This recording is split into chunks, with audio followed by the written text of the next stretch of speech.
Hello my friends, and congratulations for getting to this section of the course. In this one we're going to build a full stack application, and it's going to be an inventory and stock management solution that we're going to build. This application is going to give us an opportunity to learn various concepts in MERN stack and full stack development. So things like authentication, but that means login, user login, registration, password reset, and stuff like that. Authorization, each user having the opportunity to access only data that is peculiar to them or only data that they created. And then technically we're going to be able to work with data management across the end to end of our application. So without further ado, let's actually get into seeing what this application is about. So let's start from the login. A full stack application should have a login or a portal where users will be able to get access to the application. So this is ours. I'll click on login here because I've already created an account for this user. If I click on login, you'll see here that it loads up and then gives us access to the dashboard. So this is the dashboard, and I'm sure you appreciate how it's elegantly designed. But then we are able to get access to this dashboard, and it shows us the products in our inventory. So let's start from all what we see here. So this is like a summary of an analytics of what we have in our inventory. So you see total, we have 9 products. This is the total store value. There is one product that's currently out of stock, and we have 2 categories of products. Well, these are the list of the products here, and I hope you appreciate the pagination we have here. So if you go to page 2, you see we have some other products. Okay, so you can click on previous, you can click on next, or you can just click on that page number. Also, you can view any product. So if you see these actions here, there are 3 icons: the eye icons, which stands for view, the pen, which is for edit, and the red, which is for delete. So let's view these first products here. I'll click there, and as you can see, it has loaded that product, and we have the details about this particular product in our inventory. Okay, so that's for that one. Let's go back and we can edit a product. So for example, let me take this first product and I'll just click on edit, and it will open the product and give us the ability to edit the product. So this is the image, and I'll just scroll down. The thing I want to change in this product is maybe the price. So it's currently $12. Let's make it $20, and let's change the quantity of product we have in our inventory to 10. Okay, and I think that's about it. I'll come down and click on save product, and you see we get this notification that the product has been updated successfully.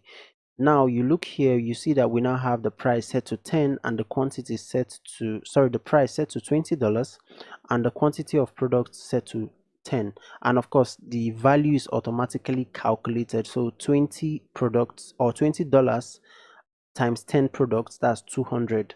Okay, so the next thing we can do is to delete a product. So for example, if I wanted to delete these first products, all I need to do is click on the trash icon. If you click on that trash icon, you get this pop-up and that asks you, are you sure you want to delete this product? If you click on cancel, nothing happens, but if you click on delete, then you're able to delete that product from the inventory. And as soon as it's deleted, it's automatically removed from the list of products we have here. So you see the total product has reduced from 9 to 8, and of course it has affected the other things you see here. If a product is out of stock, well, you can, for example, this product, if I click on edit and I set the quantity of the products to 0, for example, and then I save, okay, the product has been updated, and automatically you see that the number of products we have out of stock has been increased to 2 products. So we currently have 2 products in our inventory that have 0 quantity. In other words, no quantity of product exists for that category of products. Anyway, so that's it for managing the data in our application. Also, we have this functionality here where we can filter the product. This is a search filter. Okay, so for example, if I wanted to search for anything that has S, then as I'm typing, it's automatically filtering what we have here. Okay, you can also search for the category. So for example, if I wanted to see only the electronics, then I'll just type ELE and then it's filter. So it's a live filter actually. All right, so that's about it for this page. Now let's come down here. So we're just going to do it systematically. The next page we have here is the add products page. So we can actually add a product. I'll select an image. So let's quickly pick an image from our computer. Okay, and I'll just pick anything really. I didn't prepare for this one, or maybe I'll just select the image I deleted. So I'll just select that, and then you see we can preview the image we've selected immediately. Then I'll set the name of this product. This is a, I don't know, Bluetooth, I can't remember what exactly I did it, but let's just say Bluetooth headset or something like that. Then the category, it should be electronics. Then the price, I'll just set it to maybe $15. The quantity, I'll set it to 5. So I have 5 of this in my inventory. Now if you look here for this product description, we're actually using a rich text editor. So it's not a regular text area, input text area that you see in most tutorials. This is actually a rich text editor, and you can use it for, you can apply this same technique for something like a standard blog if you wanted to. Okay, so for example, I can come here and say about this product, and then I can make this maybe a heading 2, and you see it's a little bit bigger. I can make it bold, Control B, and that will make it bold, So technically, I'm sure you understand what this is. This is actually a rich text editor that you can use, and then you can come down and add some more text to your description. So I'll just say this is a really lovely product, and etc. Okay, so I will not want to waste time adding stuff to my description. I'm just going to go ahead and save this product, and then it will just save. And oh, okay, so there is an issue with uploading that image. So it says here image could not be uploaded, and well, I'll look at that later. Okay, but let's just continue with the demo here. Okay, so it seems I had a glitch with my internet, so let me try to quickly add that product again. So I'll just select it this time without explaining anything. So we have the product name, and I named it Bluetooth headset, and then I'll just select electronics. Price is going to be maybe 5, product quantity 5 also, and here this is a good product. And then let's try to save it.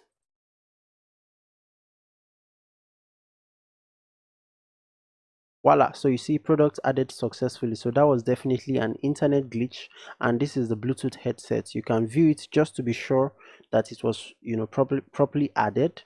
All right, so that's about it for working with our product, adding products, editing products, deleting products. All right, so let's see some other features here. We have a profile because we registered an account, so we have a user profile. And when we were registering the account, this was the information. We're required to enter our name and email and a password. But guess what? We also have the functionality to edit our profile. So for example, I can edit my bio. So I'll just click on edit, and it will just expand this. I'm going to change this to Zeno Trust. So instead of just Zeno, it's going to be Zeno Trust. The only thing is you cannot edit your email, because I mean you cannot just start changing your email on the account. All right, so if I scroll down, I'm gonna maybe make some changes here. I'll just say updated profile. Nothing is coming to my mind now, so I'll just go ahead and save changes, and then that will save, and we're back here. So you see my name has changed to Zeno Trust, and updated profile has been added to my bio. You can also edit the image. If you want to change the image, all you just need to do is to upload another image here and save it. Now one more thing, you can change your password when you are logged in, but however you'll be required to enter your old password and then enter your new password twice. So I think I'll just do that now just to show you. So here I'll enter my old password, and then let's change the new, I'll like create a new one. Let me just say, okay, so that's Zeno1234. Okay, I'll click on reset password, and all things being equal, aha, so you see password changed successful. Now if for any reason I log out, so let me log out here. So you see Chrome is already asking me to update my password. All right, so for simplicity's sake, I'll just maybe leave it like this first. Now let me try to log in with the previous password. I'll click on login, and guess what's going to happen? I'm going to get an error message from the server that I have either an invalid email or password. So you don't want to tell the user which one is invalid. You just want to tell them invalid email or password. So in case somebody's trying to, illegally access a user's account on your website. However, if I change this now to the password that I've just set, and then I click on login, aha, voila. So you see I now have access to my accounts. All right, so the last thing here on our menu item is to report a bug.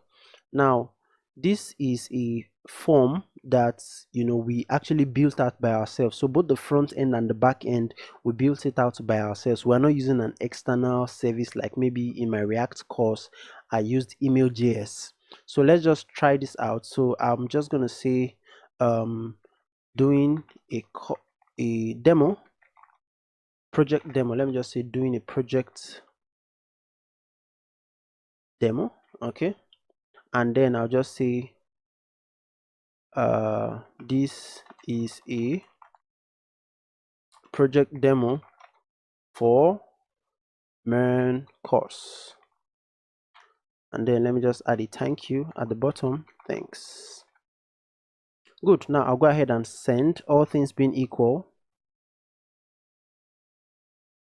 Aha, so you see email sent. Now we are receiving the email. Our recipient email is this Outlook email we created. Aha, so you see here we have this doing a project demo.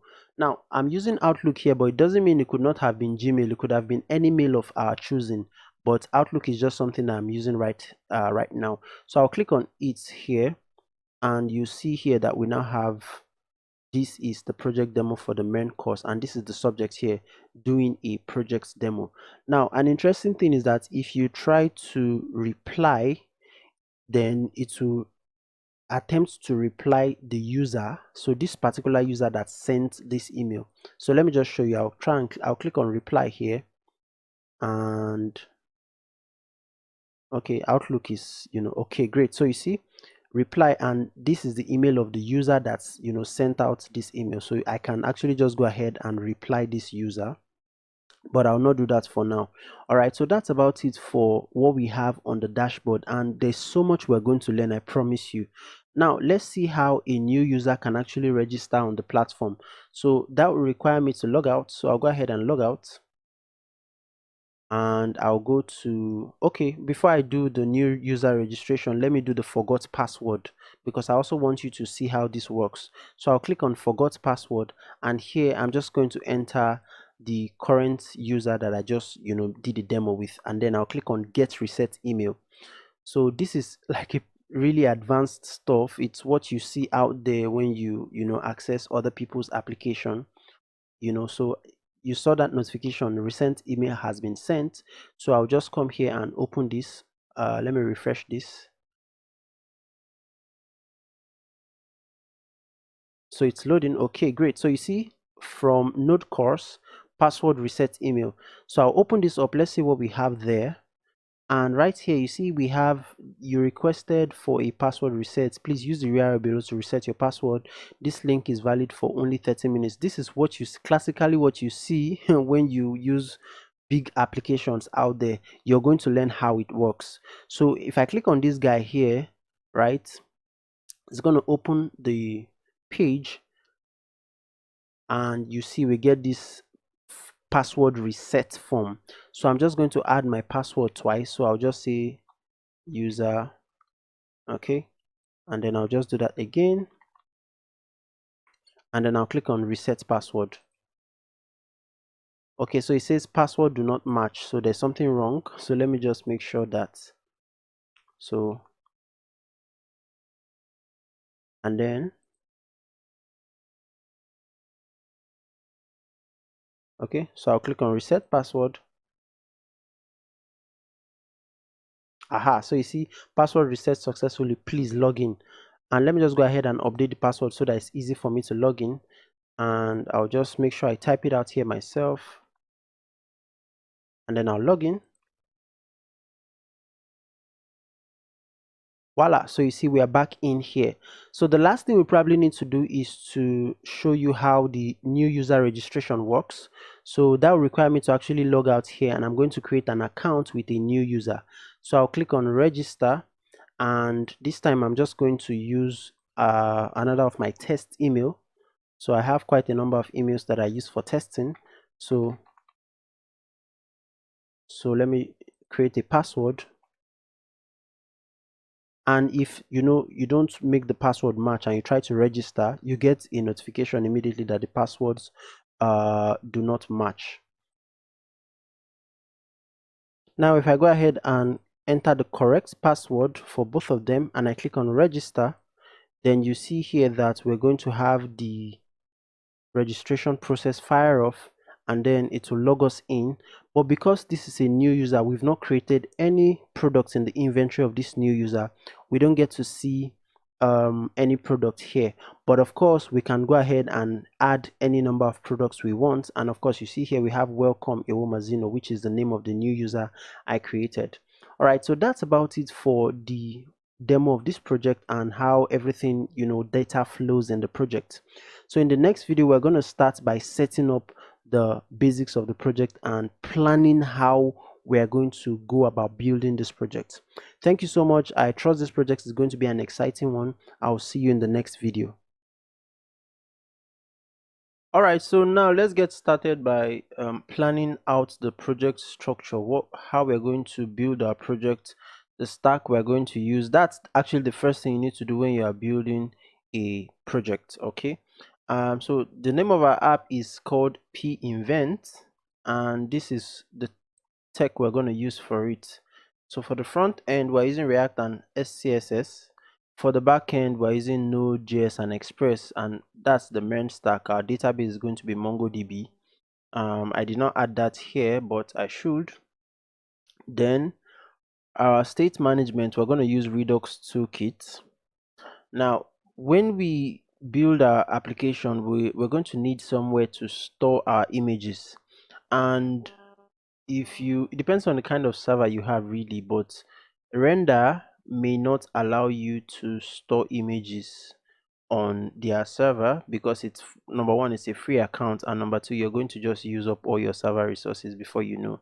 So we're going to be storing our images to the cloud, Cloudinary to be specific. So while we're here, what I want you to do, or what I recommend you do, is go to cloudinary.com. So cloudinary.com, and then just create an account. I already have an account on Cloudinary, so I'm not going to be creating a new one. But make sure you just go to cloudinary.com, pause the video, and create an account and have that ready. Then we're going to be using, to send emails, we're going to be using NodeMailer and Outlook.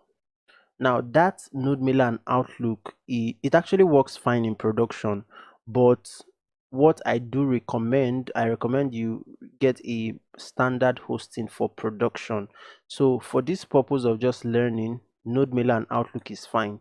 But if you're going to push your app out there for production for other people to use, I recommend you go with SendGrid. Okay, so sendgrid.com. Maybe I should just open that so that we see. So SendGrid. Okay. So this is sendgrid.com, and if you look at their pricing, you discover that they have a very generous free tier. I think you can send up to 300 mails per day for free with SendGrid.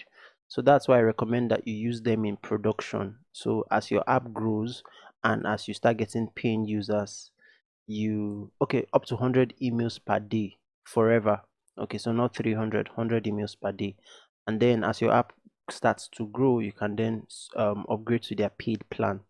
So that's what I recommend. Then for the free email, what's it called, service, we are going to be using Outlook. Outlook is just a regular email like Gmail or whatever mail you use. So what I recommend you do right now is just go to outlook.life.com and open an email so that you have everything that we need ready before we start building. All right, let's go back to our presentation. Then for our front end deploy, we're going to be using Vercel. So also make sure you just go to vercel.com,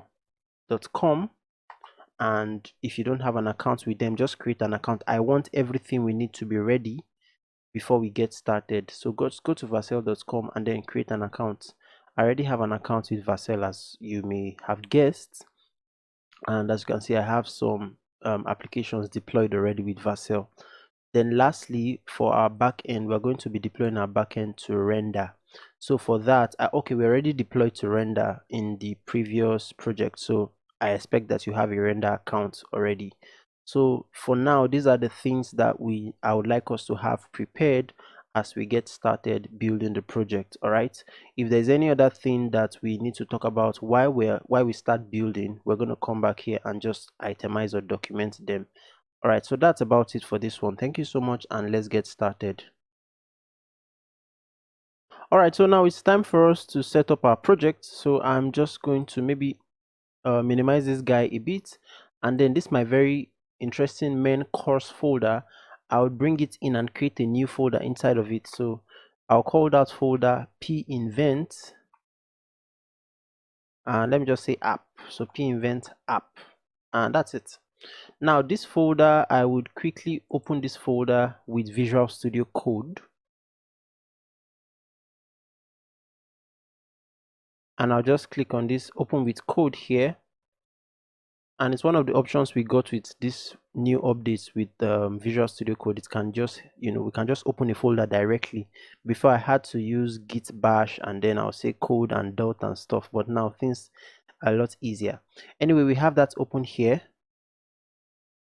So we have the folder open, and I like to have my code editor and my browser side by side.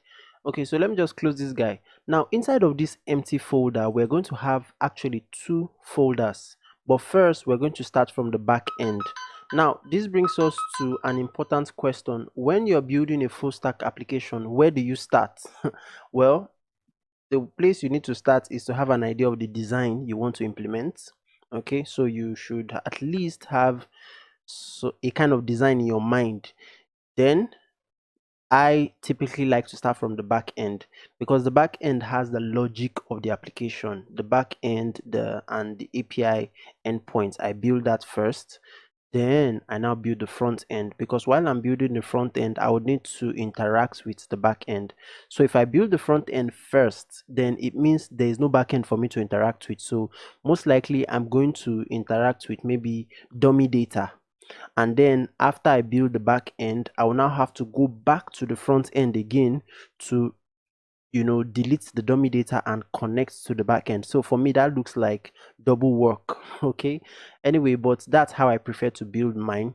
And in this course, that's in this project, that's the format we're going to follow. So what I gotta do here is I'm going to create a folder inside of this Pinvent app, and I'll call that folder backend. This folder is going to contain everything that concerns our backend. The first thing we'll do though is to initialize this folder. So I would open my terminal in Visual Studio Code, and I will say I actually have something running on my computer. Some videos are processing. I guess that's why this is a bit slow. So maybe I'll just stop it after this one. Okay, so what I'll do now is I'll go inside of this backend folder. So the way you do that is, I think I should just expand this guy so that we have some space here. So I'm going to say npm init, and then I'll just give it a -y flag. Now before I do that, I think maybe I should just create a server.js file inside of this guy here, because that's going to be our root file. So inside of this backend, I'll click on the backend to make sure that I'm on it, and then I'll click on this plus icon, and then I'll just say server.js. So I'll hit enter. Aha, so at least we have one file inside here. Then I will now come here and initialize it.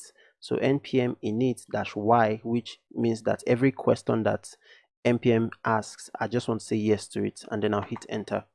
So what this will do is that it will create a package.json file with which we can now install dependencies and monitor those dependencies in our backend. So that's about it. So let's just give it a couple of seconds. So that's done, but immediately I noticed that I made a mistake.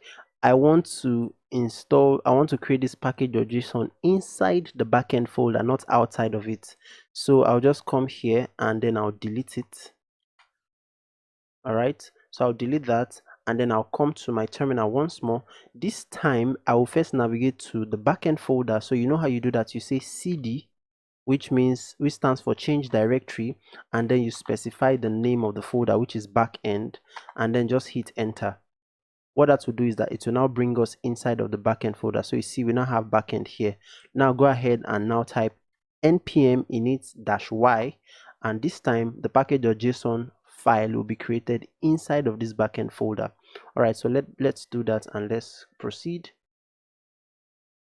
Okay, so you see now we now have a package.json file and it's inside the backend folder. Great. So now we've been able to create the backend folder. If you open that package.json file, you see here that we have the main file associated with this package.json is server.js. That's why I wanted to create the server.js file first. Okay, great. Now let me close this up, and then right away I'm going to create my front end part of my application. Now that's not what some people like to do, but I just want you to know that everything we are doing is actually together, or maybe I'll just actually leave that so that we don't have, it's showing up in our GitHub. So first off, we've created the backend folder, and in the next video we're now going to start working on the backend. Like I said, we're going to work on the backend first, and then we're going to transfer everything to the front end and interact with the backend from the front end. So that's about it for this video. In the next one, we're going to continue. All right, my friends, before we proceed, I would just like to point out that this is an excerpt from a 20+ hour course, and if you want to get the full package, I'm sure going to leave a discount link in the description. So if you look down below, you see a discount link to the full package of this course.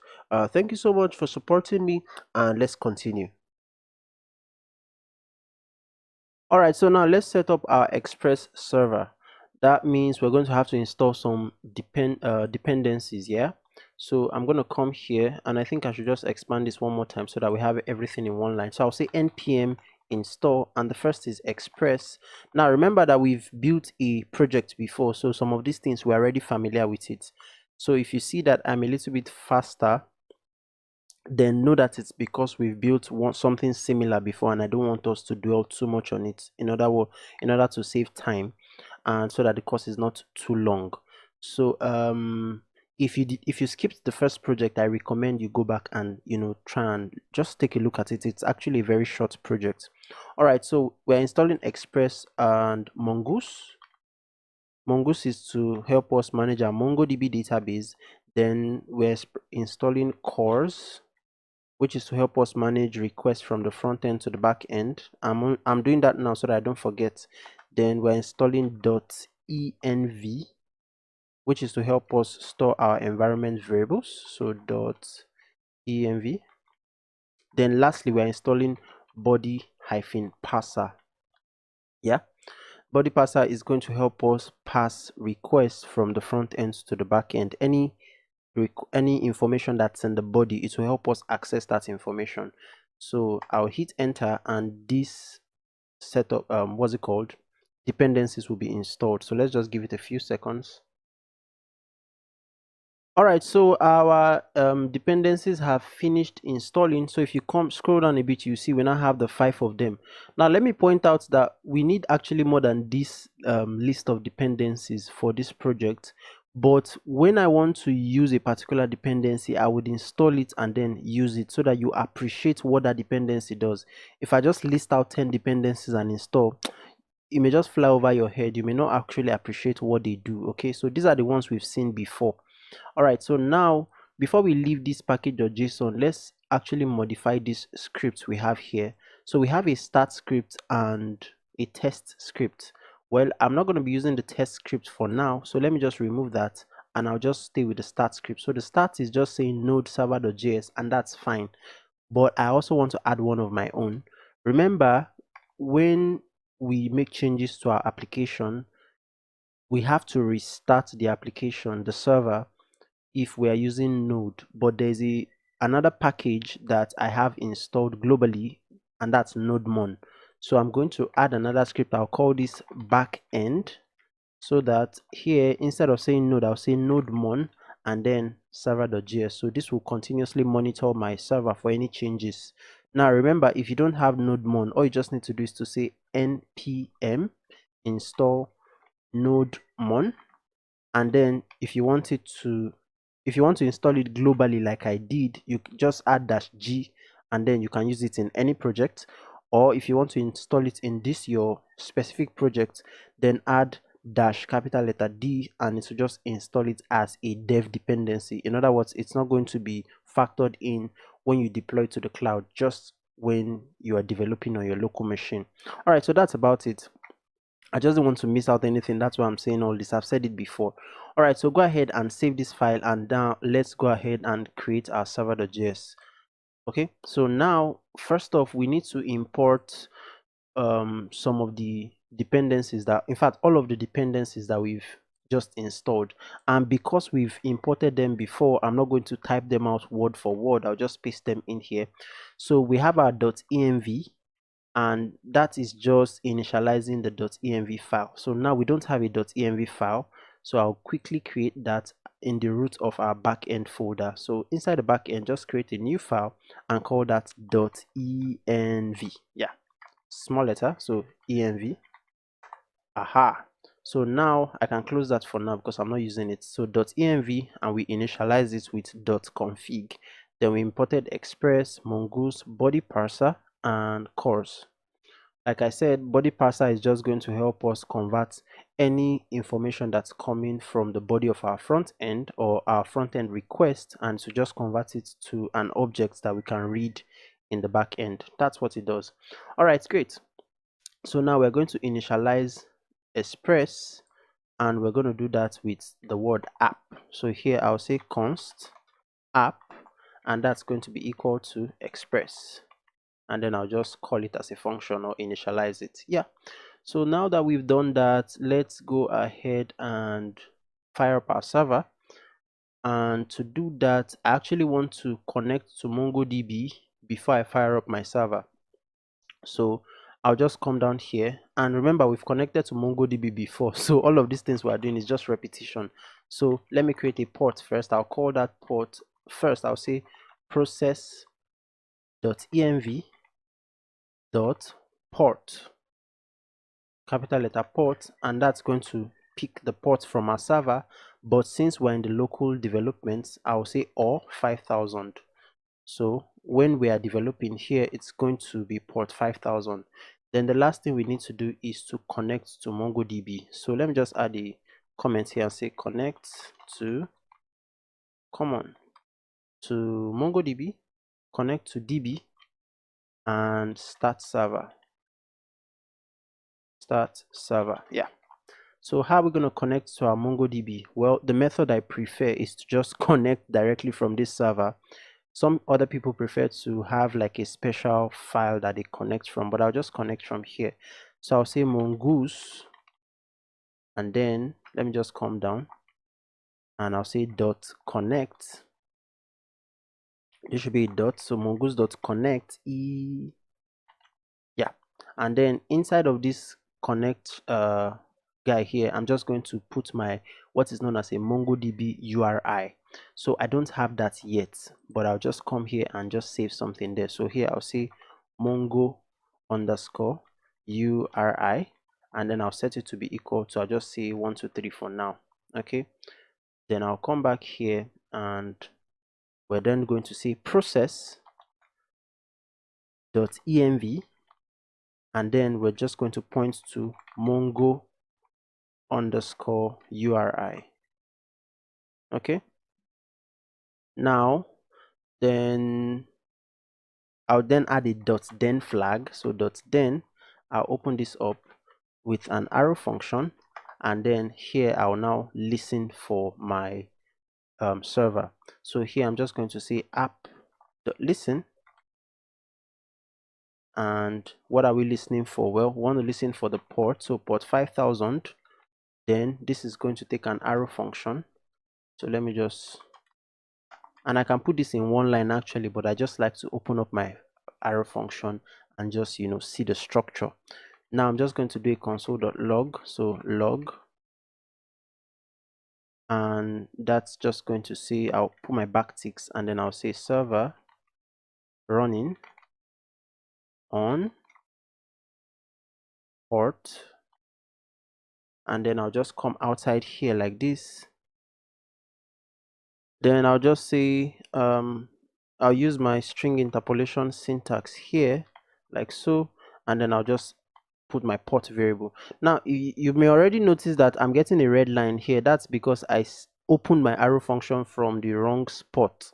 So you know what I got to do? Let me just copy all of this console.log, and then I'll just let's see, my .then flag. Let me just rewrite this, my .then flag. So .then, and then I'll like this. Then I'll come outside here and open this up. So that's the mistake I made. Now inside here I'll say app.listen. Aha, and the app.listen is going to take the port like we did, a comma, and then it's going to take a callback function. So it's inside that callback function. This is where I made the mistake, that I just want to listen to the server. All right, so that's about it. Now last thing we need to do is, if there is an error, we want to be able to catch the error. So .catch, and then we're just going to put the error here, and then I'll console.log the error. So log, come and help me out, log. Yeah, so I'll just log the error. So that's about it. So with this, we can now connect successfully to our database first, then we can now fire off our server. So that's the sequence I actually want the application to take.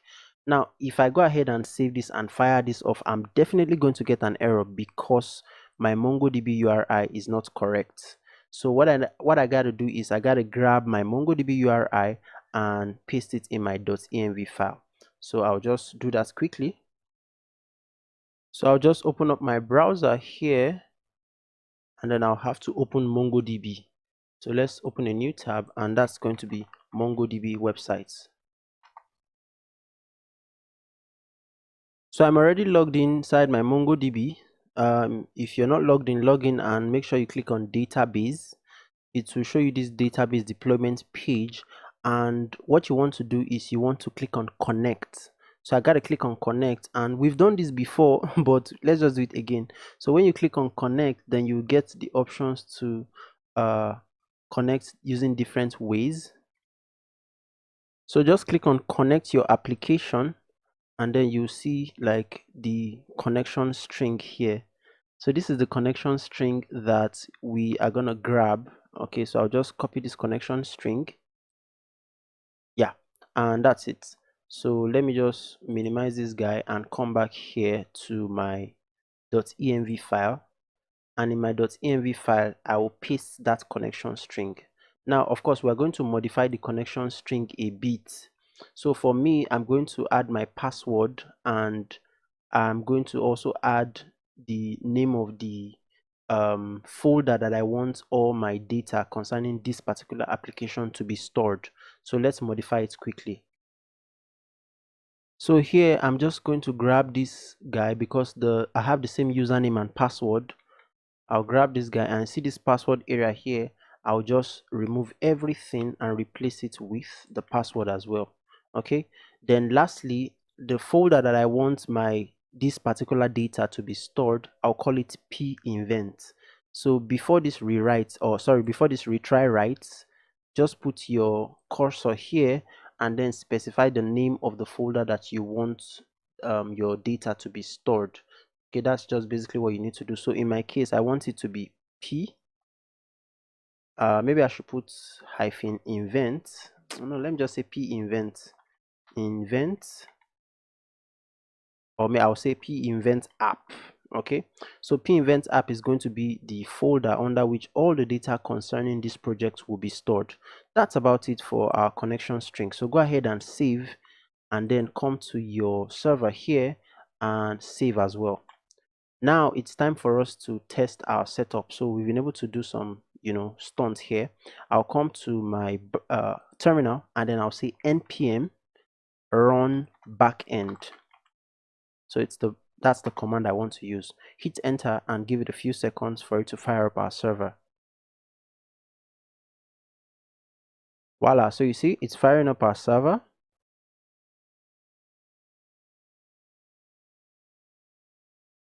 Okay, so we have an issue here. Let me just open that and check what it is.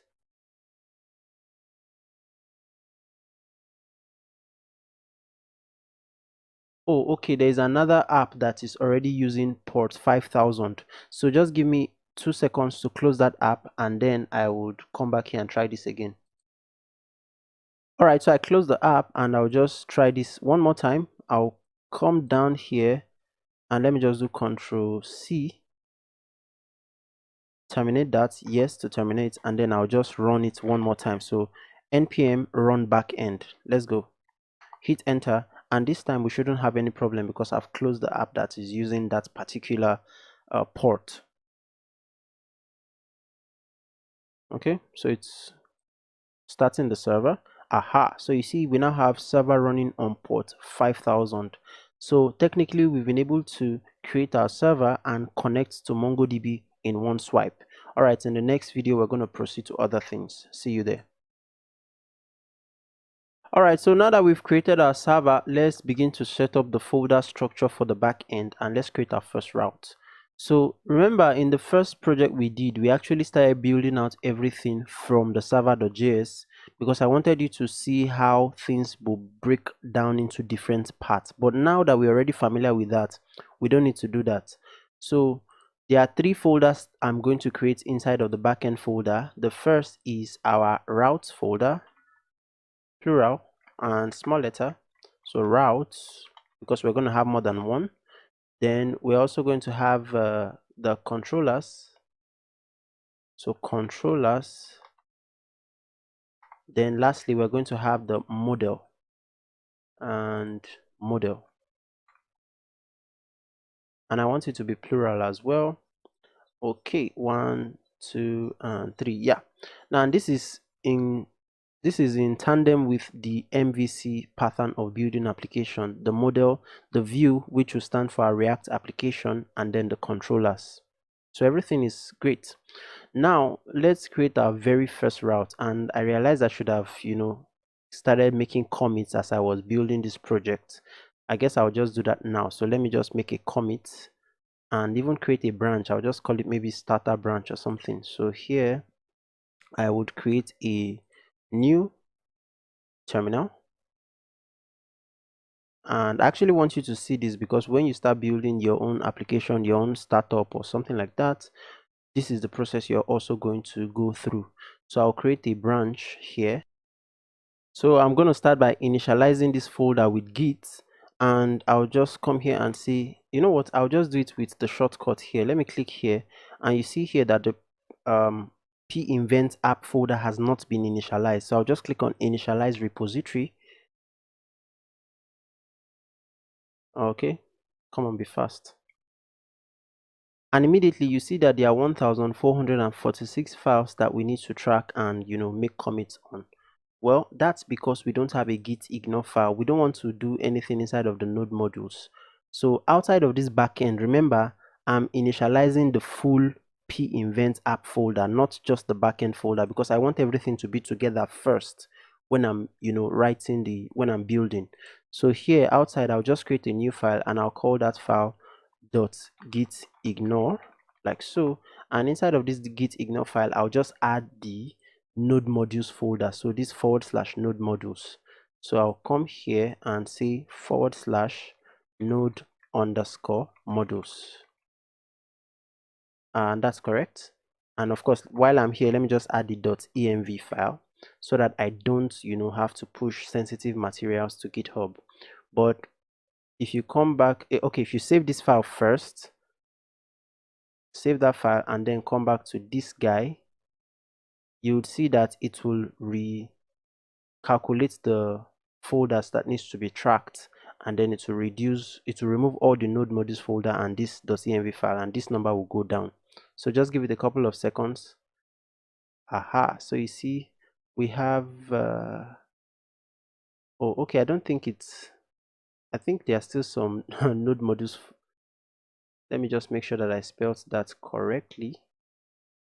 Node modules. Oh, okay. Well, to keep things actually very simple, what I'll do is I'll come inside the back end, this back end here. I'll give it its own git ignore file.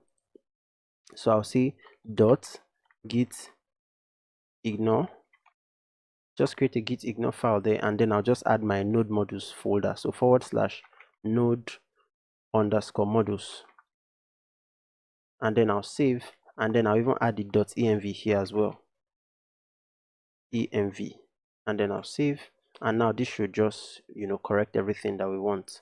So if you come here, you see that it has recalculated, and now we're only pushing just these particular files. We're only committing these particular files. All right, so good. So I'll just add a commit, and I'll say project started, or I'll say starter hyphen project, something simple. Okay, so this is just letting us know that this is where we are starting out the project. Okay, and then I would also create a branch for that particular file. So what this means is that in our folder here, we don't even need this git ignore outside. I'll just delete it. It's not necessary here. Great. So now let me create a branch. So I'll click on this git here. Oh, and I've added something. So let me just say initial commit or something. I'll press Control and hit enter, and that's the shortcut, or you can just click on this commit. Okay, great. So now that I have created a commit, I've initialized this folder, I'll just click on these 3 dots here. Let me expand this guy. I'll click on these 3 dots, and oh no, not the 3 dots. I'll click on this master here, and then I'll create a new branch from. So I'll create a new branch, and I'll call the branch name starter project, starter project. Or maybe I should just leave the hyphen. GitHub will add the hyphen for me. So starter project is fine, and hit enter. Then it says, where do I want to create the branch from? In other words, which branch you want to clone? I want to clone the master branch and create a new branch from it. All right, so this is the starter project, and because the starter project already contains a lot of things, I may modify it. You understand? I will modify it. So for now, this is how we're going to be tracking all the changes that we make. So that's about it for setting up Git and stuff. So the other thing we wanted to do is to create a route. So I'll go back to the master branch and create a route. So back to master, and then inside of the master, I'll just come here and create a simple route. So this port, I think I'll just bring it down here, and under the app, I'll just say routes, and here I'll say app.get. Remember, the app is coming from this variable here. So app.get, I would open my parentheses here, and technically what we just want to do is we want to create the home route. So first off, I would you know what, let me just delete this guy. So app.get, open your parentheses, and then specify the path for the route. So if it's the home page, then it's /, then you add a comma, and you add a callback function. So the callback function is going to open up like this, and it's going to take a request and a response object. Now inside here we can just send a response back to the page. So I'll say response.send, and let's just have some text. So I'll say home page. So home page. All right, that's about it for this one. So I'll save. And how are we going to test this route to make sure that it's is functional? Well, we're going to use Insomnia just like we used before. But before we test this route, let's just add a couple of middlewares that is going to help us handle the kind of data we can handle. So let me come here and say middlewares like so. So the first one is going to be express.json app. So it's going to be, we're going to say app.use, and we've seen this before, express.json, then we'll call it. It's going to help us handle JSON data in our application. The next one is going to be app.use, open that, and this is going to be express.url encoded, and we're going to call that, and it's going to take an object that will have a property of extended, and we're going to set that to false. This one will just help us to handle data that comes via the URL. Don't worry, you'll see how all of this plays out when we start building complex part of the application. So app.use, the last one is just the body parser. So remember, we installed the body parser, and we say that when we send information from the front end to the back end, right, the body parser helps us parse that information or that data and convert it to an object that we can easily access in the back end. So I'll just come here and say body parser, and we're going to say .json as well. Open that or call that. So these are the three pieces of middleware for now that we're going to use. So now let's go ahead and test this, our home route. I'll go ahead and save this file and let it restart our server, and then I'll just bring up Insomnia. So this is Insomnia.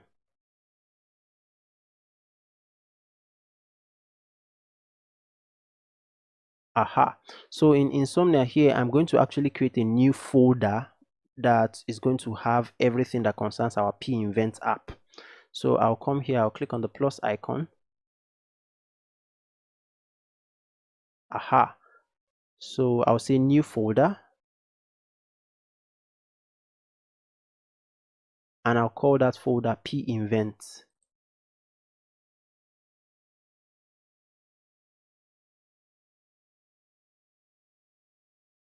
Okay, so I'll say Pinvent like so. Let me give you a space and say app. So Pinvent app, and then I'll click on create. Aha, so you see we have Pinvent app here. Now we can click to, like, we can create our first request inside of this Pinvent app. So new request, and that request is going to just go to localhost port 5000 because that's like the home page. So http and then :/.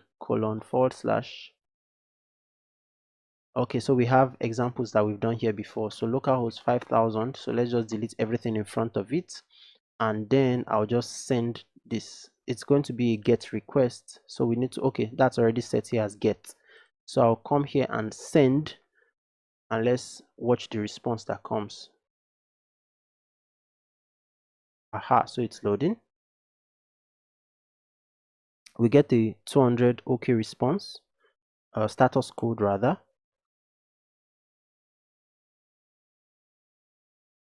Okay, so I'm waiting for the home page to reflect here on the Insomnia screen. Aha, so you see here we now get home page reflected on the Insomnia screen. So that's about it for creating our first route and general folder setup in the backend of our application. I know it took some time because I didn't plan that I was going to do all the Git stuff, but I hope you appreciate the fact that I'm just showing you how building an application works. So that's about it for this one. Thank you so much. I'll see you in the next video.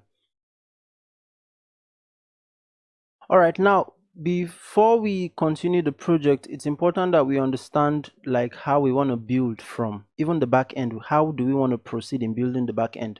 So what the way I would like to start is, since we already have experience interacting with MongoDB database, in other words, creating a CRUD application, an application where you have the functionality of creating, read, update, and delete, I would like us to start from the authentication aspect of the project. In other words, the part of the project that enables user to log in, register, log out, and stuff like that. So there are some data that we need for that to be able to, proceed smoothly. So let me come to the profile. In our profile, you see here that we have this information about the user's profile. So at least when we want to store our information in MongoDB, these are the fields that we're going to store, so including the image as well. Okay, great. Now that we have that out of the way, let's come here and, okay, I think this is distracting. Let me just come here and expand the Visual Studio Code. Great. So in our models, remember, when we want to interact with MongoDB, we have to create a model, which is the way we structure our data that's going to be stored in MongoDB. So in our model, I'm going to create a model for the user. I'll click on this model and then I'll create a new file. That file is going to be called userModel.js, and then I'll just hit enter on that. Now for us to create that model, remember we installed Mongoose, and like I said, it's a package that helps us easily interact with MongoDB. So I'm going to import Mongoose here. I'll say const, and I think subsequently when I want to import some of these packages, I'll just paste it in, because I mean there's no point spending time typing it every time. So I'll say Mongoose equal to require, and then in parentheses we're just going to say Mongoose. Yeah, so that's it. Then we're going to create a schema, which is like the skeletal structure of the information we want to save in the database. So here I'll say const, and I'll call that schema user schema. Okay, and that's going to be equal to Mongoose dot capital letter schema. All right, so that's the schema we're going to create. Inside this schema, we're now going to have the properties. So we're going to have an object that contains all the properties of the stuff we want to save. Now after we've created our schema, then we're going to export it so that it can be accessed from other part of our application. So I'll come here and say const. I'll put it inside the variable first. I'll say const user, capital letter user. So every time I want to access this schema, this is what I'm going to use, this user. So user is going to be equal to mongoose dot model, and then I'm just going to specify the name of the model. So it's the user model, and then the schema that is associated with this user model is going to be our user schema. Okay, lastly, let's go ahead and export it. So I'll say module dot export plural, and that's going to be equal to, you see this user here, that's exactly what I'm exporting. So now what are the properties we want this schema to have? I'll now come here and then I'll specify the properties. So at least we know of the first one, that's the name of the user. So I'll come here and say name. You know what, let me put this object inside. Oh, I think it's okay like this. So I'll just say name, and that is going to be an object that will have some properties. So the first, I'll specify the type, and I want this data type to be that of string, and we've seen this before as well. Then also I want it to be required, so this is some form of validation. So required, and we're going to have an array here. I'll set the required to true, which means that this field is required, and then if the user does not enter this field and the request successfully comes to the back end, I'm going to send back a message that please add a name. Simple as that. Now this validation is coming from the back end, but it doesn't mean that we're not still going to add validation on the front end. We're going to add validation both on the back end and on the front end. That is the safest way to build out your application, because if you don't add validation on the front end, saying that, oh, I've already added validation on the back end, what I will do is that it will be allowing your backend to receive unnecessary requests. So a user, for example, that doesn't add a name and sends and clicks on submit on your form in the front end, that request will successfully be able to pass to the back end, and that may cause strain on your server depending on how much request you're getting. So it's better to validate on the back end and on the front end.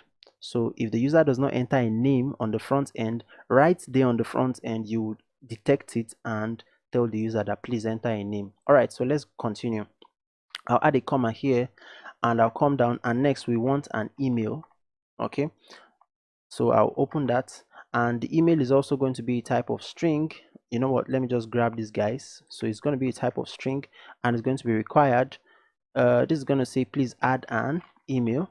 All right, but then there's some other properties we want for the email.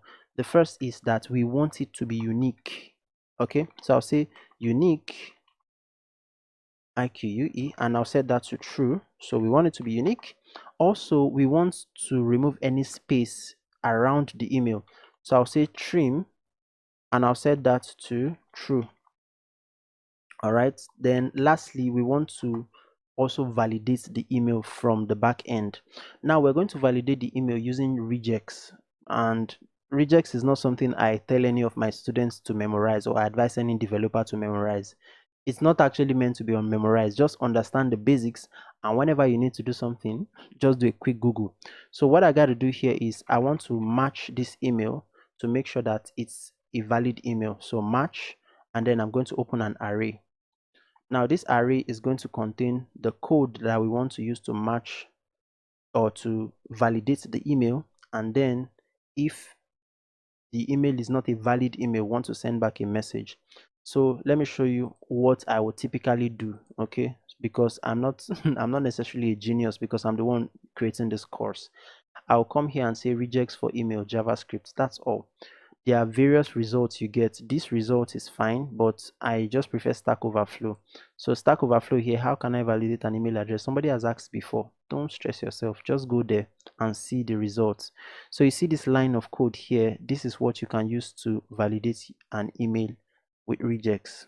Okay, so I already have it in my previous code, but I can simply just copy this one because I think it's the same thing. So let me just grab it and I'll just copy that, and then I'll come back to my code here and then I'll paste that in. Voila. Then I'll add a comma and I'll come to the next line and add a message. And if the email is not valid, then I want to tell the user that please enter a valid email. Now let me specify that you don't actually need to go to Google and search for this stuff. All you just need to do is I'm going to make sure you have access to the GitHub link to the already finished project. So as I'm building this part, just go and open that same part and then just grab the code there. You know what, let me just make sure that it's exactly the same code I have in the project I've already done. So I'll just copy that and then come and paste it here just to be 100% sure. Aha, so it's the same thing. Great. So that's how we validate our email, and let me expand this once more. So next we're going to have a password field. Password, email ends here. So I'll come to the next line and then I'll just say password. Okay, it's open the object because it's going to have some properties. It's going to be a type of string, is going to be required. So let's save ourselves some time and just grab this guy, copy that, and then I'll just come here and say password. Oh, there needs to be a comma here, sorry. So comma, because we're adding another property. Then I'll change this to please add a password, like so. And then the password is going to have its own verification. And one of the verifications I want, or one of the validations I want, is I want it to have a min length. So you may want to set a min length and even a max length. But for now, I'll just set a min length and set that to 6. Yeah. Then if the user enters any password length that is less than 6, then I want to say password word must be up to 6 characters. Yeah, so that's it. Now, like I said, you can also enter a max length. You may not want people to enter maybe anything more than maybe 30. So let me say max length, and here I'll just say anything more than maybe 23, for example, 23. And the reason why is that there are some malicious strings that a user may try to send to your database, but those strings, by the time they put them together, they are usually more than a specific number. So I'm thinking that's a possible reason why people don't want that on their database. There are other reasons, especially for databases like MySQL, but this is MongoDB, a document-based data. So password must not be more than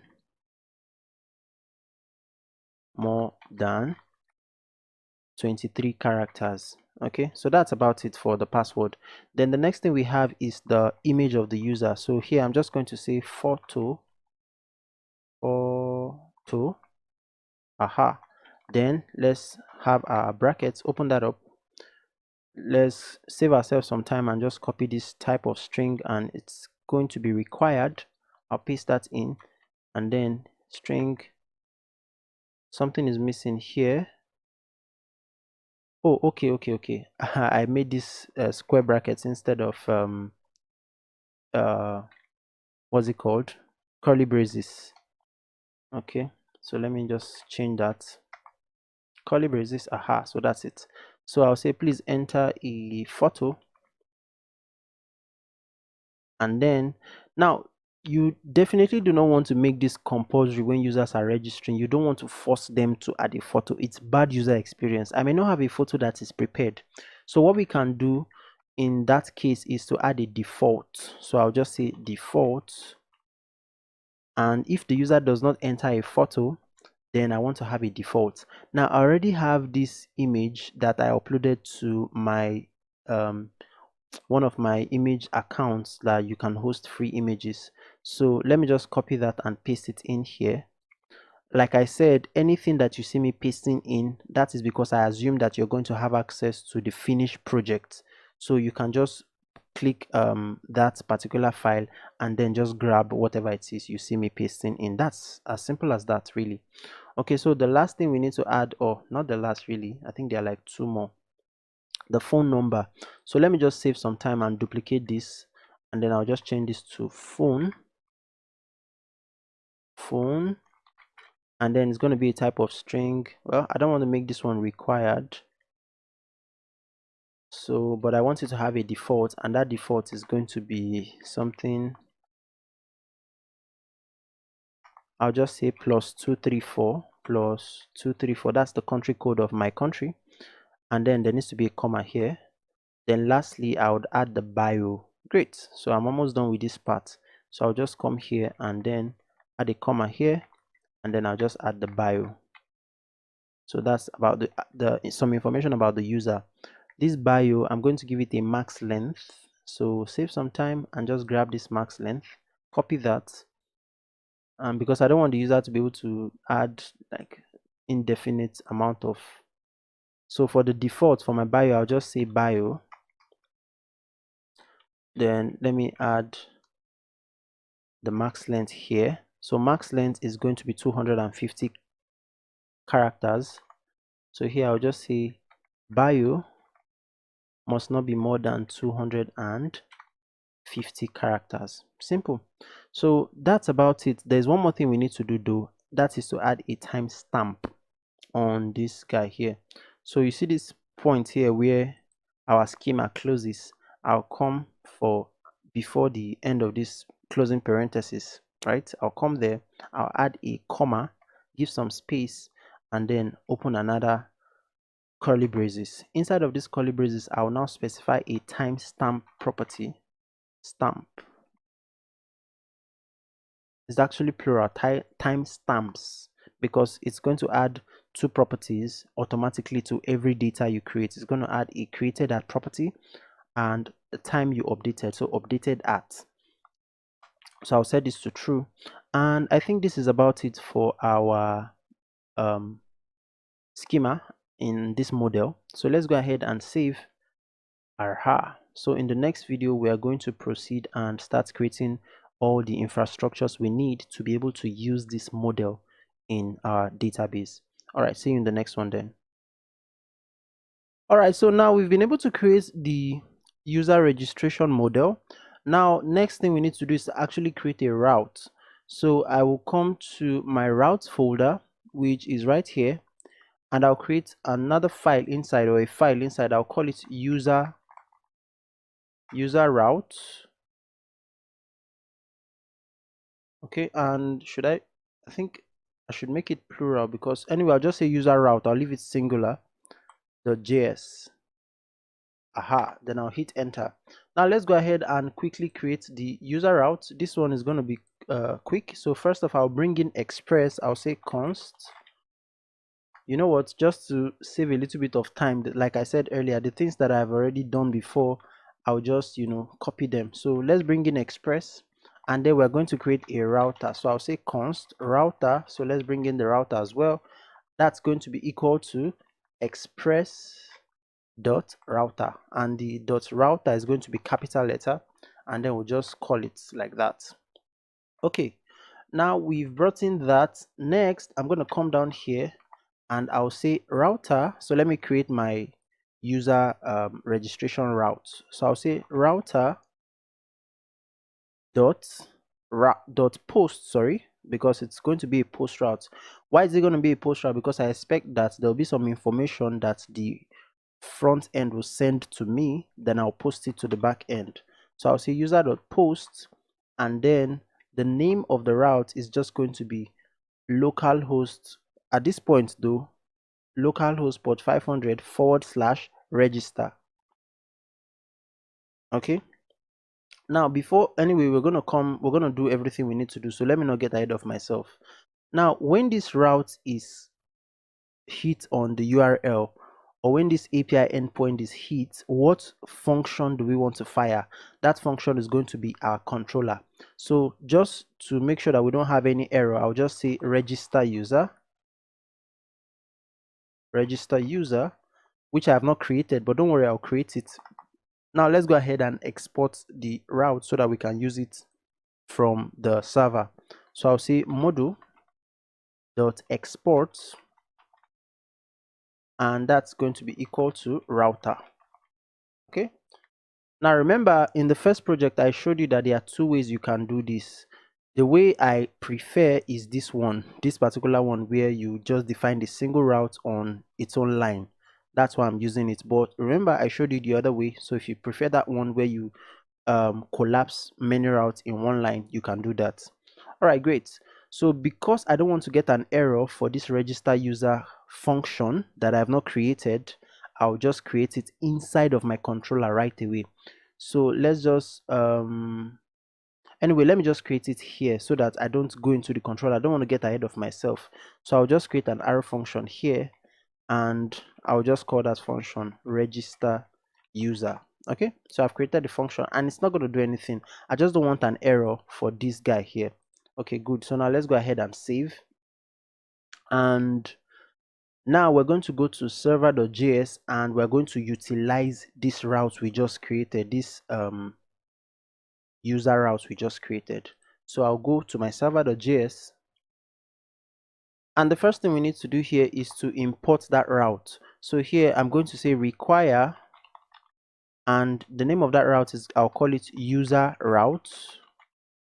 And where is it located? So I'll say it's equal to, it's located in, oh, I made a mistake. This should be const require, const user route is equal to require, and then you then specify the path where it's located.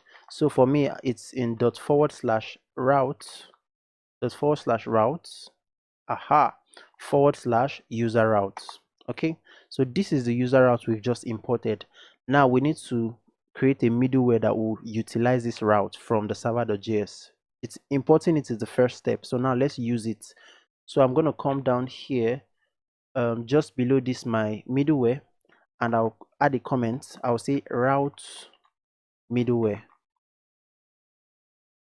and then here I'll say app dot use, and technically I want to use the route middleware, but first I want it to have a prefix.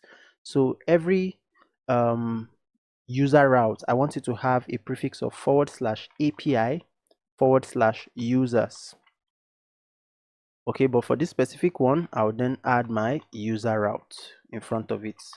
User routes. Yeah. Okay, so technically we've been able to create the route for the user registration. All right, so now in the next video, we're going to create a controller for the user route. See you there. All right, so we've created the user model, we've created the user route. Now let's create the user controller. So we're going to come to the controller folder, and inside of this folder, I'm going to say user controller.js. Okay, so that's missing a T. All right, .js, and then I'll just hit enter to create that. Now, what are we using this controller for? So if you look at this user route, you'll notice that this register user, it's the function that's supposed to fire whenever we make a request to this user route /register. It's technically /API localhost /API users, and then finally /register. So whenever we make a request to this endpoint, we want this function to fire, and this function is supposed to be inside a controller folder if we're going to pay attention to separation of concerns, which is very important in development here. So I only put this one here so that it doesn't throw an error when we save. All right, so now technically this should come from our controller. So I'll head over to the controller and I'll create an arrow function. I have a shortcut for that, controller function cf, and it's just going to create, I'll call this register user, like so. Exactly. And I don't want it to do anything, I just want it to send a response. So I'll just say response.send, and I will say user. Now I'll just say register user. Now because I want to be able to access it from the user route, let's export it. So I'll say module.export, and the idea is that in this controller user controller.js file, we're going to have several controller functions. So I'll export it as an object that will have many properties. All right, so first off, the first property we're adding will be this register user. So copy that and just slot that in here. So for example, if we create another controller function, login user, all you just need to do is add a comma and then add that. All right, great. I'll go ahead and save this guy, and then in my user routes.js file, I would import this register user. So let me auto import it by pressing Control and space bar, and then it will just look for where the file is. If I hit enter there, yeah, so you see it has imported its register user, and this is where it's located in our user controller folder. Let me bring it down. So that's about it. Now it's time for us to test that route to see that it actually works. Remember, it's a post request. So what do? I'm going to bring up my Insomnia, my testing tool. And remember, in this p event folder, we created a first request, and this is just the homepage request. So maybe I should rename this just so that we how do I rename it? Copy setting. Okay, settings. I'll click on settings and I'll just rename this to home page, and I think hitting enter should just save that. Oh, okay, maybe I'll just click on the X, and yeah, so you see it's now home page. Great. So now we want to test the user route. So I'll duplicate this route and then I'll just change it to register user, because that's what it does. Hit enter. Aha, so we are now on this register user what's it called, request. Now remember, it's a post request, so you need to change this here from get to post. Then we now need to add the complete the URL. So it's localhost 5000 /API. So let me show you where that's coming from. Go to your server.js, you see where we are using this route. So in front of it there's /API /users. Okay, then finally /register. Okay, so what that means is that, let me bring that up. So what that means is that here we're going to say 5000 / API / users and then / register. So that's the route, complete route. Now let's send the request. Hopefully we're going to get everything working fine. So I'll send. So you see we get a status of 200. Okay. Aha, so you see here also we get register user. So what this means is that we've been successfully able to set up our model, our route and our controller, but technically we also set up the model. In the next video now, we'll now start working directly on the function to register a user to our database. See you in the next one, my friends. All right, so now we can say so far that we've set up at least the basics for what we need to start creating users in our database. But however, there's something we need to do though, and that is to have a way that we can handle errors that occur in our application.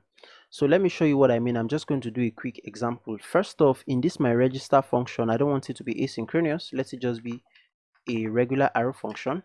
So I'll come here. Now when a user wants to register on your website, they need to add at least a username and a password. Okay, they can add other details, but at least an email, sorry, and a password. So here I'll just add an if statement, and I'll say that if the user does not add an email, or if the request does not have an email coming with it. So how am I going to get the request? I'll say request dot body, because it's in the body of the request that you put in your data. And then I'll say dot email. So if there's no email, well, I want to throw an error, or I want an error to be displayed. So first off, I can say response dot, and I'll add a status, because if you want to throw an error, then you need to give that error some kind of status. So for now, I'll just say 400 bad request. Now also you can then throw an error. So Express has this its own error handler, kind of, that it can pick errors when there are errors in your application and then just spit out that error. So the way you access it is you say throw new error, and then you just specify what the error is. So in this case, we know that the user has not added an email, so I'll just throw an instruction. I'll say please add an email. Simple as that. Great. So now let's go ahead and fire this from our Postman. So I'll just go ahead and save, and then I'll come to Postman. Let's just fire it and see. So I'll just click on fire. Aha. So you see we already have this 400 bad request here, which is the status that we put here. Then you see here it now says error, please add an email. You see what we're trying to do here. So technically what we just did is that we've used Express error handler, but if you look at this is somehow, it's not really fun to use this kind of error handler. So there is a better way, a more intelligent way that we can handle errors, and that's what we are going to create now. So I'll come here, I'll create it as a middleware, making it accessible to all my application. Remember, a middleware is just a function that you can execute between your response, your request and your response cycle. That's just what a middleware is. So now let me come to this backend folder. I'll create a new folder inside of it, and I'll call that middleware. And inside of this folder, I'll create my very first middleware for this application, and that is the error middleware. Okay, .js. Hit enter on that one, and now let's go ahead and create our error middleware. So it's just going to be a regular arrow function that I'm going to call, forgive me, let me close this guy. Okay, so I'm going to call this arrow function error middleware as well. So we'll come here and we say error handler. I think that's a lot better. Great. Now this error handler is going to have some parameters. It's going to have access to an error, both the request and the response. So just like every other regular function, request, response, and next. So for the next piece of middleware to fire, or the next piece of function to fire. Now remember, our error has at least two properties. It has a message and a status code. So if you come back here to user controller, you'll see here the first thing we sent is a status code and at least a message. So I'll come to my error middleware, and that's what we're going to start with. So I'll say response.status. Now, how can we determine the status? So if I come here now and I say maybe something like 400, you know what that means? That means all our errors, anywhere I use this error handler, the status of that error is going to be set to 400. But that's not what you want. You want to be able to detect that the place this error is originating from, does it come with a status, its own status? If it does, then use that status. Then if it doesn't, give it your own status, like a general 500 status, which stands for server error. So what we can do is I can come here and I'll just use a ternary operator to check for that. So I'll say const and status code. So that is the status code I'm interested in, and that's going to be equal to, so first off, we're going to check if there's a response dot status code, and if there is one, so let me copy that ternary operator. If there is one, I want to use it. If there is none, so else, I'll just give the error a status code of 500. Okay, so inside here I'll then use my status code. So status code. Okay, so you see what's happening. So we've handled the status of the error. The next thing is the error message. So how am I going to send the error message? Well, I'll just come down here and I'll say response.json, because that's the format we want to use to send our message. And then we're just going to give it a property of message like so, and I'll just catch the error dot message. And this error is actually coming from this guy, which in turn will come from this our error here. So this technically is our error dot message. Now there's one other property that we can access from our error handler, and that is the origin of the error. So if you look very closely at this error we have here, you see here that this error is coming from this register user controller. Then it now gives us the location of the error. So you see, okay, I think I need to scroll down. I just want to show you the location of the error. Yeah, so you see it's telling us that it's in our backend folder, controllers folder, and user controller.js line 4. This location is known as a stack. So technically we have access to the point or the stack where that error is coming from. So we can access that here. So I'll just come to this response.json and then I'll say stack ACK, and that's just going to be error.stack. So error.stack like so. Now this is fine, but personally I would not like my error stack to be displayed on production. So maybe if my site is live and there's an error, I would not like that error stack, this code here, to be spat out. So what I want is only display the error stack to me while I'm in production. In other words, while I'm developing my application here. So what I'll do is that I'll create a new variable in my .env file. I'll call that variable node_env,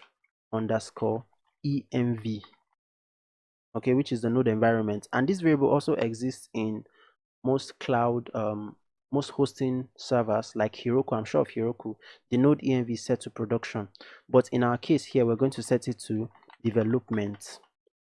I'll save that so that my server will restart. Oh, okay, it's not restarting my server. When I save something else, the server will restart. So here, instead of just pointing to the stack, I'll say that if process.env is .node_env is equal to development, then I want to show the stack. So here I'll just put my question mark and show the stack. Else I want to not show anything, so null. Okay, so you get what we just did here. Now that so technically this is what our error handler looks like. So the last thing we need to do is just export it so that it can be accessible from different points of our application. So here I'll just say module.export, and I'll set that to be equal to error handler, which is what we just created anyway. Great. Go ahead and save. Then the last, well, I'm used to saying the last thing, or the next thing we need to do is to make sure that this error handler is accessible from the top of our application. In our case, that's server.js. So I'll come to server.js and I'll import it. So let me just come here and say const error handler, and that's going to be equal to require, open your parenthesis, where is the function located, dot / middleware, and then / error handler.js. All right, so now we've imported it. Now we need to call it. So there is an important thing to note when you are calling your error handler. It needs to be at the bottom of this your server.js. So just before we connect, but just before we fire the server, so on top here I'll just add a comment and say error middleware, and then I'll just call it. So it's error handler. Okay. Oh, I'm not just going to call it like this. It's a middleware, so it needs to be inside app.use. So app.use and then error handler. Great. So this is the setup for our error handler. Our server will restart and then we'll get access to everything in .env file. Now let's go ahead and fire off our what's it called, this guy here. And remember, if I wanted to add an email, I'll just come here and maybe use a form or JSON. If I use JSON, I'll just have to specify it by myself, but let me make life easy for us and let's just use a form URL encoded, and I'll just say email here, email, and I'll just set an email. So the email is going to be Zeno, or maybe I should not set an email, I'll leave it empty. And oh, there's an error here. Let's see, what did I do wrong?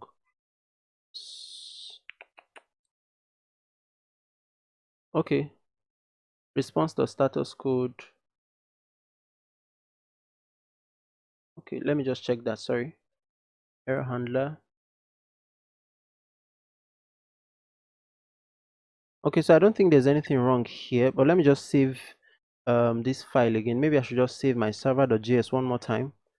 And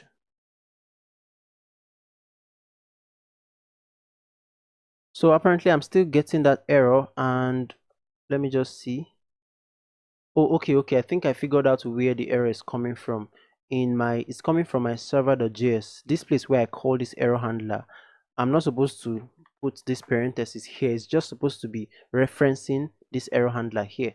Okay, so just go ahead and save that, and that's all we needed to have done. So if you scroll down, you'll see that everything will just restart, and we now have server running on port 500. Great. So now let's go ahead and fire off this our controller function without adding this email property. So I'll come here, I'll send. Aha, so you see we now have something that is more presentable. We have a message and it says please add an email, and then because we're in development, we now have this stack.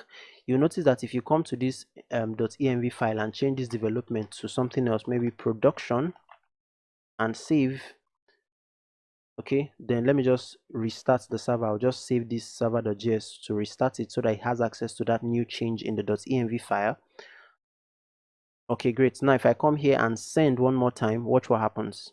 Voila. So you see, we just get the message, please add an email, and the stack says null. So if we're in production, when we've deployed to the cloud, we're not going to have the stack, so people will not be able to trace exactly where our error is coming from. All right, so that's about it for our error handler. And what this means now is that we can use this error handler in, let me just change this back, we can use it across different places in our application. So that's about it for this one. Thank you so much. I'll see you in the next one. Alright guys, so now we've been able to create our error handler, and at least that's out of the way. Now let's go ahead and write the logic to register a user in our database. Alright, so I'm just going to get rid of everything you see inside here, and let's get started. So I'll come down. Now this our register user function, it's going to be asynchronous, you know, because the process of interacting with our database is actually going to be asynchronous. So here I will say async, and then if I'm using async, then inside of here I'm going to need to use a try catch block.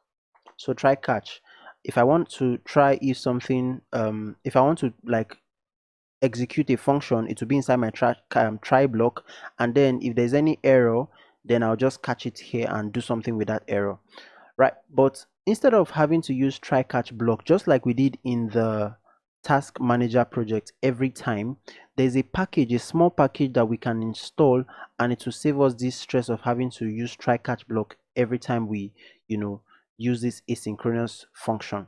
So I'll go to my let me open this guy up, my terminal, and I'm going to install that package, and the name of that package is called async handler.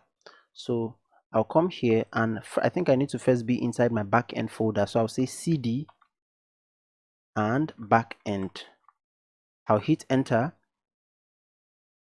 Aha, so we're in the backend folder, so I'll go ahead and install it. I'll say npm install, and the name is express async handler, async handler, like so. I hope I spelled that correctly. I'll hit enter and wait for it to install. Aha, so it has finished installing, and to confirm that it actually installed, you can just check your package.json, and yeah, so package.json, you see now we now have express async handler. Great, so we're good to go. Now let's continue. So I'll close this up.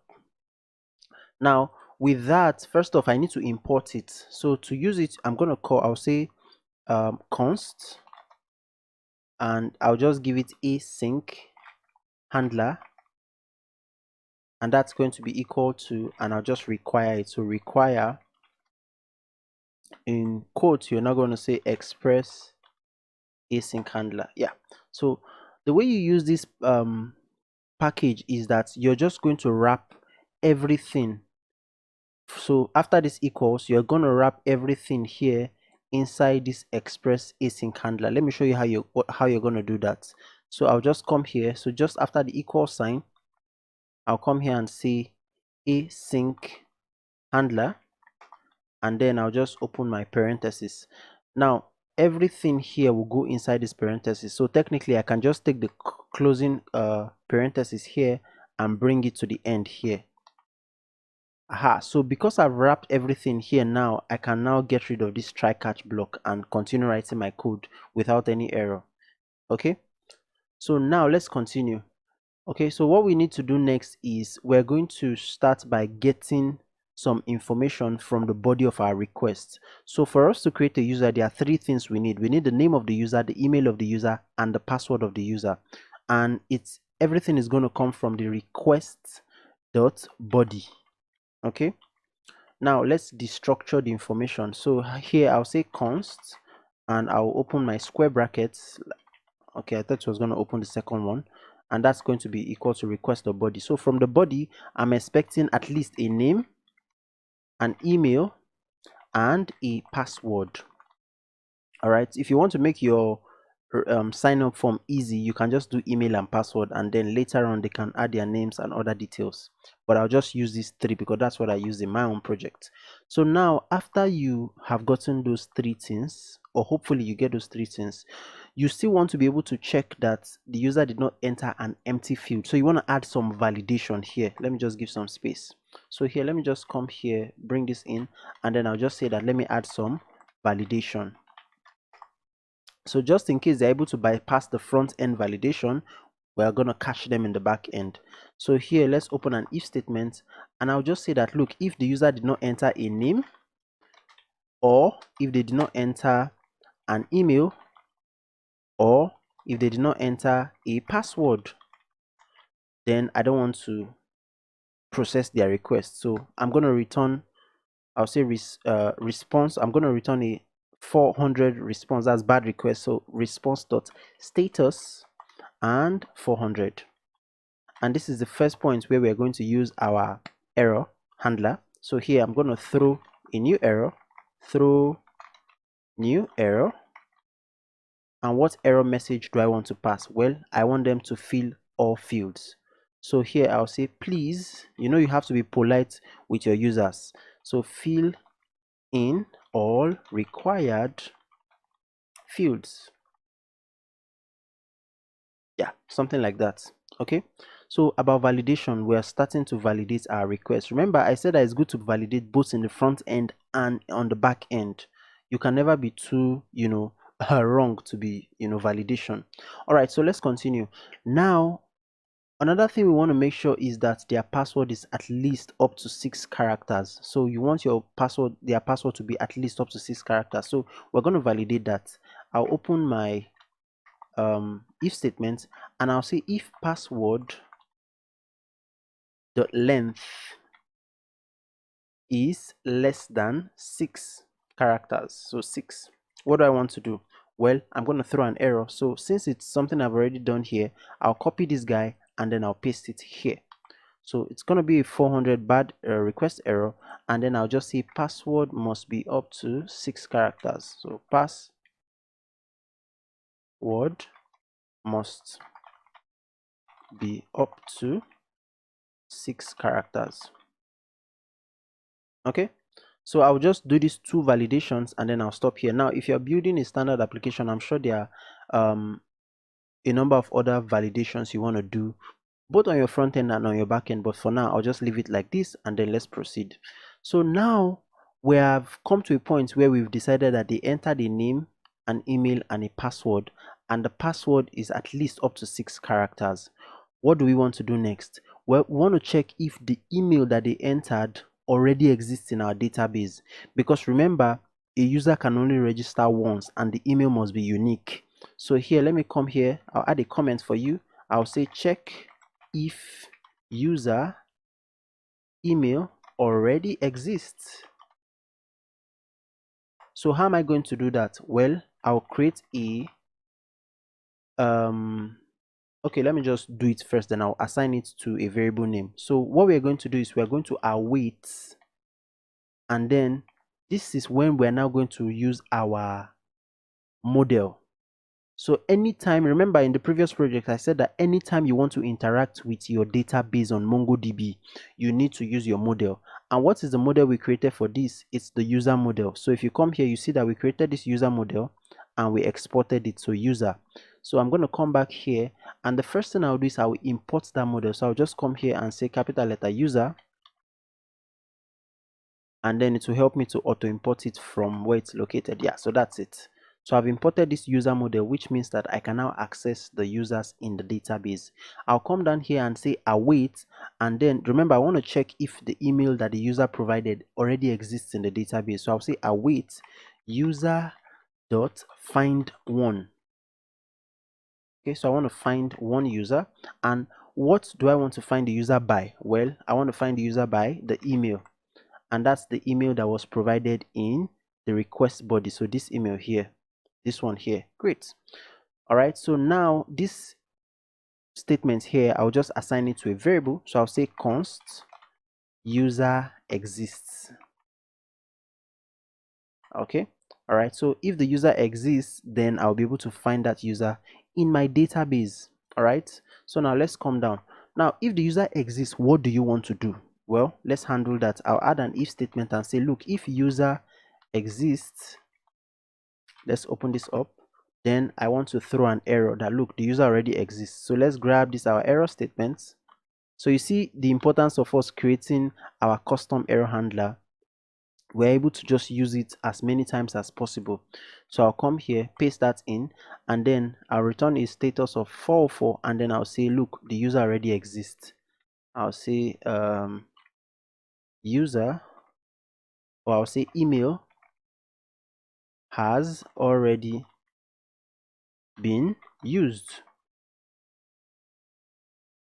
Okay, so that will let the user know that, okay, this email has already been registered, or let me just say has already been registered, like so. Great. So they'll use something else.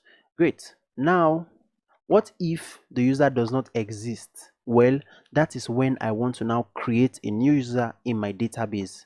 So here I'll say create new user, and I'm writing this comment so that just for you, so that you can follow, what I'm doing. All right, great. So now how do we create a user? Well, I'm going to say, let me put it inside a variable from the beginning. So I'll say const user, and that's going to be equal to, I'm going to await user. Remember, when you're interacting with the database, you need your model. So we're going to use the user model. So user dot, and I'm just going to say create. Let's open our parenthesis. Now you need to specify the data with which you want to use to create that user. It's going to be inside an object. So I'll just open this up, and then remember we have three information: the name, the email, and the password. So here I'll say name, I'll add a comma, come down and say email. And remember in ES6 we have a syntax where if the property name and value is the same, you don't need to specify the the value. You can just say only name. So if I delete this, it's still the same thing. So I'll create the name, the email, and the password. Great. Now this will create a user in our database. Now when we've created a user in the database, let's get the information of that user back. So here I'll come and say if the user was created, so if user, then what do I want to do? Well, like I said, I want to retrieve the information of that user and do something with it.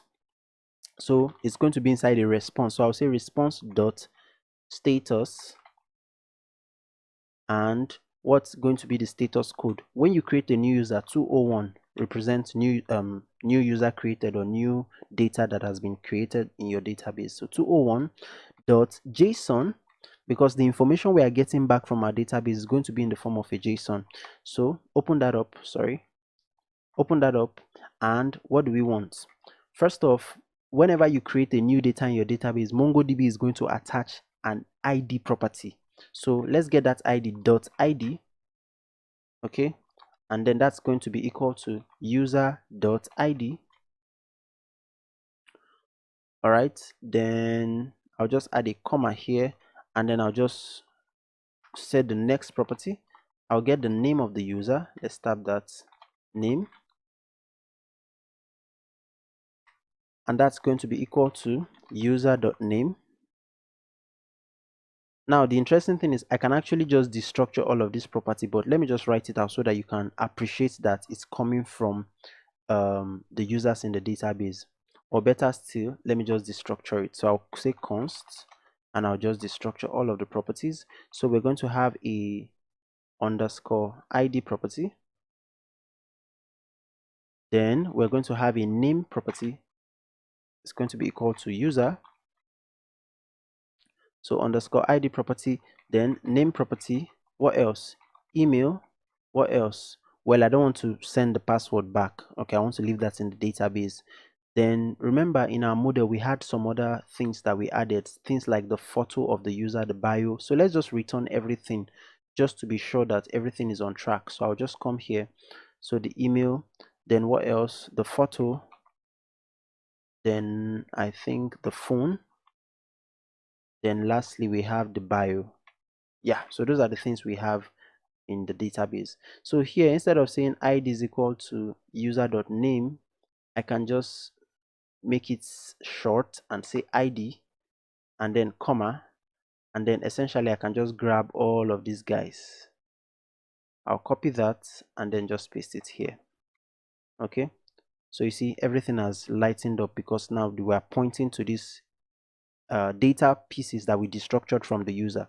So but what if the user was not created? What if there was a problem with the data that was supplied and we're not able to create that user? Then let me add an else statement here for that condition, and then I'm just going to say response dot status, and let's just do a 400, and then I'm just going to throw another error. So throw new error. Sorry, let me come back here. Error. What am I going to say? Let's just say that there was an invalid user data. So invalid user data. Okay, so that's about it for creating a user. Now I'm going to say this from this point. There are some things that we've not done. So first off, you don't want to save the user's password exactly as it is in the database. You don't want to do that, right? Also, sometimes when people register, you want to log them in immediately. You don't want them to now have to go back to a login page. It may just be bad user experience. So we're going to do that, but for now let's just test this and make sure that what we've written so far actually works. So I'll come here, I'll save this file, and let's come back to make sure that our server starts successfully.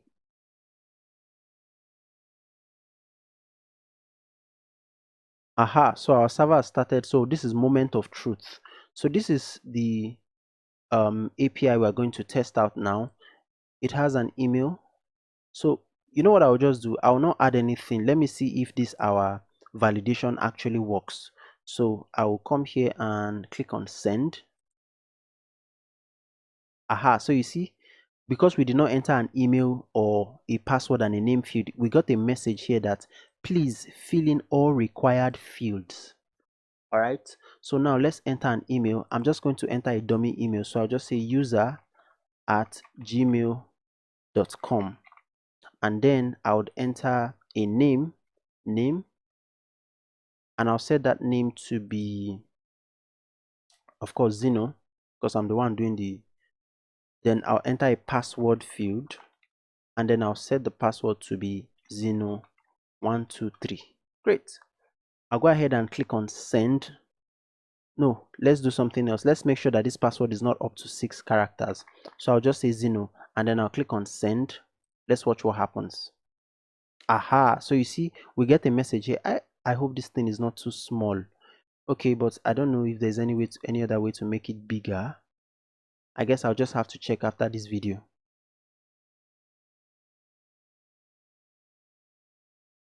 Okay, so I immediately found a way to make it a little bit bigger, the font size of this guy. So I hope you can at least just see it. So here we have password must be up to 6 characters. Okay, great. Now let's make this password 123. So at least it's more than 6 characters, and send, and let's see what we get. Aha, so look at what we have here. We now have a response 201, which means that a new user has been created, and we get the details of the user. So this is the ID, the name, the photo, which is this default, and then the phone number, which is also the default, the bio, which is also the default. Great. So we've been able to at least create a user. To confirm that we actually created that user, let's check our database. So I would open this up, and then I will look inside my MongoDB database. Hopefully I'm not logged out. Great. I'll click on browse collection. So I'm first on database, then I'll click on browse collection. So we are supposed to be in Pinvent app. Remember, that's the name we gave this project. So I'll just open this up, and as you can see, inside of the Pinvent app, we now have these users, because you know we created a user model. When it wants to save that data, it's just going to pluralize it. So users, it's just going to add an s to it. So if you click in the Pinvent and you click on the users, then let it load. Okay, great. So you see now we now have at least one item in the database. It's Zeno, user@gmail.com, and the password is Zeno123. So everything that we're able to retrieve back from the database is right here. We've confirmed it that it exists. So now we've been able to create a user. In the next video, we're now going to do some other things about this user registration. See you there. All right, now we've been able to at least save our user data to our database. But there's a problem. So let me show you the problem. There's a problem because the data we are saving to the database, the password is saved raw, just as it is. So if you look here where we have this password, you see Zeno123, that's the password. Now, you don't want to do this. As much as possible, you want to make sure that the password in your database is encrypted. If, for example, an unauthorized person has access to your database, you want to make it at least a little bit difficult for them to, be able to access your user's account just with that information. So what we need to do at this point is we're going to encrypt this password before saving it in the database. So I'm going to minimize this guy and let's get back to work. So to do that, I come to my Visual Studio Code, and there's a package I'm going to install. So I'm in the terminal where I can just write npm install, and the name of that package is bcrypt.js. It helps us encrypt our password before we save it. So it's b and then crypt JS. Okay, so I'm gonna hit enter on this one, and then it will just install. Alright, so it has installed, and just make sure you confirm that it actually installed. So if you come to this our package.json, you see that we now have Bcrypt.js there. Great, so we can continue. So the first thing is I'm going to import it inside of my user controller. Let's do that. I'll say const, I'll give it a variable name of Bcrypt, and that's going to be equal to, we're going to require, and it's Bcrypt.js. Yeah. All right, so now we're going to come inside of this our register user function. This is where we create a new user. So you want to hash the password before you create that new user. So I'll just come above here, and I'll just see maybe something like encrypt password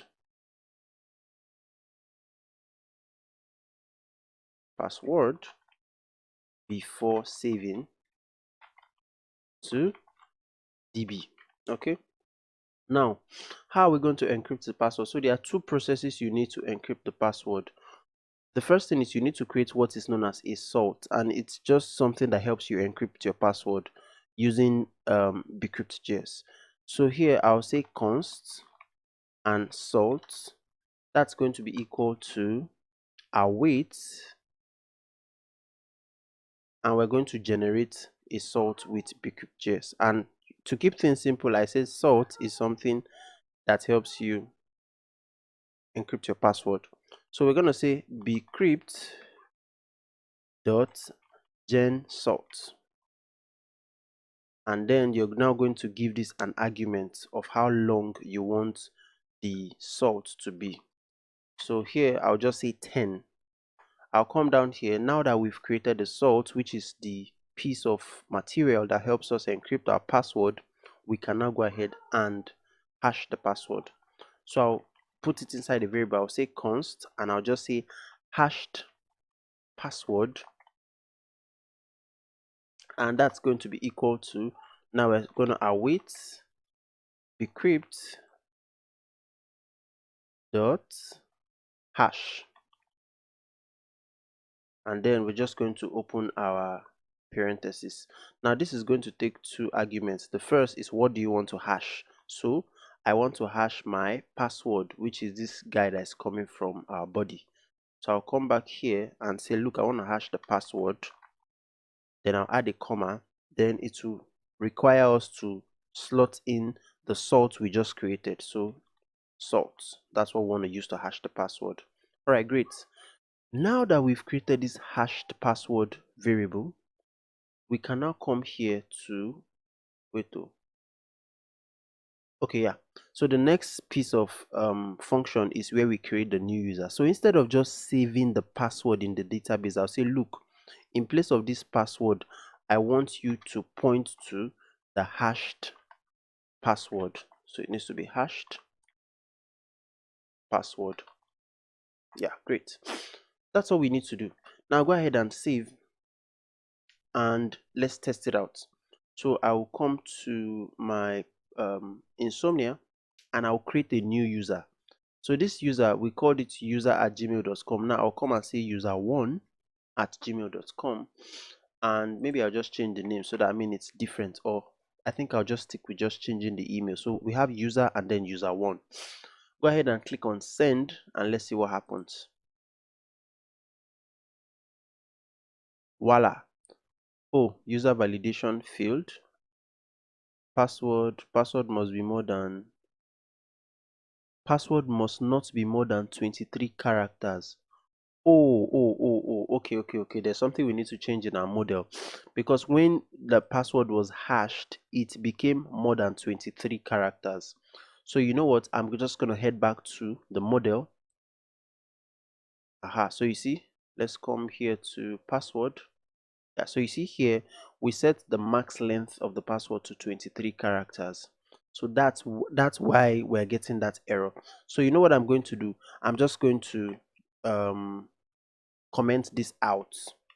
If I want to do anything about the max length of the password, I'll just do it on the front end. So just comment this out, and let's come back here to test. Make sure that your server has restarted. As you can see, mine has. And then I'll come here and let's do this again one more time. Send. Okay.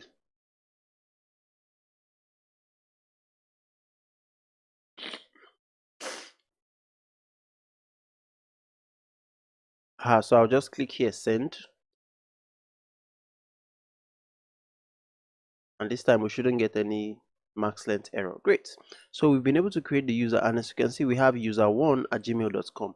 Now let me head back to my DB, and on my DB I'll just check what that data looks like. So if you refresh, just scroll up a bit, you'll see this refresh button here. If you refresh your DB, so the DB has refreshed and we have two pieces of objects in this database. So you see the first one is user, so we need the second one, which is the second one we added, that is user1. Now look at the password field. You notice that it's now this long string of character. Yeah, that's exactly what we want. Now we've been able to hash the password, but technically there may still be an issue, and I'll just point out the issue to you. For me to point out the issue, I'll need to go to the front end of our application.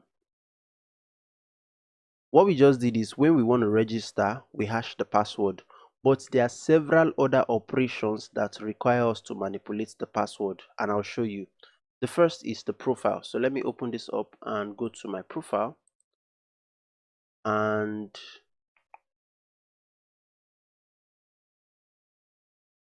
if you click on edit profile and scroll down, you see that we have a functionality here to change the password. So it means that whenever you're changing the password from this portion here of our front end, you're also going to need to hash the password. That's one. Number two, if I log out, you'll notice that we have a forgot password option. So here you click on forgot password, the user is sent like a string of link that they can click on and then reset their password. Whenever they reset their password, we're going to modify the password in the database, or we're going to save that new password in the database. You would also be required to hash the password. So what that means is that if you hash your password directly from your controller, which is what we did here, yeah, you're going to need to do it in at least 3 places from what we've seen so far. You do it in the register, you do it in the change password functionality, and you would also do it in the reset password functionality. So the question is there a better way we can do this such that we can only write this function or this code once and then just have it, fire off whenever these 3 actions are called? Yes, and in the next video we're going to see how we can implement that. All right, see you there. All right, so now let's see how we can execute this encrypting our password functionality once, so that it can take effect whenever we are modifying the password in any part of our application. So what you will do is let's come back to Visual Studio Code, and in our user model, right, this user model, Mongoose has a method that you can apply on this user model to modify your password, or not just your password, to modify any piece of data before you save it. So let's implement that. So first off, I'm going to bring in Bcrypt. So we needed this Bcrypt package here, so we're going to bring it inside of Mongoose. In fact, I can actually cut it because I don't need it here anymore. So I'll come to my user model and then I will just import that. All right, great. Now I'll come to the bottom of this application, and then at the bottom here I'm just going to implement that. So here let's add the comment. So what was that comment we added? We wanted to encrypt the password before saving to the DB. Yeah, so this one here, I'll just copy that and then I'll just head back here. So let's just, this comment is for you because I already know what's going on. So here I'll just say user schema, because remember this model is using this schema, which is like the skeletal structure of the data we are saving. So you see, this is the user schema. So we are saying that this user schema, before we save it, we want to modify at least one piece of data, which is the password. So the way you do that is you use .pre, so user schema .pre, and then you just open the parentheses. So what do we want to do? Well, we want to say that before we save any piece of data, we want to execute a function that will hash the password. So I'll just have my async function, so async, and then I'll just use a regular function here, and technically we're just going to open it up here with parenthesis, and then come here and yeah, just like that, just a regular function inside here. Now this function, we will need to have our next parameter here, because whenever we execute what is inside this function, we want to be able to move on to the next line of code. You know, we talked about the next parameter when we were discussing middleware, when we're introducing you to middleware. Great, so we have the next here. Now let's just come here, I'll tab this, open it up, and technically what do I want to do? I want to hash the password, so hash password, and I'll just come here and just grab this guy. So grab this guy, I can cut it because I don't need it here anymore, and then I can even delete this comment. And then let's head back to our user model and then come down to the next line and paste that. So if you see, we just took that function that was in the user controller and we're now applying it here, but then there's just a slight modification we need to do. So the first thing is we're generating a salt. Yeah, that's fine. Then we're creating this hashed password variable, and we say await bcrypt.hash and password. So now we cannot point to this password directly because technically it's not yet a variable, it's just a property in this object we're saving to the database. So for us to be able to point directly to this password here, we need to add this keyword. Okay, so here instead of just saying password, we're going to say this dot password to tell this file that we are referring to the password property that is inside of this file. Technically that's just what we just did here. Then I will now come down, add an extra line after we've hashed the password. I'll now say that look, this password, so this dot password should be equal to the hashed password. So copy that and just slot that here. Okay, so now in this our user controller, remember we said that the password should be set to the hash password, but we don't even have that here anymore. So you can go ahead and remove this hashed password. All right, so now the controller will just send this normal password that comes from the front end, but before it is saved in the database, it will be modified. Okay, that's what this pre means. In other words, before you save it or before you execute the function to save it in the database or to create a new object in the database, hash the password. So this is all we need. Now whenever you're registering, this will be fired. Whenever you're changing your password from within the application, this will be fired. Whenever you're resetting your password, this piece of functionality will be fired. But there is one more thing we need to take cognizance of, and that is the fact that there are sometimes when we are not directly modifying the password, we are just modifying other properties inside of this what's it called, model. So let me show you so that we are on the same page. So if you come here to the front end, oh, I've already logged out, so let me not log in again to save time. So but remember, we have the functionality to edit our profile. When you're editing your profile, we're not necessarily changing the password, we are just editing other properties like our name, the phone number, the bio and stuff. So when we're executing that function, we don't want to change the password. We want to just say that look, just ignore the password field.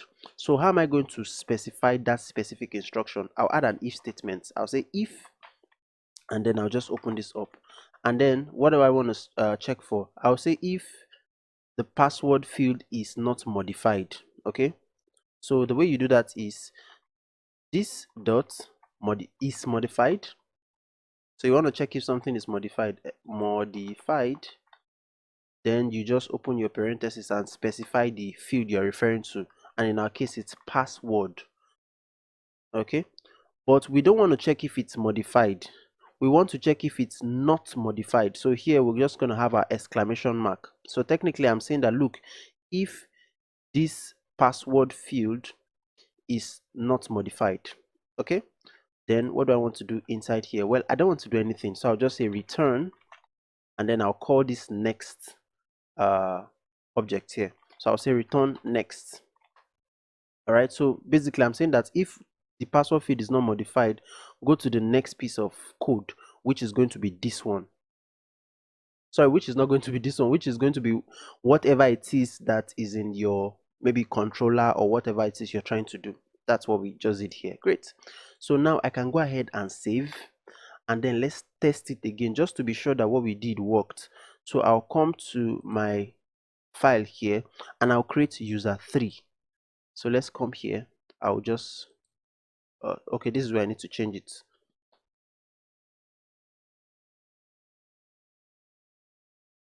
Okay, so I don't know why my computer is just hanging, but I'll just delete this user 1 and make it user 2, and then I'll send. Fingers crossed. Aha, so you see we've created user 2, which is this email here. Let's go to the database to confirm that we actually created it.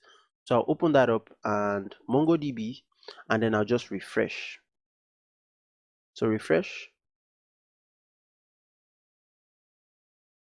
Aha, so now let's scroll down and see. So you see here we have user2@gmail.com, voila, and you see we have the password encrypted. So now whatever, anything you do that has to do with changing the password, this file that we created now will ensure that the password is always encrypted before it is saved. All right, so that's about it for this one. I hope you appreciate the fact that we are taking this thing step by step and we are explaining what every step does.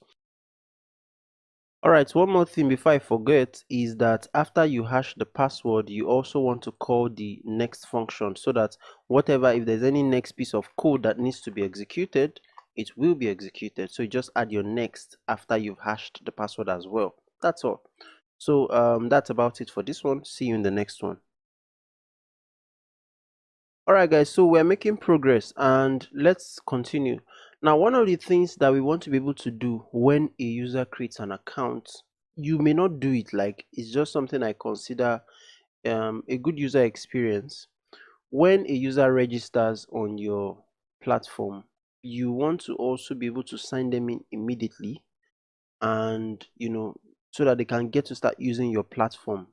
Some people would like to maybe refer them back to the login page, but I don't see the point because they are going to log in with the same credentials anyway. So why don't you save them that maybe 30 seconds or 1 minute of extra delay before accessing your application? So in my opinion, I just feel like, okay, a user has signed up, they've added their username, their email, their password, just log them in immediately. So that's what we're going to be able to do in this video. Now, what is the tool we're going to use to log the user in or to sign the user into our application? That is a tool called JSON Web Token. So what you can do is, I've already opened that up here. So if you go to jwt.io, JWT is an acronym for JSON Web Token. You would see more information about what this is. So it says JSON Web Token are an open industry standard. I'm just going to skip this code here. So they are an open industry standard method for representing claims securely between two parties. Now, the way I can explain this is I'll just try to simplify it a little bit. So when they say two parties, just think of it as your front end and your back end. So your front end, your user uses the front end to make a request to the back end, which has your database and the rest of them. So the user makes that request by providing you their username and their password. So what you do is that when they try to sign in, the first thing you do is you check your database if that user exists. And if they exist, you then issue them a token, which is this JSON Web Token. And it's that token that will enable them or give them the right to access their data on the back end. So you see that we're going to generate JSON web token, and we're going to use it to verify that a user is correctly logged in with the correct details. All right, so that's basically what it is. It helps us manage our users, and this particular website was created by Auth0. So let's get started. The first thing we're going to do is we're going to install JSON web token. So I will come to my second terminal here, and I'll say npm install, and it's JSON web token, like so. It's a long word, so just go ahead and hit enter, and that should install. So let's just give it a couple of seconds. Aha, so it has finished installing, and like I always like to do, let's confirm. So you see here we now have JSON web token. Great. So I'll come to my user controller, and I would first import it. So let's come up here, and I'll say const, I'll call it JWT. That's going to be equal to, so let's require and JSON web token. So hopefully we should be able to, oh, I think I may need to type it out myself. Oh, okay, that's because I did not put my quote. So if you just start typing JSON web token, it will just come up. Great. Now we need to write a function that will create a token for our user using the user ID. So you know every user has an ID. Every data in our MongoDB database has an ID. So what I'm going to do is I'll create that function to generate the token. I'll create it outside of this register user. The reason is that we're also going to need to use that functionality to generate a token when the user wants to log in. So remember, this is register user function. Later on, we're going to create a function, a controller function, to log in the user, and that user is also going to generate a token, or so let's come here and let's create a function that will generate a token. So here I'll just create an arrow function, and I'll call that function generate token. Okay, now that function, we want to generate a token for the user with the user ID. So we're going to pass an ID parameter here. Now there's one more thing we need actually to create a token, and that is known as a secret, a token secret. So that I will create inside of my .env file. So here I'll come here and say, I'll call that JWT secret. So let's do JWT underscore secret. And this, like I said, this is what you're going to use to create your token. So it can be anything, it can be something complex, okay? But I'll just keep mine simple. I'll just say Zeno 123. But just make sure that it's really complex, like a password. You can even use a password generator for this. It can be something very complex. So let's save that, and I'll come back to my user controller. So now I have my JWT secret in my .env file. Let's go ahead and generate the token. I'll come here and say, the way you generate the token is I'll just return, and then I'll say jwt.sign. okay, open a parenthesis. Now this is going to take some arguments.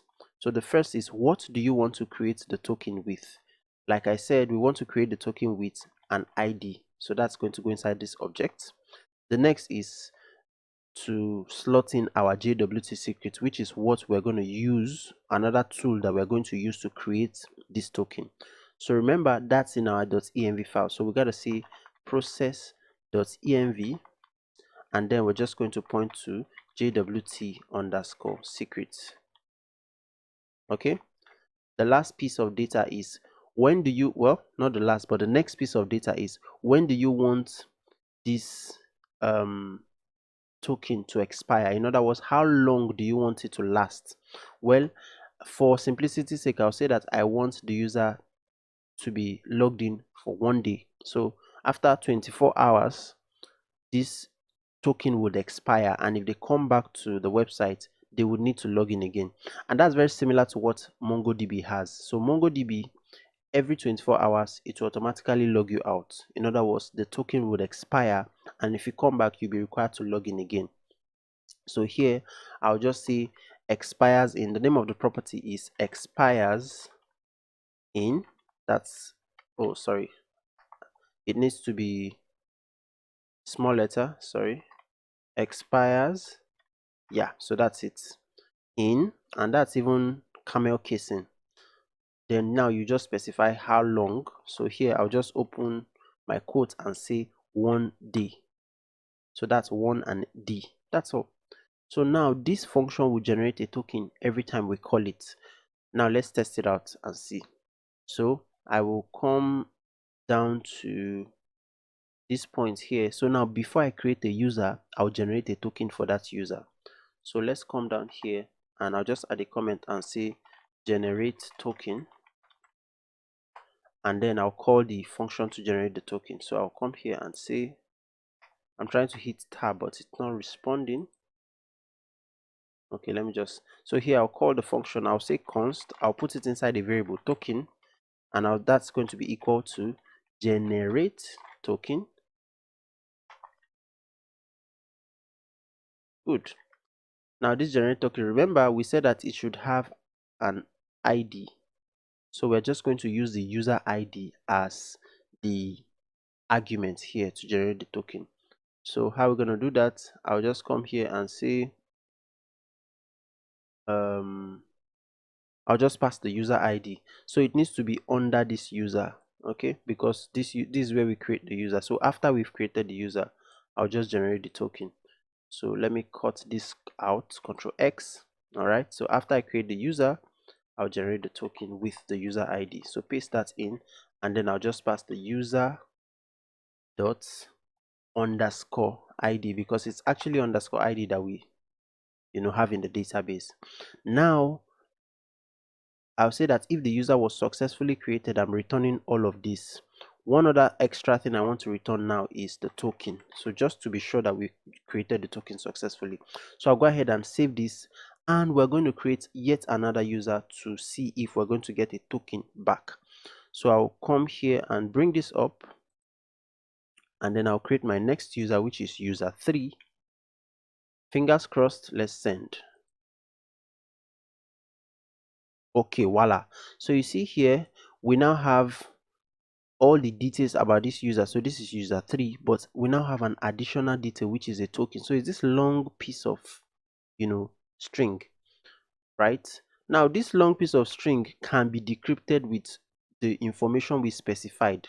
So if I want to access this token, and I have this let me show you, and I have my JWT secret and the user ID, I can decrypt that token on jwt.io.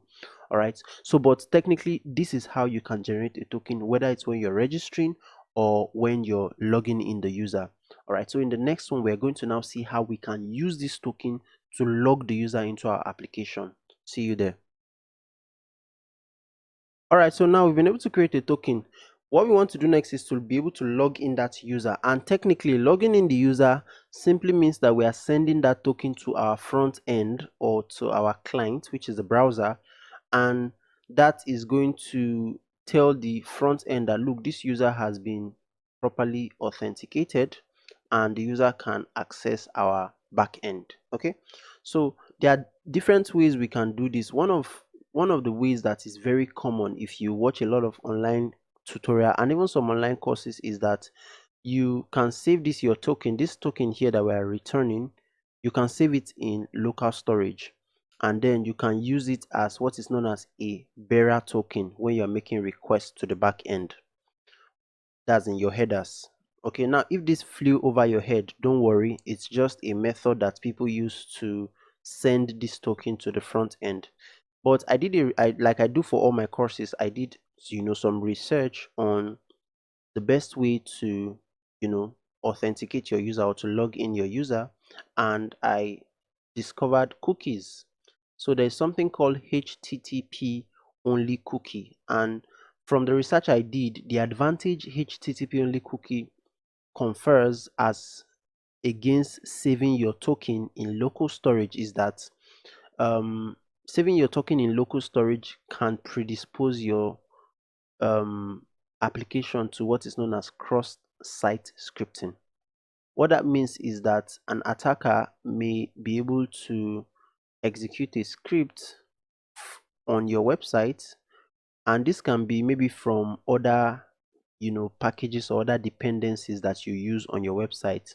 If some of those dependencies are uh, compromised, an attacker may be able to run a script that will look inside your local storage and just grab the token of your users or whatever information you store there for your site, stuff like that. So it's recommended that you use HTTP only cookie. Now, tomorrow this can change, new information as we keep learning. This can change, and the web community may come up with something else, something better. But for now, we're going to use HTTP only cookie to log in our user. So to do that, we're going to need to first install a package. The name of that package is cookie parser. So let me come to my terminal here, and I'll say npm install cookie parser. So that's parser, yeah, like so. Now I hope you appreciate the fact that I'm installing this package when we want to use them, and I'm explaining what they do, because some people will just, some tutorials and courses I've watched, they will just install all the packages at the beginning of the video, so it's difficult to appreciate what each of those packages do. So but I hope you appreciate now that I'm doing it, I'm installing it when we need them and then explaining. Anyway, let's just continue. So I'll hit enter and give it a couple of seconds. Aha, so it's finished installing. Let's confirm package or JSON, and you see here we now have cookie parser. That's great. Now this cookie parser, we're not just going to use it here, we're going to use it at the top of our application. So server.js, we're going to come here and import cookie parser. So here I'll say, you know what, let me just save some time. So I'll just say cookie parser, and then it's going to require cookie parser. All right. Okay, I was expecting it to give me autocomplete cookie parser, like so. So that's about it. Now we're now going to initialize it with our middleware. So this middleware here, I'll just come here, and maybe after express.json, I'll just add my cookie parser. So cookie parser, and then I'll just call it. So that's it for calling it from the top of our application. Now I'll head back to my user controller, and after I've generated my token, where is it? Yeah, so this is where I generate my token. So after I've generated this token here, oh sorry, inside of the register user function rather, exactly, yeah. So after I've generated my token, I'm going to send that cookie. So here I'll say send HTTP only cookie. Yeah, so I'm going to send it to my client or the front end. So how am I going to do that? Here I'll just say response.cookie. Okay, because it's like a response we are sending to the front end. So here we're going to add some parameters here. So what's the name of the cookie? What do you want the cookie to be saved as in the front end? So here I'll say I want it to be saved as token, right? I'll add a comma, and then I will now specify this token here. Okay, so I'll point to this token. That's what I want to save. Add a comma. Then there are some other properties that we now add inside of this object to just describe how we want to save the cookie. So I'll open that up, and then here the first thing is the path. So path, and I'll set that to, even if you don't set the path, it's going to default to the home page, so /, but then I'll just set that. Okay, so what this means is, anyway, I'll just write all the properties, then I'll now see what they mean. Then the next is HTTP only. Aha, so you see it's giving me autocorrect. I always like it when it gives me autocomplete rather. So I'll set that to true. Then when do you want this cookie to expire? So here I'll say expires. And remember, we've already said that we want it to expire in 1 day when we're generating the token. So expires, I'll set that to 1 day. We're going to use the date object here. So I'll say new date, open your brackets, and I want to say that I want to write 1 day here. So here I'll just say date.now. That's the current time that we are now, or the current dates that we are now, and then I'm just going to say plus an additional 1 day. So here I'll just say plus, and then I'll just say 1000 times 8, that's 86400. Okay, so technically this is just 1 day. Let me write it here. Great. Right, so the next property that we're going to add is same site. Same site. And I'll set this to none. Oh, there needs to be a comma here. That's why we're getting that red line, comma. Aha, so same site, I'll set this to none. I'll add a comma, and then I'll say secure, and I'll set this to true. Okay, so now let's talk a little bit about what these properties mean so that we can, go ahead and test this out. And to do that, I'm just going to open a resource online. So let me just grab my browser and just expand this guy. So this is a resource online. So you notice that we have, this is response.cookie, and the parameters it has is just giving us what they mean. So I didn't even add the domain, okay, but let's look at the ones we added. So you see expires, it defines when the cookie will be expired. HTTP only. This boolean parameter flags the cookie to be used by the web server. All right, so that's then the path. Okay, we defined path. This is the path where the cookie will be stored. Default is / which is the home page. Secure, this marks the cookie to be used with HTTPS. All right, so you may want to now say that, oh, but we're developing in local environments, we don't have HTTPS here, we just have HTTP. Well, these last two parameters, they would actually not be executed now, they'll be executed when we deploy. So same site set to none simply means that our front end and our back end can have different URLs. So in our case, we're going to host our front end on Vercel, so it's going to have a different URL. We're going to host the back end on Render, different URL. So by setting the same site to none, we are telling this cookie that, look, although we have different URL for our front end and back end, I still want you to work just fine. And then for the secure, we're just specifying that we're going to use HTTPS. So that's about it for, sending our cookie to the front end of our browser. So now what we're going to do is we're going to come here and register a new account. So let's open our Insomnia and let's try to register a new account. So here I'll just say user 4, for example. So user 4. I hope we don't get to user 200. Okay, I'll go ahead and click on send, and let's see, it's going to create a user and it's going to send this cookie. Aha, so you see it has created user4@gmail.com. So I'll expand this guy, and you see in this cookie tab here we have 1. So I'll click on it, and as you can see, we now have a cookie here. And remember, we said that the name of the cookie should be token, so we have that here, and then this is the cookie. So if this was the front end of our application, this will be sent to the browser, and then we can now use this to confirm that this user is currently logged in. And if it expires, then the user will be automatically logged out. So that's about how we can log in our user using the cookie parser, or the cookie method, HTTP cookie only method. So that's about it. See you in the next one. All right, so slow and steady, we're making progress on the project and we're learning as well. So next we're going to create the functionality to log in the user. So there are two pieces of that. We're going to first create the route, because this route now is to register the user. So now let's create a route. Very straightforward. But before I do that, let me just create a function here. So after this register user, I'll just come down. You know what, let me add a comment on top of the register user. Okay, so let's come here and I'll just say register user. Yeah, then I'll come down here. After I've registered my user, I would create another one to log in user.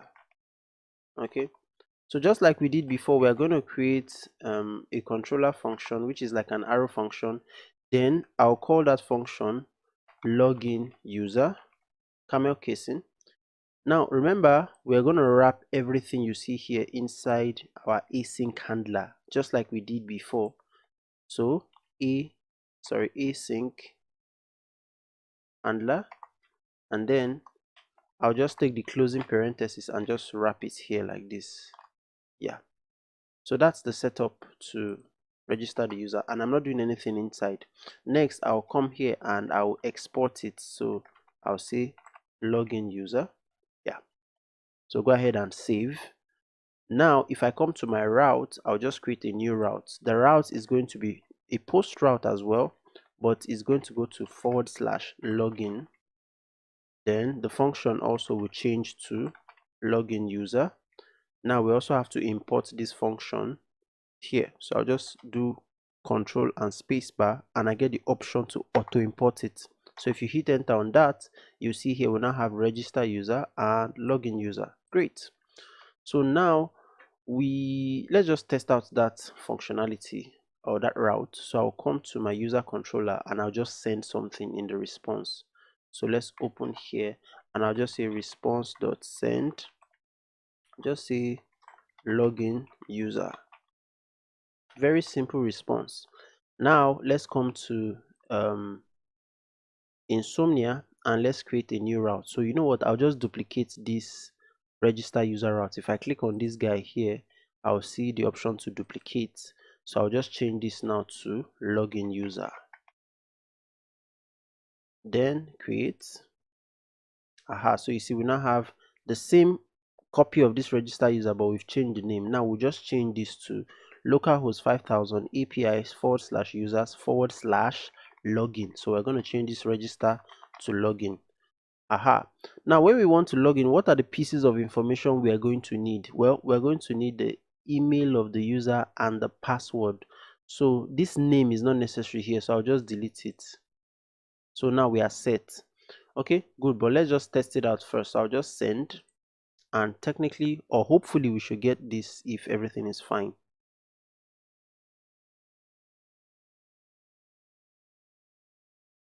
And fingers crossed, it's taking some time. So you see here we now have login user. So what this means is that our route is properly set up. Now in the next video we can now go ahead and write the logic to log in our user. All right, see you in the next one then. Okay, now let's write the functionality to log in the user, and we're going to be a little bit faster with this one because most of what we're going to do here we've done in the first part, which is to register the user. So when a user tries to sign in, what do they do? Well, they provide their email and their password. So we're going to get that from the body, the request body. So I'll come here. I need to get rid of this guy. We're not using it anymore. So I'll come here and I will just get the username and password first. So const, and I'm going to destructure it from, email and password. I'll destructure it from the request body. So request the body. So now when you have the email and the password from the request body, what do you want to do next? You want to add some validation. So validate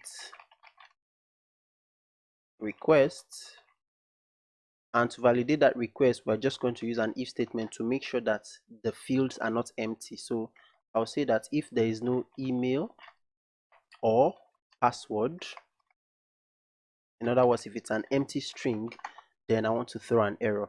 Now because I've already thrown errors a couple of times, I'll just grab the command here to save time and paste that in. So it's going to be bad request 400, and then I'm just going to say please add email and password. So please add email and password. Yeah, then all right, so now what if the email and the password is entered into the field? In other words, we get the email and the password. Well, we want to check if that user exists in our database. So let's check if user exists, and this time I'm not going to give it a variable name of user exists. I'll just say user. So const user. And how are we going to do that? Well, we are going to await user. So we are using the user model. user dot, and we want to find one. Now what do we want to use to find what parameter do we want to search in the database? Well, we want to use the email. So if we check our database and we find that user email, then we know that that user exists. The next thing is we want to check if the password the user entered is correct. But what if the user does not exist? That's the first thing. So if the user does not exist, let's throw an error. So you know what? I'll just grab this line here, copy this, and just below this guy, I'll just paste that in. However, I'm going to change the condition in here. I'll say that if there is no user with that email, so if the user does not exist, then I'll throw an error. I will say user not found, please sign up. So user not found, please sign up. Okay, so that makes sense. Yeah. All right, so next we want to check if the password is correct. So the user is giving us email and password. Let's check if the password is correct. So let's say user exists. Now check, what am I writing here? Check if password is correct. Great. So how are we going to check? So I'll say const, and I will give this variable password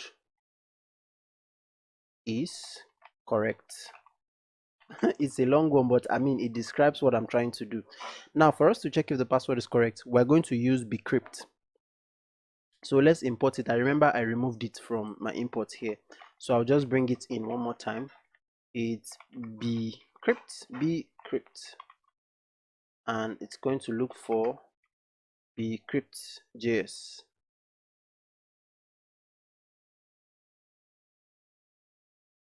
Wow, I was expecting autocomplete to help me so that I'm very sure. Okay, so we're just going to import bcrypt.js. You know what, let me just check I've imported it before in the models. Oh, this is going to waste time.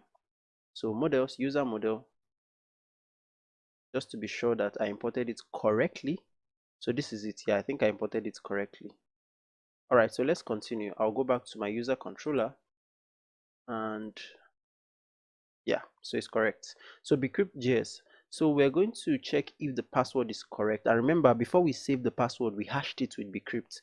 Bcrypt also has the functionality to compare the raw password you give when you want to log in with what is saved in the database. So how are we going to apply that? Well, we're going to say await, and it's bcrypt dot compare. So I'm getting my autocomplete. I'm very happy with that. Let me expand my code editor. So bcrypt.compare. Now what do we want to compare? We want to compare the password that the user gives us right here with what is stored in the database. So here I'm just going to come here and say I want to compare the password, yeah, and the next parameter will be, what do you want to compare the password with? Well, we want to compare it with what's in the database, right? And remember, we've already confirmed that the user exists in the database, and we saved it inside this user variable. So what that means is that we have access to all the information about the user in this variable here. So here I can now come here and say compare it with the user dot password. Okay, great. Now we'll compare. Then we are going to log the user in if the user exists in the database and the password is correct, or not necessarily log the user in. We're going to get the user information. So let's get the user information. So here I'll say if, let's open this up, the user, which is if the user exists, and the password is, oh sorry, not like that, and password is correct. Then what do we want to do? Well, we want to retrieve the information about that user. So I'll just say response.json, and let's open that up and open it as an object. So basically what I want to do here is very similar to what I did when I registered the user. So I'll just go there up and you grab the code. So if you come here towards the end here, you'll notice that we did identically the same thing. So we're returning the information about the user after we sign up that user. Okay, so I'll just grab everything you see here like this up to this guy. I'll copy that and I'll just go down and then just slot that in. So in the place of this response.json, let's just replace everything here. All right, so first off, we destructure all the information about that user, and then we returned it here. The only thing we're going to change is this status. This 201 means that you've created a new piece of entry in your database. So let me just leave it as 200, which is like a successful response or an okay response. Then also I've not created the token yet, so I'll just get rid of that. Then lastly, I'm going to add an else statement if there is a situation where the user and the password is not correct. So let's just come here to this part here, and then let's add our else block and open that up. And we're just going to grab an error, so something we've done before. 400 error is fine. I'll copy that, and then I'll just come here and paste it in. Aha, so this time maybe something was wrong with the entry. Maybe the email or the password was invalid, so I'll just say invalid lead email or password. So you don't want to let the user know exactly what was wrong. Just tell them one of them was invalid, either the email or the password, and they should be able to understand that they will check the form and find out what is the problem. So now we're going to save and let our server restart. So I'll just save and let the server restart. Okay, so server has started. Now I will open my Insomnia app and then let's test this guy here. So remember, at least I'm sure we have user 4 because that's the last thing we created, and this is the password. So let's send it and see if we get the information back. I'll send, fingers crossed. Voila. So you see, we now have the information about this specific user. But let's try and maybe send with a wrong password. So I'll just add password 4 here, and then I'll send, and let's see. Aha, so you see we get invalid email or password. I'll make it correct, and then I'll just remove the email. User 4, Ctrl X to cut it out and send. Please add email and password. Okay, let's paste that back in. And then if we have an email that does not exist in the database, so let me just make this user 5, which we've not created. I'll send. Aha, user not found, please sign up. So you see, technically we've been able to at least log in that not log in the user, at least get access to the data of the user in the database. So now what we're going to do next is we're going to log in the user. And remember, to log in the user, we need to create a token. Okay, just like we did before. And because we've done it before, I mean, it's going to be a little bit faster, and at least we're familiar with the process right now. So we're going to generate a token, and then we're going to send a cookie to our front end with that token. But guess what? We've done that before, so there's no need to reinvent what we've done before. So let's just come here to our register user functionality, this place where we generated the token and we sent it to the front end. I'm just going to grab this guy like this. Okay, I'll just grab this guy, I'll copy it, and then I'll just generate a token here as well and send to the front end. So after I confirm that the password is correct, and after I've gotten the user, I'll just come down. So below this check if password is correct functionality, I'll just come here and paste in the two block of code. So the first one is to generate a token using the user ID. Then the second one is to send that token to the front end. So you see response.cookie, we're sending it as a HTTP only cookie to the front end. So now let's go ahead and save this guy and then test again to see if we have access to the token. By the way, let's also send the token here because we now have it token, and then I'll save. Aha, so let my server restart, and then I'll just come here now and send it one more time. Okay, great. So I'm going to sign in this user again, and let's see if we're going to have access to the token. So user 40123 send. Aha, so you see we're able to get the information of the user. And if let me expand this guy so that we can see properly what's going on here. Expand. So you can see now we now have this token that was generated using the user ID. Now also, if you come to this cookie and then you click on it, you'll notice that we also have a token here, and this is what is going to be sent to the front end. This is assumed that this is the front end, so it's going to be sent to the front end, and with that we can now know that this user is properly validated, give the user access to our application, or log the user in. So that's about it for logging our user into our application. Thank you so much for watching this one. I'll see you in the next one. Alright, so now we've been able to log in the user. Now the next logical thing to do is to write the functionality to log out the user. So let's start by creating that route to log the user out. So I'm going to come to my user route, and then here I'll just duplicate one of these ones here like so, and what I'll just do is I'll just change the information here. So this time it's going to be a get request because we're not sending any data. We don't intend to send any data to this route. We're going to change the name of the route to logout, all small letter, and then this is also we're going to change this also to logout. Yeah, okay. Now before we save this file, because we've not created this logout function, if we save this file, you're going to get an error. So let's come to our controller and create a controller function for logging out the user. So here I'll just say, let me add a comment here. I'll say logout user, and then I'm just going to create a controller function cf, and then it's going to be, I'll change the, okay, yeah, it has to be logout as well, logout.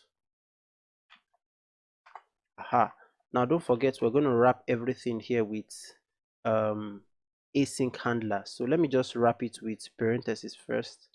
So wrap it with parentheses and then just put async handler in the front. So that's it. Now I'll need to come and add it to our list of exports. So this is going to be logout, and then we can save. All right, now that we've saved this, we can now confidently come to our user route and first import the logout function. All right, so you see we've brought it in, and now we can save this file comfortably without having any error. Now just to be sure that we created this function correctly, let's return something here. So I'll just say response dot send, rather response dot send, and then I'll just send a text that logout user, and then I'll save that. Now let's come and test our functionality in Postman. I'll come here, I'll duplicate this login user, duplicate, and then I'll just change it to logout user, or maybe I should just say logout, so that it's a bit different from, so logout create. So login user, then there's logout. Now don't forget that we need to modify some things here. So the first is this request type. So it's not a post request, it's a get request. So make sure you change that. Then the URL ends with logout. So that's it. Now let's go ahead and send, and just to make sure that we are on the right track. So you see we get a 200 okay response, and so we get our text logout user.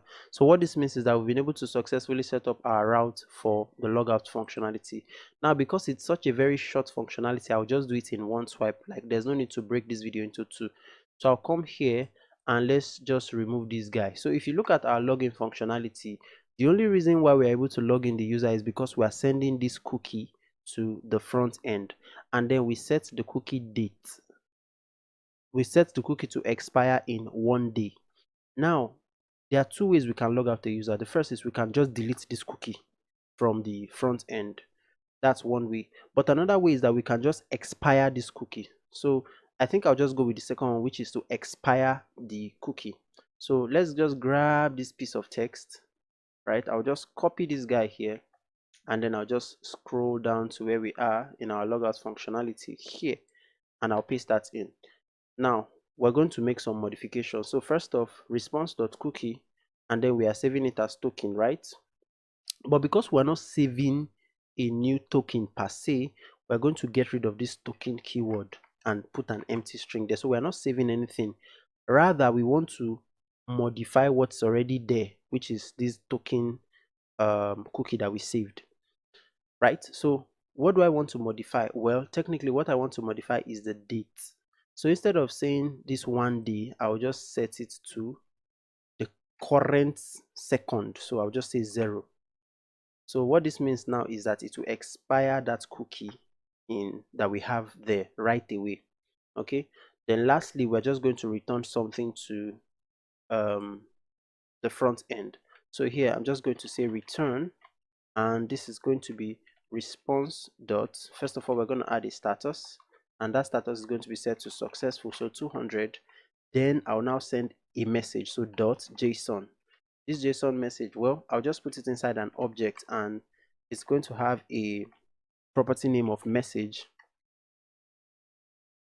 So most times when I want to send a message to the front end, I give it a property name of message, and then I'll just say successfully logged out. Successfully, oh, that should be so successfully logged out. Simple as that. So that's it. Now let's go ahead and test this out. So I'll go ahead and save, and we can test this in Insomnia right away. So I'll come here, and where's Insomnia? Okay, and then I'll fire off this logout functionality.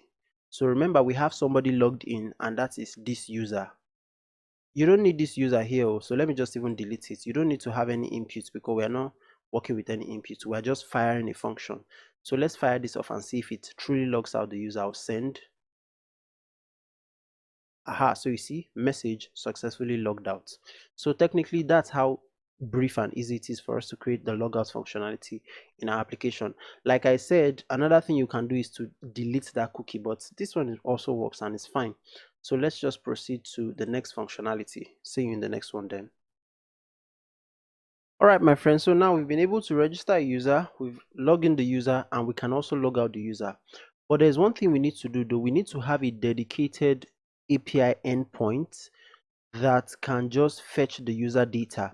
So let me show you what I mean. So if you open the project, the finished project, you see here that in this our profile page, we retrieve the user data and then we display it on the page, and from there we can then go ahead and edit or do whatever it is we want with that data.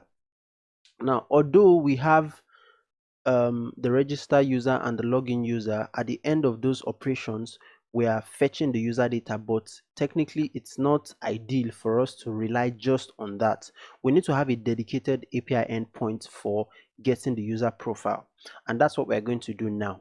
So first off, let's create a special route for that. I'll call that route get user route. So I'll come to my code editor, and then I'll just add a new route. It's going to be a get route because we just want to get some information from the database. So here I'll change this to get user. Then the function that we're going to execute is also going to be get user. Now, of course, you know we've not created this controller function. If you save this, you're going to get an error.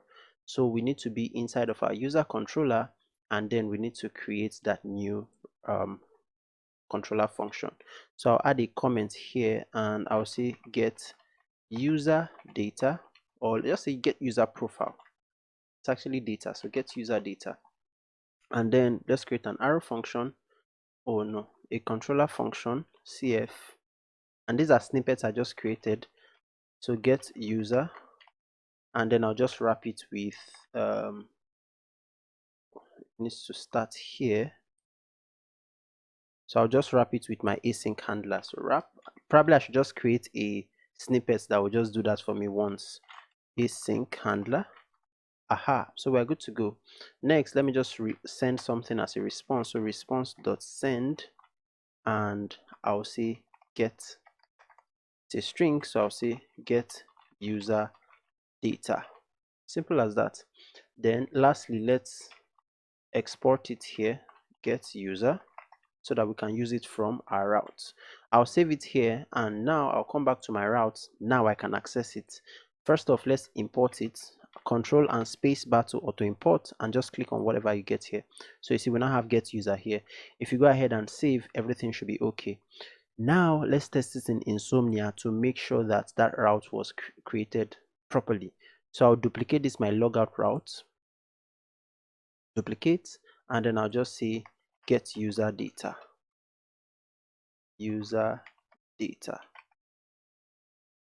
and then I'll just create that. Okay, remember it's a get route, but the URL is going to end with get user. All right, so fingers crossed. Let's go ahead and test. Send 200. Okay, and shortly we should get our text that says get user data. Aha, so we've successfully set up this route. Now let me show you something that you need to pay attention to before we go ahead and create this route. So I'll bring up my I'll bring up my browser here. Now I'll just click on the dashboard so that we just get the dashboard area, and then I would open another. Let me just copy this guy. I'll open another tab and I'll log out with this tab here. So let this tab open up. Aha, so I'll just go inside my dashboard and then I'll log out. Voila, so you see here we are logged out. Now let me come back to this app here. This is the same browser, so technically I'm also logged out here because it's the same browser. The cookie has been set to expire rather. Now I'll try to go to the profile page. Now watch what happens very closely. I'll go to the profile page. Voila, so you see we get two things happen. The first is that we get this notification that the session has expired and is asking us to please log in to continue. That's the first thing that happens. The second thing that happens is that because we are now logged out, we don't have access to that profile page, and that's why we are redirected to the login page. So what this means is that, let me bring this down. What this means is that this our get user routes that we show on the front end profile page. We're going to protect it.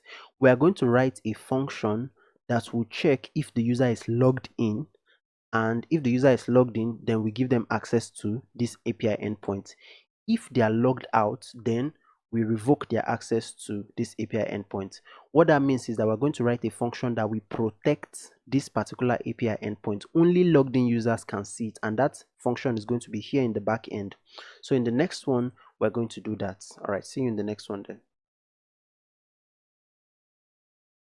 All right, so now let's create a function that can protect certain routes in the back end, and this one's going to be quite fast. We're going to create a function inside the middleware folder because we want to be able to use it in different parts of our application. So create a new file and I'll call it auth middleware.js.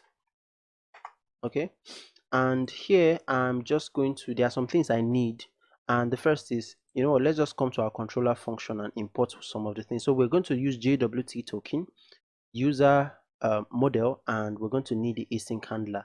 So let me just grab these three guys and then just import it here. All right, great. Now I have created a snippet for myself to help me easily create an async handler wrapped function. Aha, so you see, and I'm going to call the name of this function protect, because I want it to be able to protect certain routes from unauthorized access. Now let's go ahead and export it. So module.export, and then I'll just set that to be equal to protect so that I can use it anywhere I want. Great, so now let's open this up. So just to keep things a little bit organized, I'll just use a try catch block so that we can just have a pictorial organization of what is going on. Now what do I want to check first? Well, I want to check if the request that I'm getting from the front end has a token. If it has a cookie, we store the token as a cookie. So how are we going to do that? So first off, I would say const, I'll create a variable, I'll say const token, and the way we check if there is a token in the cookie is we're going to say request dot cookie, plural cookies, and the specific one we're interested in is the token cookie, because that's the name we use to save the cookie anyway. So token. Okay, so that's it. Now let me just give some space. Now what if this token does not exist? That's the first condition we're going to check. So I'll add an if statement, and I'll say if there is no token, then I want to say response.status, and I just want to do a 401 not authorized. Then I'll just send a message. So let's throw an error, throw new error, and the error message will just say not authorized, please log in. Simple. All right, so that's the first check we want to do. Now what if the request came with a token? So we're going to need to verify that token. So I'm going to add a comment here just so that we can track what we are doing. I'll say verify token. And how are we going to verify token? Remember, the token was created with JSON Web Token package. So we're going to use that same package to verify the authenticity of the token. In other words, to check if the token has not expired. So I'll put it inside the variable. I'll say const verified, and that's going to be equal to, now remember we're using JWT, so JWT and then dot verify. Open your parentheses. So now we are going to give these two arguments. The first is, what do you want to verify? Well, we want to verify the token, and we are going to verify it with the JWT secrets. Remember, we created the token with this JWT secret. So that's the same thing we're going to use to verify it. So here I'm just going to say process.env dot JWT underscore secret, like so. So that's what we're verifying the token with. So now let's come down here. Now what if the token is actually verified? What next? Well, remember there are two things we use when we're creating the token: the user ID and the JWT secret. So if you allow me to quickly give you a reminder, I would scroll down to, okay, so this is one point where we created the token. I thought I just saw, okay, yeah, so we generated the token here, but the function is at the top. So you see, we are using the ID, which we set to be the user ID, and then this JWT secret. Of course, this is just the property of when it expires, but this is two main things we use to create the token. So what that means is that when we verify the token, we can get the information out of it, like the ID that it was created with. So you know what I'm going to do here? I'll just add a comment here and say get user from token. So I want to get the user ID from token. So you know what, I'm just going to say user is equal to, so how do I extract the token? I'll say await, and then I'll use my model. So user dot find by ID, because remember we created the token with the user ID, so we can actually extract that ID and find that user. Now how are we going to get access to the ID? Remember, we verified the token and we saved all the information inside this verified variable here. So what that means is that I can come here and find the user by verified dot ID. All right, now this will give me all the user information saved in our database, but then there's one thing: I don't want the user's password to be sent back. I want every other information except the user's password. So the way you tell MongoDB that you don't want the user password to be sent back is you say select, and then you say minus whatever property. So in our case, it's password. Okay. So now that we are querying the database for the user, what if we query the database and we don't find the user? Let's have a check for that. So I'll add an if statement, and let me just come to the next line. I'll add an if statement like this, and I'll say if there is no user, then what do I do? Well, I'll just throw an error. So let me just grab this guy and say that, look, the user was not found. I'll copy this guy here and I'll just slot it in here like this, and I'll say user not found, user not found. Okay, so that's one. Then okay, so what if the user is found in the database? So the next thing is we are going to save that user to this request object here. So the way I'll come here, the way I'll save it is I'll say request.user. So this is like a new thing here, and I'll set it to be equal to the user that we just got from the database. Okay. The last thing we'll now do now is we'll now call the next piece of function to run. So what that means is this request response, we'll need to add a next here, so that if there's any other code that needs to run after this middleware, it will just run. So here, after the request.user is set to the user, I'll just come here and call the next piece of code to run. Okay, so in my catch block, I'll just say that, look, if there's any error, just if the user does not exist, just say user is not authorized or something. So let me just grab this one that says user not authorized, please log in. I'll just copy this guy and then I'll slot it in my error here. Great. So that's about it for this one. Now let's go ahead and test out the this piece of protect functionality in our route. So I'll come here and user routes, and then this get user here, before the get user function is called, controller function, I'll just slot in the protect middleware. So protect, and then I'll add a comma. Let's auto import it. I'll auto import it, and that's it right there. Great. I'll save. Now let's come and modify the user controller. So I'll scroll down to the function that gets the user data. Let's get rid of all this stuff here. So by the fact that we, let me come back here, by the fact that we slot in this protect middleware to this route here, what this will do is that it will give this get user route access to the user information. So you see this request.user that we set to this user, it will provide this information to any route that you use it. In this case, we're using it in this get users route. Great. So now I'll come to the controller function and I will very quickly add the function to get the user. So the first thing is, let's get the user from the database. So I'll say const user, and that's going to be equal to we're going to use the user model user dot, and we'll find by ID. And what ID do we want to find? So remember, we said that whenever you use this protect middleware, you are giving that route access to this user, and you're giving it the access to the user in this request.user property. So I can now come to this controller function and say request.user._id. okay, that should be small letter, sorry, ID. Simple.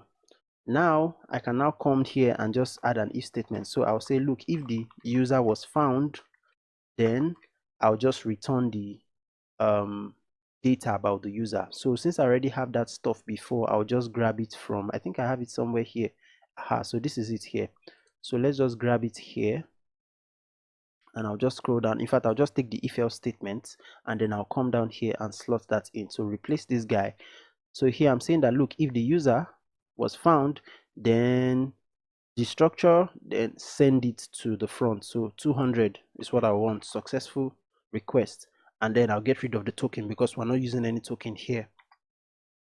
If the user was not found, then simply just say user not found. So here let's just say user not found. So now I think we're good to go to test this stuff. So I'll just come here to my Insomnia. Let's wait for our server to restart fully. It has restarted. So I'll come to Insomnia, and let's log out first. I'll just log out. So I'll click on logout. So I am sure that I'm logged out, and then I'll come to get user profile, and then I'll click on send. What's going on here? So we get the message not authorized, please log in. So come back to the login user route and let's log in. So I'll send. So we are logged in. This is our login data, and then I'll come to get user profile here. Fingers crossed. Hopefully we're going to get that, and then let me just click on send. So there's a problem here. We're getting an empty object. So let me look at this. So I think you probably saw the error when I typed it out. So I did not type my await here because this is an asynchronous function. So you need to have your await in front of your Mongoose function here to find by ID. So if you save that and then we come back here, we should now test this again. I'll send. Voila. So you see, we now have the user information, the ID of the user, name, email, photo, phone, and bio. So that's how we can protect a route. So I think I should just try it out one more time. I'll log out and then I'll come to get the profile. Let's send and see. Voila. So you see, not authorized, please log in. So that's about it for this one. We're able to create the protect route middleware, and then we're able to create a function to get the user profile. So that's about it. See you in the next one. All right, so now we're making so much progress on the backend area. There's one thing though for our auth middleware. Okay, yeah, in the previous video I don't think I added the const. It was just user I wrote. So just make sure you add const in front of it. All right, let's go ahead.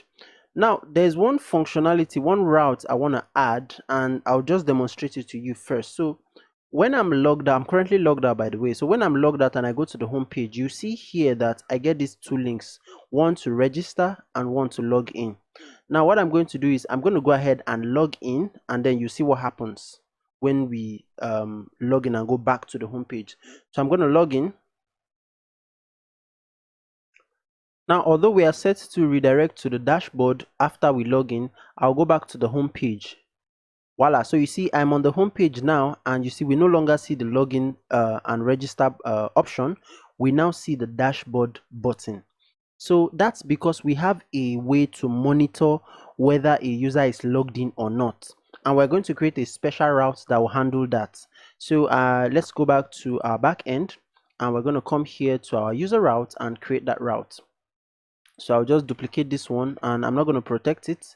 I will just get rid of the protect, and the URL for the route is going to be logged in, like so. So you can name it whatever you want. You can name it logged in status, whatever you want, but I'll just leave mine as logged in. And then the controller function that I'll fire off, I'll call that function login status, like so. And remember, I've not created that function yet, so I'll go to my, let me close the middleware. I'll go to my user controller, and then I'll just add that. Let me close this guy up, and below here, let me first start by adding a comment and say get login status, like so. And then I'll just create my async handler function, which I'm going to name login status. Let's go ahead and export it here, and I'll just change this to login status as well.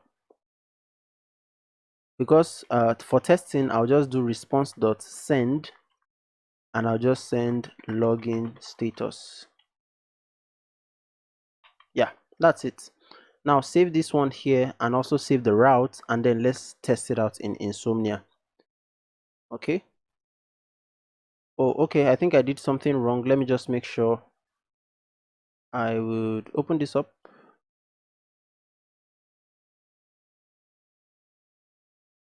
So it says oh, I did not import it inside of my route before saving it. Okay, so I'm sure you probably noticed that. So let me import it. Aha, so we're not going to get any error again. So let me come here and test it in Insomnia. I'll create a new I'll duplicate this one and just say get login status, and then I'll just click on create. Now it's going to be a get route, or the method is going to be get, by the way, sorry. Then I'll change this here to users / login logged in, LOGGED, logged in. Yeah, and then let's click on send, and hopefully we should get a response. Yeah, so 200, okay, and the text will just say login status. Yeah, so we're set. All right, so in the next video we're now going to create the function that will get the login status.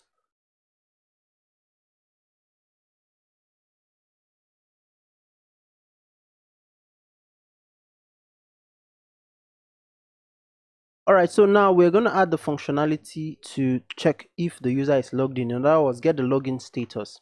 So I'll come here, and in this controller function, I would just come down here. So it's going to be very similar to the way we protected a route. So the first thing is to create a token. So let me come here and get the token. So I'll say const token.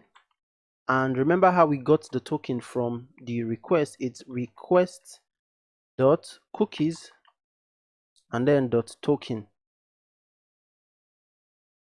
All right, so now if there is no token, then we simply just want to return false. Okay, let me close that. So let's add an if statement. If there is no token, then we're just going to return, and then I'll just say response.json, and here we'll just say false.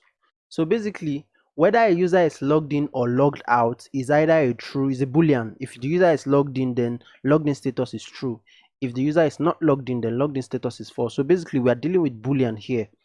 All right, so now, you know what, let me just get rid of this guy so that, okay, great. So now, if the token exists, you also want to verify the token. Remember how we did it the other time?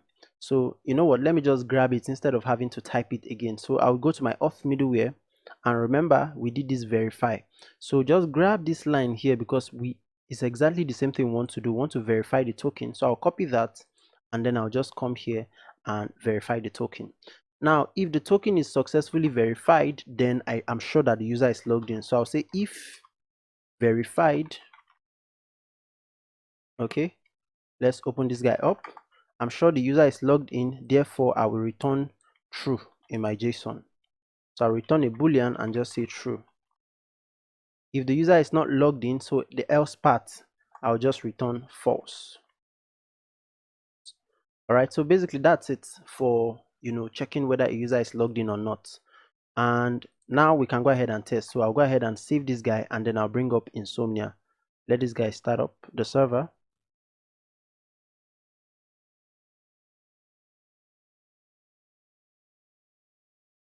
Okay, so our server has started. Now let me, where is it? Get login status. So I'll just fire it now and let's see. I don't even know if I'm still logged in. Okay, great. So you see, I get true because indeed I am still logged in. Now let me go ahead and log out. So I'll come to the logout route and fire it off. Aha, so I'm logged out now. I'll come back here to get login status, and then I'll send it. Voila. So you see, we get false. So with this simple controller function here, we can be able to check whether a user is logged in or not, and then do something based on that right from the back end. So that's about it for this one. I'll see you in the next one. All right, guys, now let's create the functionality to update the user. I'm going to bring up my browser just to show you. So this is the user profile. If you click on edit, then it shows you details about the user in a form that you can update. Well, you cannot change the email of the user because you don't want your users to be switching their emails, but you can change every other thing. So the name, the phone number, the bio, even the image of the user. So if you scroll down here, you see this option here to change the image. So this page is actually divided into two sections. The first is updating the profile, except the password, and then we have a special section here to change the password. So we're going to create two separate routes to handle these kinds of updates. All right, and so the first one we'll do now is just to regularly update these details about the user. So let's get started. So I'll come here to my code editor, and I'm going to create a route for that. So let's come to our user route, and let me close the auth middleware. So user route, and then it's going to be a patch route. So I'll come here, duplicate this guy, and then I'll just say router.patch, and it's going to point to the URL is going to be update user, like so, and the function also is going to be update user. Camel casing user. I've not created this function, so let me create it first before I save. I'll come here and I'll collapse this part of my code, and then I'll just come here down. I'll say update user, and then I'll create AH, which is my shortcut to create a function, which I'm also going to call update user. Oh, sorry about that. Update user. Great. In this function, we're just going to do our regular response.send, and I'll just say user updated. Well, I'll scroll down here and then I'll add it to my list of exports. So Ctrl V. Go ahead and save in the controller, and then I can now come to our route here, update user, and then I'll save that as well. Now, this route, I want it to be protected. So while I'm here, let me just add my protect middleware, because you don't want a user that is logged in to have access to this route. You only want logged in. You don't want a user that is logged out to have access to this route. You only want logged in users to be able to access it. So that's why I'm protecting it. And since I'm here, let me just move this up. Okay, I think I can just leave it the way it is. I'll go ahead and save, and then let's wait for the server to reload. Voila, so there is a problem, and oh, I did not import it. Sorry about that. So let me auto import it and save that, and that should get rid of the errors. So now let me bring up my Insomnia, and then I'll create a new route. So let's click here to duplicate this one, and then I'll just say update user, and then create. All right, so what are the things we want to change in this route? Well, it's going to be a post route. So post, and I'll change the URL here to end with update user. Yeah. Okay, so now let's send it and just make sure that everything works. So I'll send, and okay, so I get this 404 not found. Oh, sorry, it's a patch request. Forgive me. I absolutely forgot about that. So patch request, and then I'll send. Remember the difference between a post and a patch request. So it's telling me not authorized, please log in. All right, so because we protected the route, so let's just come here and log in, and login user.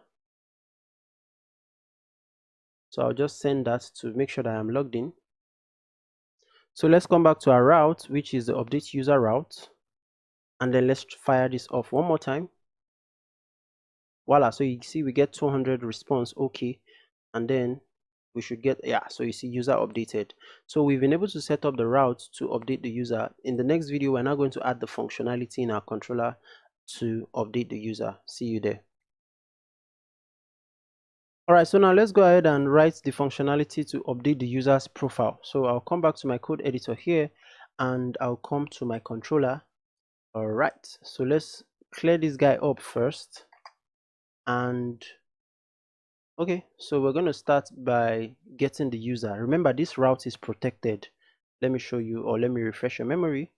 So update user route is protected, and any route that is protected has access to the request.user.id, or essentially has access to the user data. And just to refresh your memory one more time, I'll go to my auth, and you see here that this is it, request.user, and we set it to be equal to the user data. So because we protected the update user route, it means that in the controller we can also have access to the user data. So let's begin. So first off, I'm going to get the user out. I'll say const user, and that's going to be equal to await. We're going to use the user model to find by ID. So find by user dot find by ID. Yeah. So now what's the ID? It's going to be request.user._ID. So that will look, get the user out for us. Now I've got to come here and say that if user, so let's have an if statement. So if the user has been found, then let's open that up. Essentially what we want to do is we want to update the information that we get for that user, and that information is going to be in the body. But because we don't even know what the user will choose to update, they can choose to update only their name or maybe only their bio. So we're just going to be smart about it. So here, let me destructure all the properties from this user. I'll say const, and I've done this before. Maybe I should actually just grab it from where I used it before. Get user. I think I used it here. Great. So let's just get all of this. I'll just copy that. You know what? I can actually just copy everything. Okay, I'll just copy this, the structuring part, and then let me collapse this. So I'll come here and slot that in. Aha, great. So I've gotten all the properties of the user here. Now, technically what we want to do is that we want to update the user's information with the information that is coming from the front end or from the body of that request. So let's start with the email, user.email. Right, so I'm saying this user here dot email, and I'll set it to be equal to the email. So because I don't want that one to change at all, you don't want your users to keep changing their email. So that's the first, user.email set to email, but the remaining can change. So we'll go to user.name, and that we're going to set that to be equal to request.body.name. Okay, so request.body.name. Now, what if the user does not send any name in the request? Well, we'll now have or set it back to the name. So you see this name here. So that's what we're going to do for all of, oh, this shouldn't be a comma, sorry, it should be a semicolon. We're closing it. So let me close this one as well. So I'll just duplicate this and do the same for the remaining part of the properties in the user. So let me just do it 1, 2, 3. So just 3. So here I will change this to user.phone. So if the user decides to change their phone number, so phone, then this next one I'll change to user.bio. If they decide to change their bio, that's fine. So bio. Then next is going to be user.photo. So that's the last one. So, oh, I made a mistake there. 1, 2, and 3. Okay, so this is photo. Great. Now remember, we have a special function to update to change the password. So I'm not going to add the password here. It's not like I cannot add the functionality here, but it will make this controller function very cumbersome. That's why I just decided that, look, let's just leave the password for now. We'll create a special API endpoint to update the password. All right, so now these are the properties we want to update in the user. After we've updated it, we can now go ahead and save it. So I'll create another variable. I'll say const updated user, and that's going to be equal to, now we're going to say await user dot save and call that. So this is another way we can update pieces of information in our database, right? Next, let's return the what's it called information back to the user. So I gotta come here and I'll say response .json. Let's open that up, and then I'm just going to send the information back.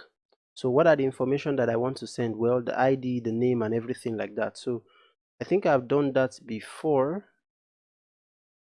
Let me come somewhere where I've done that before, because I don't want to have to type it again. Okay, great. So here I've listed all of the information before, so I'll just come here and grab everything except the token, and then I'll just copy that and come down here and paste it in. Aha.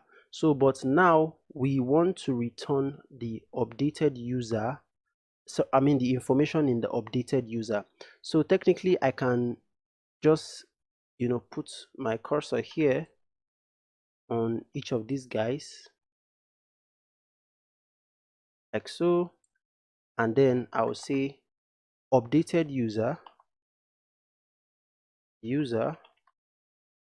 dot, okay, so the first one is going to be dot the ID, so underscore ID. Then I'm going to, this one is going to be the name, this one is going to be the email. Next we're going to have the photo, there needs to be a P here, PH. Then the last one is going to be the phone, then the bio. Okay, so that's about it. We're going to return that in the JSON data.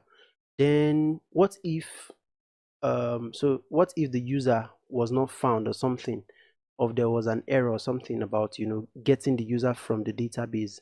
Then we're going to have an else statement. So this is where the if statement ends. So I'll just come here and add an else statement and just open that up. Let me just give space here. So in the else statement is where I'll just throw an error, a 404 error, and say user was not found. So let's just say response.status, and then I'll just say 404, and then I'll just throw new error, and in that error I'll say user not found. Yeah, so that's it basically.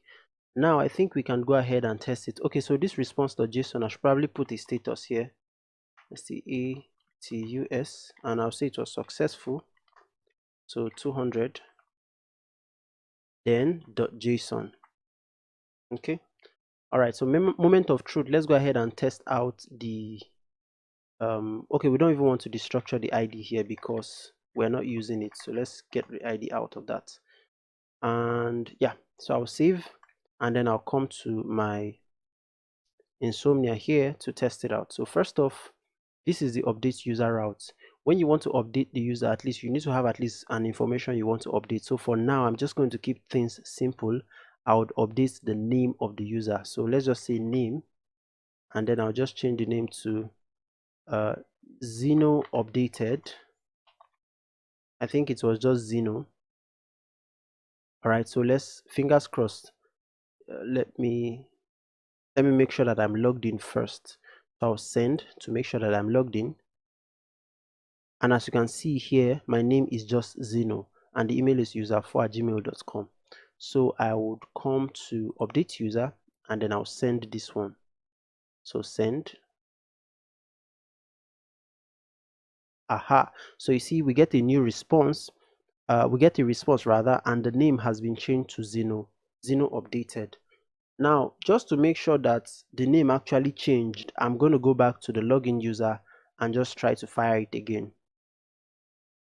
And indeed, you see here that we get Zeno updated, so that actually changed. I don't know if there's any need to test the other ones, but if the name updated, then I'm sure the others will update. But just to be on the safe side, I'm just going to test it. So I'm not going to change the email, but I'm going to update the name, the phone. So phone, and I'll just say 070, and then I'll update the bio. I'll say bio updated. Then lastly, we're going to have the photo. Now I really don't have any photo here, but let me just add something. So photo, and then I'm just going to say photo, just keep it the same, and then I'll send. Okay, aha, so you see we have the Zeno updated. We're not updating the email. For the photo, we have photo, for the number, and the bio. So technically, we've been able to create the route that will update the user data except the password. Now in the next one, we are then going to create a special route for updating the password. Thank you so much for watching this one. I'll see you in the next one. All right, so now let's go ahead and write the create the route to update the password. So if you go to, first off, before we even do that, let's see. So if you go to the edit profile page, you see that there are some things we are required to send. The first is you need to know your old password before you can change your password. So you send your old password, then you add a new password which you're also going to confirm. Okay, so two pieces of data we expect from the front end: the old password and the new password. So let's go ahead and proceed. So I'll come here to my route, user route, and I'm just going to create another patch request, and this one is going to say change password, password, and it's also going to be protected, and the function that we're going to attach to it, or the controller function, will be what did I call it, change password as well. So let's delete that and say change password. Okay, now we've not created this function, so let's just create it very quickly. User controller, and I should probably collapse the update user, and then I'll just come down here and create a function that I'm going to call change password. So let's go ahead and just do response.send. Okay, I hope that's correct. Okay, just needs to be, I just need to put it on a new line. It's correct. So response.send, and here I'm just going to say password changed. Yeah, then lastly, let's export it. So change password. Great. So we can go ahead and save here and save the user route as well. Save, and then we can test it out in Insomnia. So first off, we updated the user. I'll duplicate this guy here. Oh, there's an error. I didn't import it in the controller. This is the second time I'm making that mistake. Anyway, it happens. So let's come here and then let's set this to change password. Change password. And then just create that. This should be change. Yeah. All right, so it's going to be a patch request just like the other one, but the URL was changed to change password. And then, like I said, there are two pieces of information we're going to use. The first one is going to be password, or let's start with the old password because you need to know the old password first. Password, and then I know that the password was, I can't remember, was it, I think it was 123. Then we're now going to have a new password, which is just going to be the variable name of password. Okay, so here I'm just going to change this to 12334. I'll just add a 4 there. Great. So but for now, let's just test the API. So I'll click on send, and we should just get the password changed result. So you see, so we have the route set up correctly. So in the next video, we're going to now write out the controller function to update the password. See you there. Alright, so now let's write the controller function that will help us change the password. So I'm going to come here and get rid of everything here. Remember, it's a protected route. The change password route is a protected route. So we're going to get access to the request user and all the properties associated with the user that is currently logged in. So just to save myself some time, I think I will just open perhaps the register function. Well, maybe I should just type it out. So first off, I'll just come here, and in this update user, I'll just get the user first. So let me copy this thing because it's essentially the same thing. And here I would paste that in to get the user. So this is just going to get me the user. And remember, because it's a protected route, we have access to the request user property, and we're just getting the ID. So that's the first thing.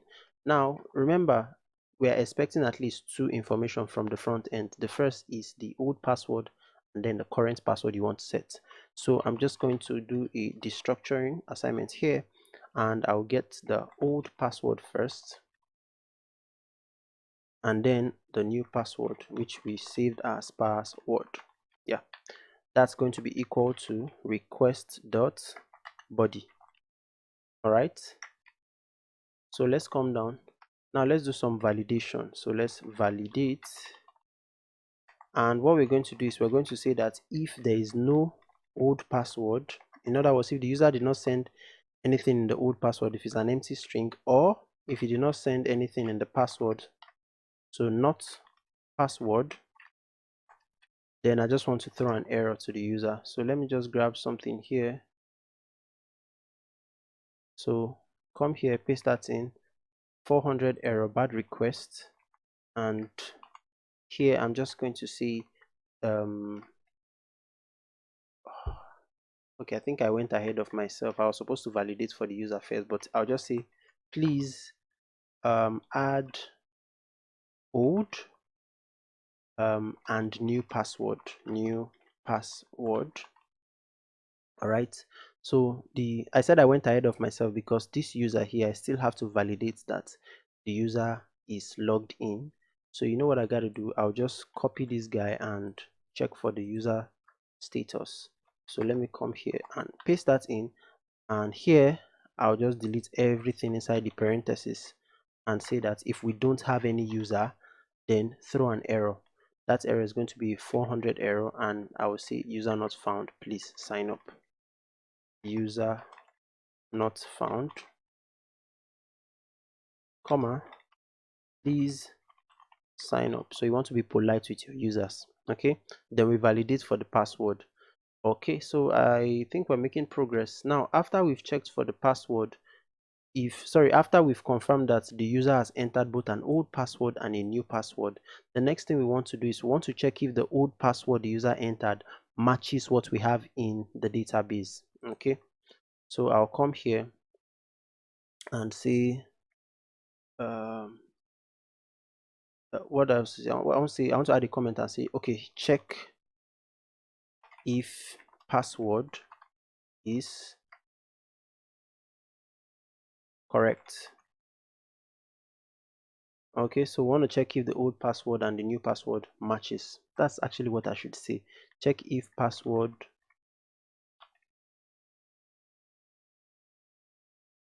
matches password in the DB. Okay, so how are we going to check? Remember, Bcrypt has a way to compare two passwords or two pieces of data.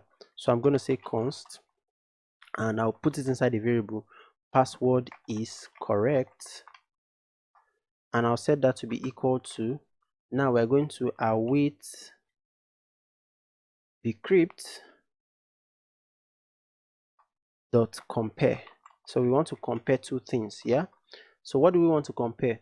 We want to compare if the old password matches the password that is inside the database. So we're just going to get that from this user variable, so user dot password. So I'll just come here and say user dot password. Okay, I hope you understand what's going on here. Now, so if we now confirm that the user exists in the database and the password match, then we want to save new password. So I'll just come here and say save new password. All right, so if statements.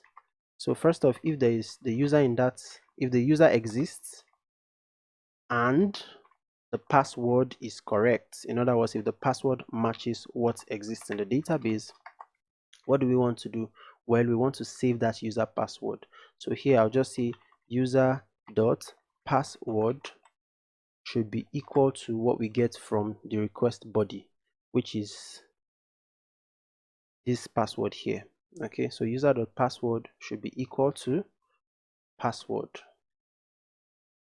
Okay, then we're going to save this. So we're then going to come down here and say await user dot save. All right, so you need to open that parenthesis. Okay, now lastly, we can just send something to the front end. So I'll just do a response dot status, and let's give a status of 200. Then I'll then send a piece of data. So here I'll just make it simple and say dot send, and then I'll say password change successful. Password change successful. Yeah, so now what if there was a problem with setting the password? That's going to be captured in the else block, and here we're just going to throw an error. So let me just grab my error guys here. I'll copy that, and then I'll just come here and paste that in. So error of 400, or maybe 404, maybe the user was not found or something. 400 is fine. So I'll say old password is incorrect. So old password is incorrect. Aha. Okay, so now we can go ahead and test this. So I'll go ahead and save, and fingers crossed. Now I hope you see the advantage of having this password encrypt functionality in the user model, because if we didn't have it in the user model, what will happen here is that we'll have to now write a function to encrypt the password again before saving it. But because we've saved this in the user model, we don't have to repeat ourselves. So let's go ahead and come to Insomnia to test. So here we have an old password, which is 0123, and the new password. So you know what I got to do? First off, I'll leave this blank and then I'll send. Let's see if we get the warning message or the error message. So it says please add old and new password, which means that something is missing here. Let me do a Control Z. Oh, okay. So I just say 0123. But instead of saying 0123, which is the correct password, I'll just delete that and say 012 and then send. And you see it says old password is incorrect. Great. So now let me now make it 0123, which is the right password, and I just want to add 4 to the password. I'll send and let's see what we get. Aha, so you see we get 200, and in a second we're just going to get the message password change successful. To actually confirm that we're able to reset the password, we're going to come to login user and let's try to log in with 0123. I'll send. Aha, so invalid email or password. That's because we've indeed changed the password. So let me add the letter 4 here and test it again. Voila, so you see we're able to log in now. So we have a new password, and that's what we use to log in. So that's about it for this one. Thank you so much. I'll see you in the next one. Alright, welcome back guys. Now in this one we are going to enter into a little bit of an advanced concept here, and we're going to build out the password reset functionality. Now, but for us to understand that, we need to understand the processes or the events that take place when a user tries to reset their password, using our own application as a case study. So what I did is I've prepared like an instruction.txt file because I want us to actually know exactly what is going on. So let me bring up my page here. Okay, yeah, so I'll bring up my page and I'm just going to log out. Okay, so I'm logged out. So the first thing that happens is, let me minimize this a bit. So the first thing that happens when a user wants to initiate the process of resetting their password is that they click on the forgot password link. So this is the forgot password link right here. So if I click on it, it will show me this form where I can enter my email and request for a reset email. Now, when you request for a reset email, of course, you're going to slot in your email here. The thing that you see on the front end as a user is that you get an email, something that looks like this. And it just says that you requested a password reset, use the URL below to reset your password, and then it tells you how long the URL is valid. Now, if you look at this URL, of course, this is from the reset we did while we were, starting out. You will notice that it's just our URL of the front end, and then there's just a / reset password, and then there's this long string of characters, both numbers and letters. Now this long string of characters is actually known as a token, and we are saving this token in our database. So if you come to the instructions here, you see the processes. So the user has clicked on forgot password and then entered their email and clicked on that button. We on the back end, we're going to create a reset token, which, like I said, is just a string, and we're going to save it in our database. So you see this string here, this after this reset password, this long strings, it's actually saved in the database, in our own database. Okay, we save it in the database before we send it to the user. Now we'll now send that reset token to the user email in the form of a link. That's what we have here. Number 4, when the user clicks on this link, we're going to compare the reset token in the link with that is saved in our database. So this reset token, remember we said we save it in our database. So when the user clicks on this link, we're going to compare this reset string with the one that we saved in our database. And number 5, if they match, we're going to now reset the user's password with what they send. So technically, when a user clicks on this link, let me just click on it. Let me expand the browser also. Aha. So when a user clicks on this link, if you look at this URL here, you will notice that that long string of character is also here as well. So the user is expected to enter the new password and to confirm it, the new password that they want to set. When they click on this reset to send a request to reset their password, we are going to first get out this token from this URL, and we can do that in React using params, URL parameters. So we're going to get out this URL, this token using params in React, and we're going to send it along with the new password. Okay, so that's how it actually works. So now the user clicks on the link, we'll get the params, which is the reset token, and then we'll compare it with what we have in our database, and if it matches, we are now going to reset the user's password to whatever they entered here. So that's the processes you need to understand before we can now attempt to reset the user password or to carry out these processes. All right, so in the next video, we are now going to follow these 4 steps to reset the user password. All right, thank you so much for watching this one. I'll see you in the next one.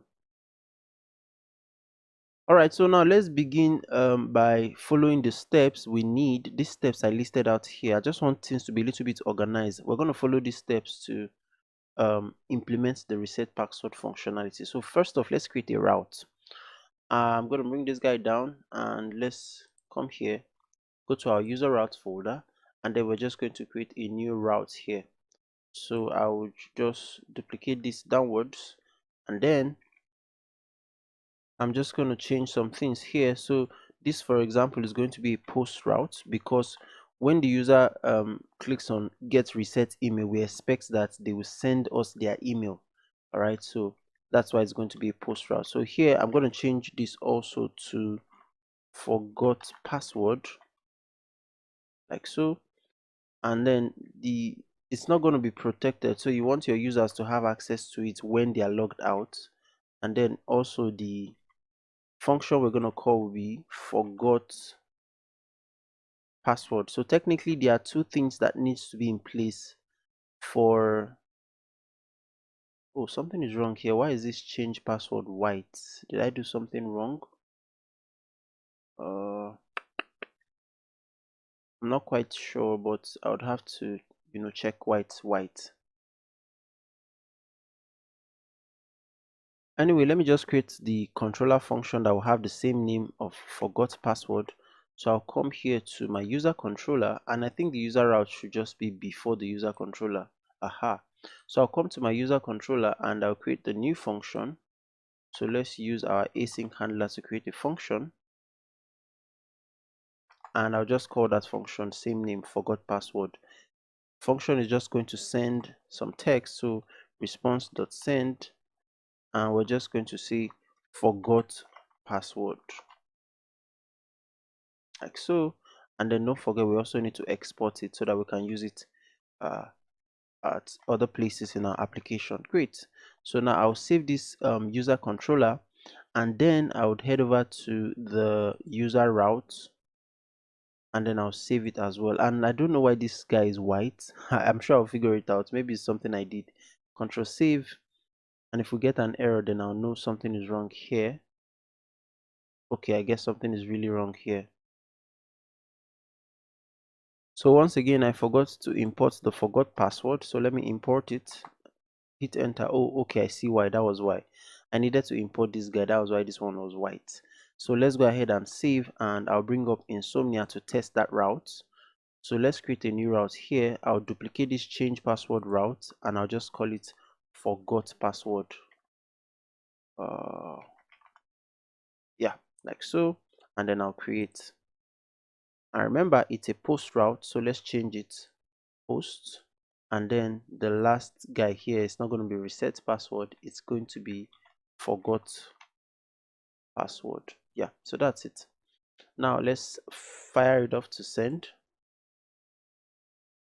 Aha, so you see we get a response 200. Okay, now we've been able to create the routes. Let's look in our steps. Okay, yeah, so forgot password. So if you look in the instruction here, you'll see that the next thing is that we need to create a token for should be a model token. Sorry, a token model, that's correct. Okay, so we're going to create a model that will be used to save the token in our database. All right, so let's do that in the next video. All right, so we're back, guys. So next we want to create a token model. I gotta come to my file manager here, and under models I'm going to create a new file. I'll call that token, small letter, token model.js, and then I'll hit enter. All right, so what's the first thing we do when we want to create a model? Well, we need mongoose to create the model, so I'll just import it. So const mongoose, and that's going to be equal to I have a shortcut for this stuff. I think it's req. Yeah, so require mongoose, and here we're just going to slot in mongoose here as well. Yeah, so now we need to create a token schema. All right, so here I'll just say const token schema. That's going to be equal to mongoose.schema, mongoose dot capital letter schema, and then inside of this guy we're just going to have an object that will contain the properties of the schema. All right, so next let's export it. I'll come down here and I'll put it inside a variable. I'll say const, I'll call that variable capital letter T token. That's going to be equal to, so that will point to our mongoose, our token schema, this one here. So how we're going to point to it, we're going to say mongoose dot model, and then we're going to open our parenthesis here and specify the name. So the name of the model is token, then it's going to point to token schema. Then lastly we're just going to export it. So module.export, and that's just going to be equal to token. I feel like there should be a shortcut that will just create a template for stuffs like this, but anyway, let's just finish up. So now let's come and add the properties for our schema. In other words, the properties for this object, let's add them. So technically what we want is we want to save a token to our database, and that token we want it to be associated with a particular specific user. So the first thing we want is, let's have a user ID property, and that user ID is going to point to, the specific user that is creating that token. So how are we going to do that? First, we're going to define the type, and the type is not going to just be the regular string. The type, we want it to be an object ID. So remember, when you create a document in MongoDB, it has an ID, underscore ID, automatically attached to it. That object type is known as object ID. So the way you specify that you want an object ID here is you say mongoose dot schema, and then you define the type. So dot types, and this is the first time we're even doing this, and then you then specify that it's an object ID. You notice that everything we're doing here is in camel casing. Yeah, so here let's add a comma, and then let's say that we'll set it to required. So required, come on, help me out. So required is going to be set to true. Then lastly, we're going to reference this property to, so I'll say reference, ref, and we're going to reference it to the user. Okay, now let's add a comma and let's create for the token. So I'll come down here like this, and then I'll add the token property, and this token is going to be a string. So let's give it a type of string, capital letter string, like so. Then it's going to be required as well. So let me just grab this required, and then I'll just slot that in here. Okay, then we want to have the timestamp, but you see this timestamp I'm going to specify it, like created at and updated at. So let me just to save time, let me just duplicate this guy. So this, there needs to be a comma here. So this second token here, I'm going to make it created at, right? So you see I'm giving it a hard property. I'm not just using MongoDB or Mongoose to automatically add it here. So created at, I'll make it a date property, and it's going to be required. Then expires at, so when is it going to expire to? I'll come here, I'll come here and duplicate this downwards, and then I'll just change this to expires at. So expires, great, date, and it's going to be required as well. So that's about it for the model, and we've exported it. So that's the last thing we need to do, module.export. There's nothing wrong here. Now go ahead and save, and let's go back to our instruction.txt file. So we've fulfilled the second instruction, which is to create the token model.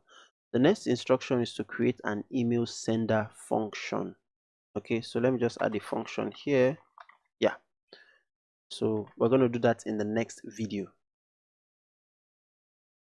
All right, so now we are at the next step, which is step 3, and that is to create an email sender function. So for us to do that, there are two things we need to have in place. So the first is to install a package that will help us, manage the email sending process.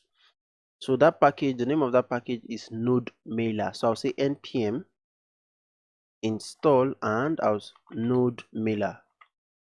So that's it, NodeMailer.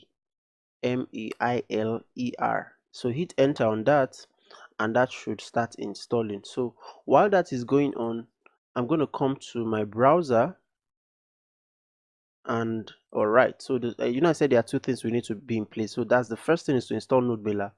The second is to create an email with Outlook.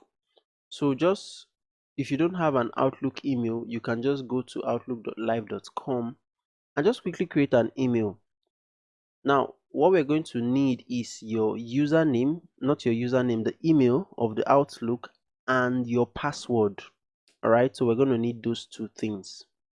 Great. So let's come back to our code editor. All right, you see here that our package is installing. All right, and it's done.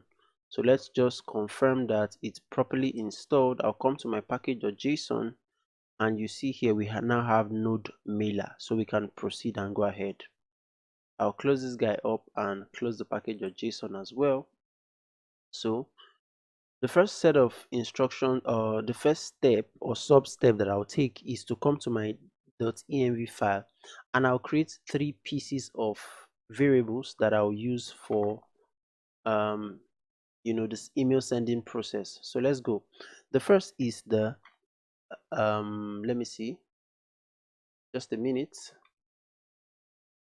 So we're going to create an email host, email underscore host, and that's going to be equal to smtp mail.outlook.com, like so. So that's the email host. This should be S, sorry about that. Then next we're going to have the email user. So that's going to be the email you just created. So email user, mine is okay, yeah, node course. So mine is node course,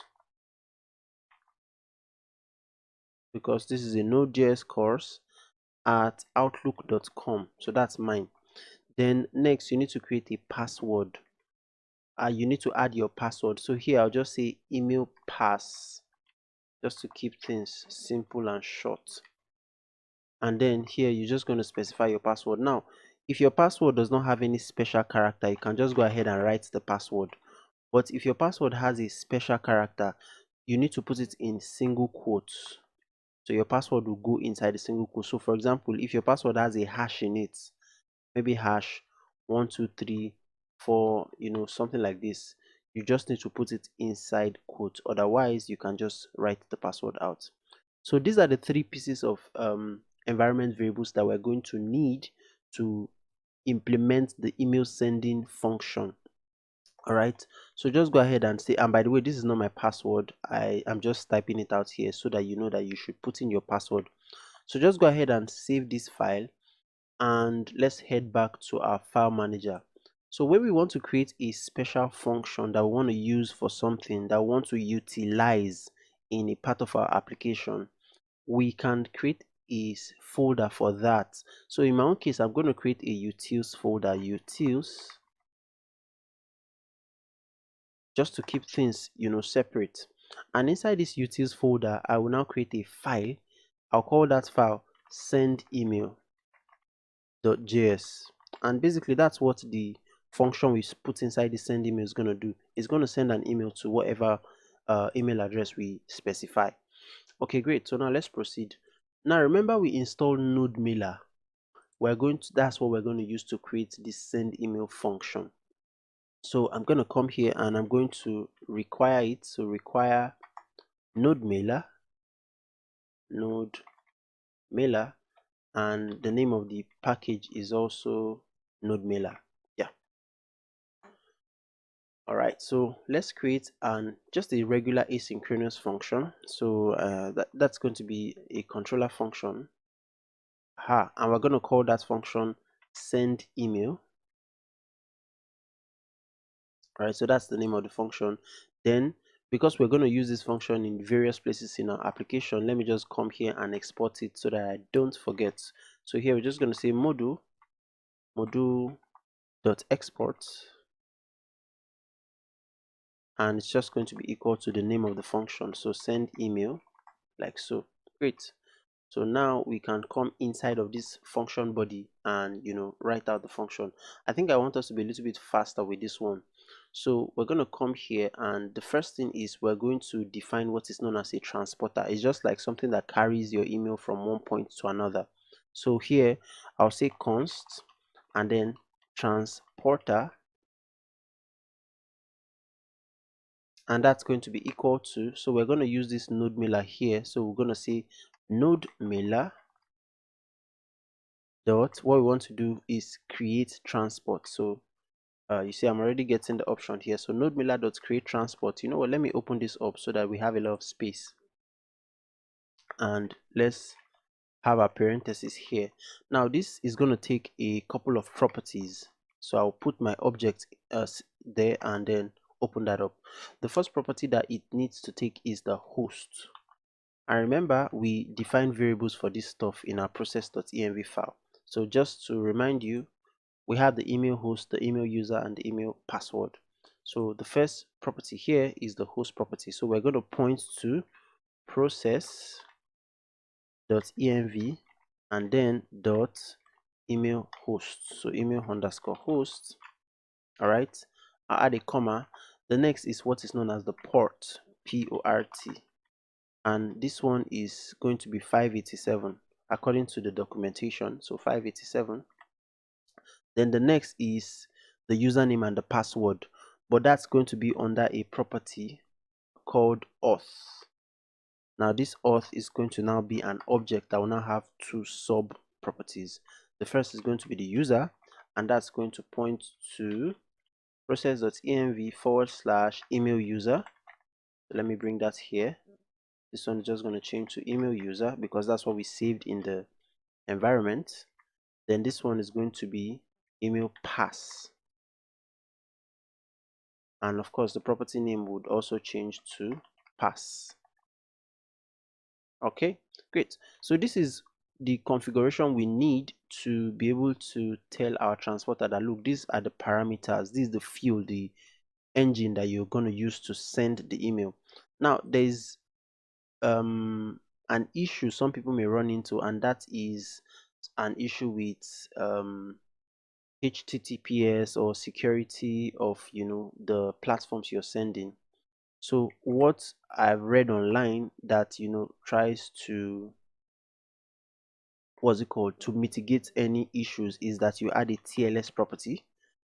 Now, like I'm going to say, it's not compulsory you add this, but for some people that run into problems, maybe their email was not sending and stuff like that, they added this TLS property. And then you're going to set the reject unauthorized and set that to false. Okay, so that's about it for this transporter. Like I'm going to say again, this is not compulsory, but I'm just trying to prevent any future issues people may have. I'm just being proactive about that. Okay, so now let's continue. So we've created our transporter, and maybe I should add a comment here and say create email transporter. Aha, so we've created the transporter. That's the first thing.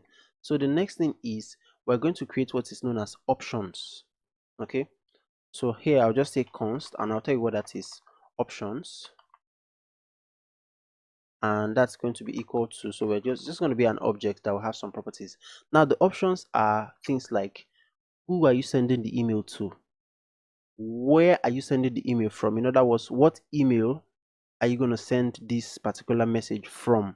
When you receive an email, there's a to, there's a from, there's a subject, and then there's a message.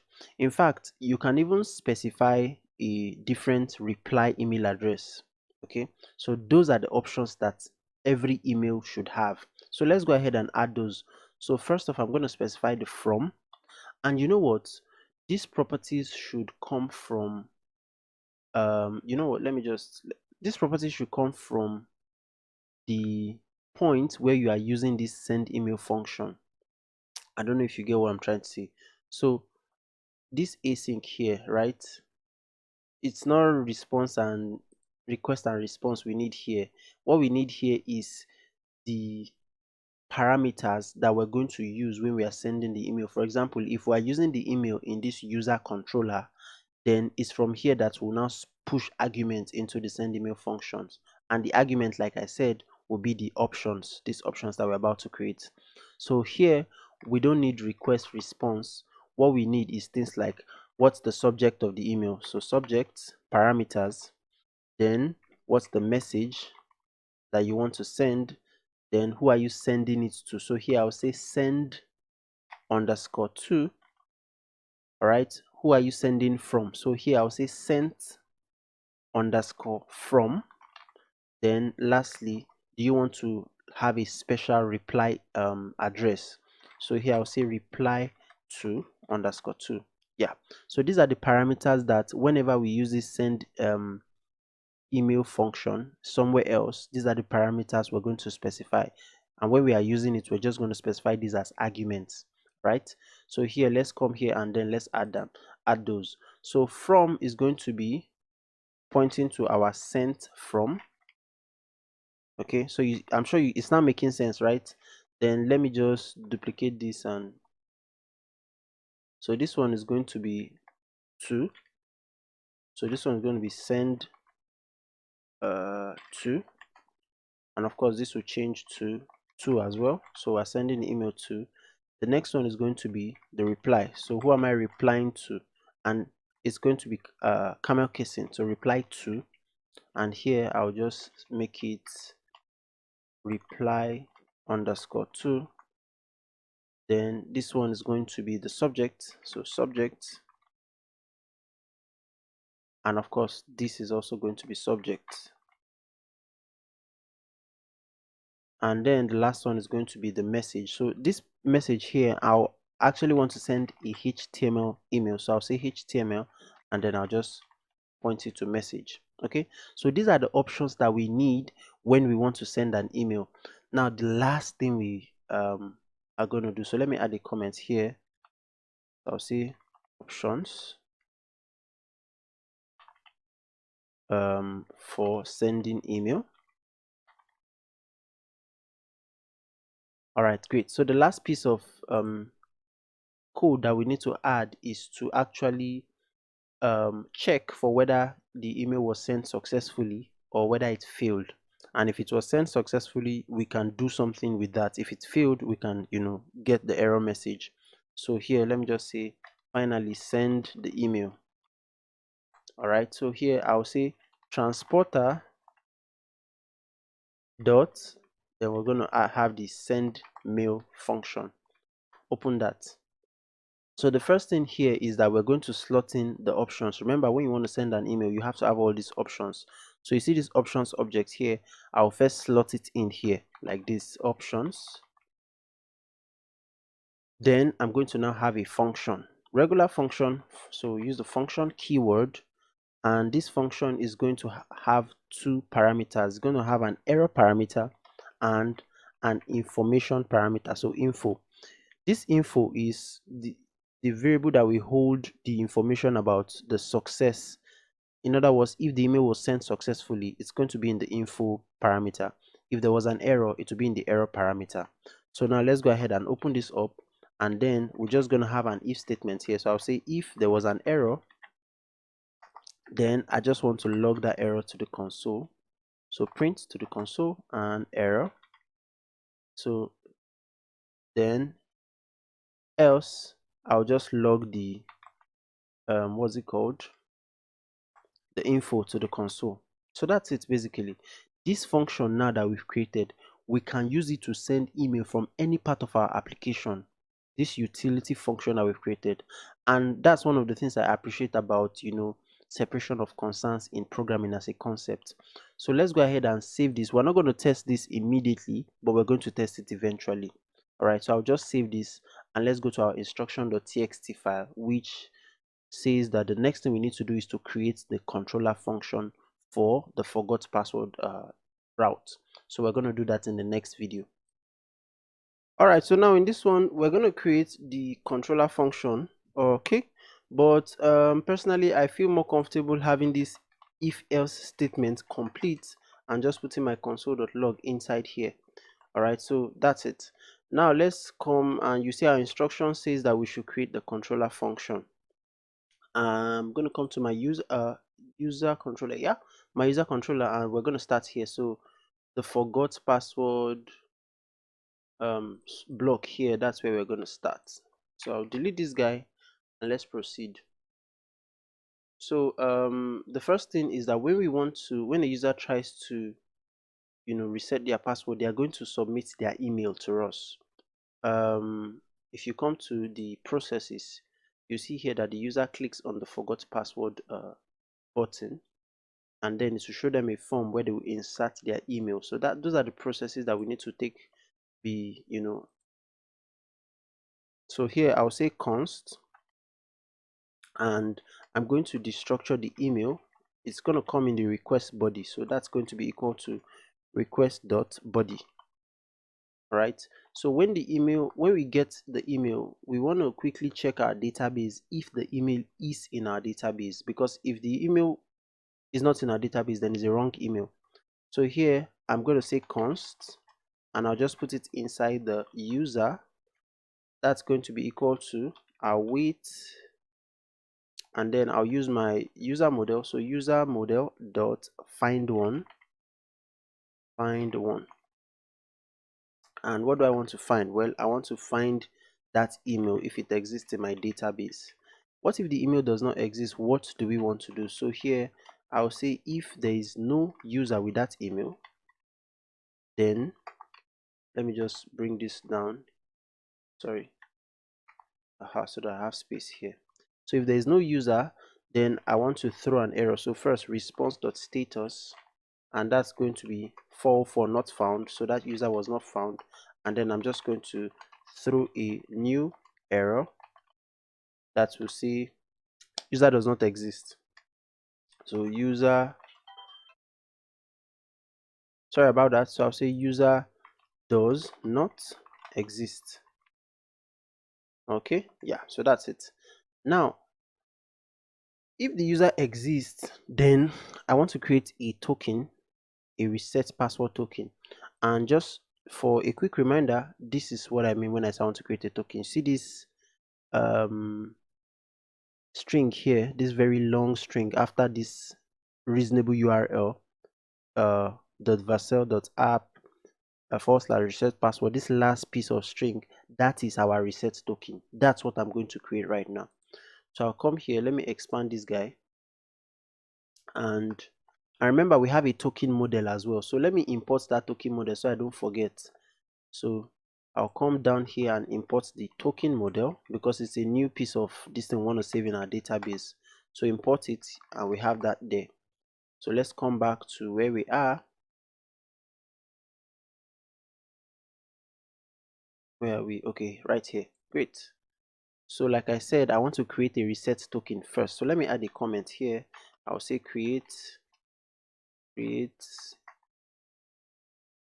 reset token. Great. So how am I going to create that reset token? I'll create it right inside of NodeJS. So let's start by saying let reset token be equal to, now I'm going to use a node module that comes with NodeJS, and that's the crypto module. So I'll say crypto. So you see I already have the completion there, dot random bytes. Okay, so that's the module we're going to use, and then I'll just say I want 32 strings or 32 characters. Then lastly, I'm going to convert it to string ng. Okay, inside of this one I'll just make it a hex, which is like the format, so hex. Then lastly, I'm going to append the user ID, so it's going to be a very long string. So I'll say plus user._id ._id. This is going to be our reset token, and one of the reasons why I added the user._id is that I want it to be unique. So you know what I'm going to do? I'm going to log it to the console just so that we can see. So here I'll just say log reset token, so that you can just see what it looks like. And you know what, I'll log it to the console before. Anyway, let me just log everything to the console. I wanted to remove the user ID, but I'm sure you get the point. Then let me send something. So response.send, I'll just say forgot password. Okay, great. So now let's go and test out this. So we're going to add an email in our Insomnia, and then we'll test it out just to get the reset token in the console. I'll save this file and wait for it to reset, wait for my server to restart, and then I'll just come here. So in this forgot password here, we need at least an email. So let me just delete this guy, and then I'll just add an email here, and the email is just going to be user4. I'm sure we have user4. I think it's at gmail.com. Just to confirm, I'm just going to go to the login. So user4 at gmail.com, it exists. So let's come to forgot password and let's fire this off. So I'll send, and it's going to, crypto is not defined. Oh, okay, I need to define crypto as well. So let me import crypto. Let me see if I can auto import it. Is that the right way to import it? I'm not sure, but let me click on that and just check up. Okay, so it did not auto import, so let me just import it myself. I'll just come down here and say require, and the name of that module is crypto, CRYPTO, and that's also the name of, yeah, so that's it, require. And then I'm just going to go ahead and save. Let's come down here to make sure that we do not break anything down here. Crypto, yeah. So let's go ahead and test this one more time. I'll come back here. My server has started, and then I'll fire send. So if we get a response 200, okay, and we get the forgot password. But if you come to your terminal, you see that we now have this long string of character. This is our reset token. This is what we want to append to the front end link and send to the user's email. So when they click on this, we'll now check it, compare it to our database, because as we are sending it to the user, we're also saving it to our database. All right, so let's continue with what we're doing here. Now remember, when we wanted to save the password to our database, we hashed it.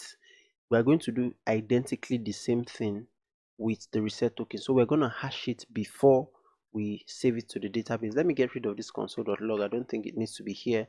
So here I'm just going to add a comment and say hash token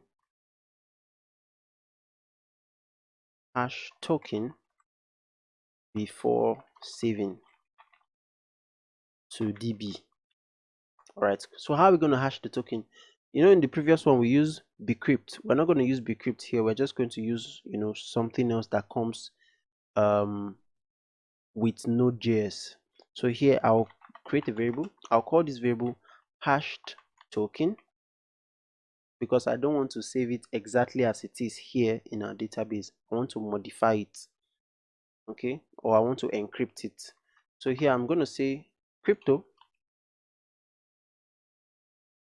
and I'll say dot create hash. So it has a method called create hash, and we're going to specify the algorithm we want to use. So this one is going to be SHA-256. Okay, then also I'm going to say dot update. In other words, in this place now I want to specify what I want to hash. So I want to hash this reset token, so I'll just slot that in here. Or I want to update this reset token to something that's a hashed version, so I'll slot in that reset token, and then I'll then say dot digest. All right, and this is just going to be this hex here. So we're just going to come here and say hex. Okay, now I'm going to fire this off again, but this time I'm going to log the hashed token to the console. So here I'll say log so hashed token, so that you're going to see the difference between this previous one and this one. Okay, are you ready? So I'll go ahead and save, and then let's bring up Insomnia to test it out. So I'll come here and fire this off. So you see we get this in the console. Now if I bring this up like this, I just want to compare the two so that you can see. So you see, look at the first one, long. Look at the second one, it's different from the first one. The first one starts with E4, the second one starts with 5.3. So we've successfully been able to hash the token.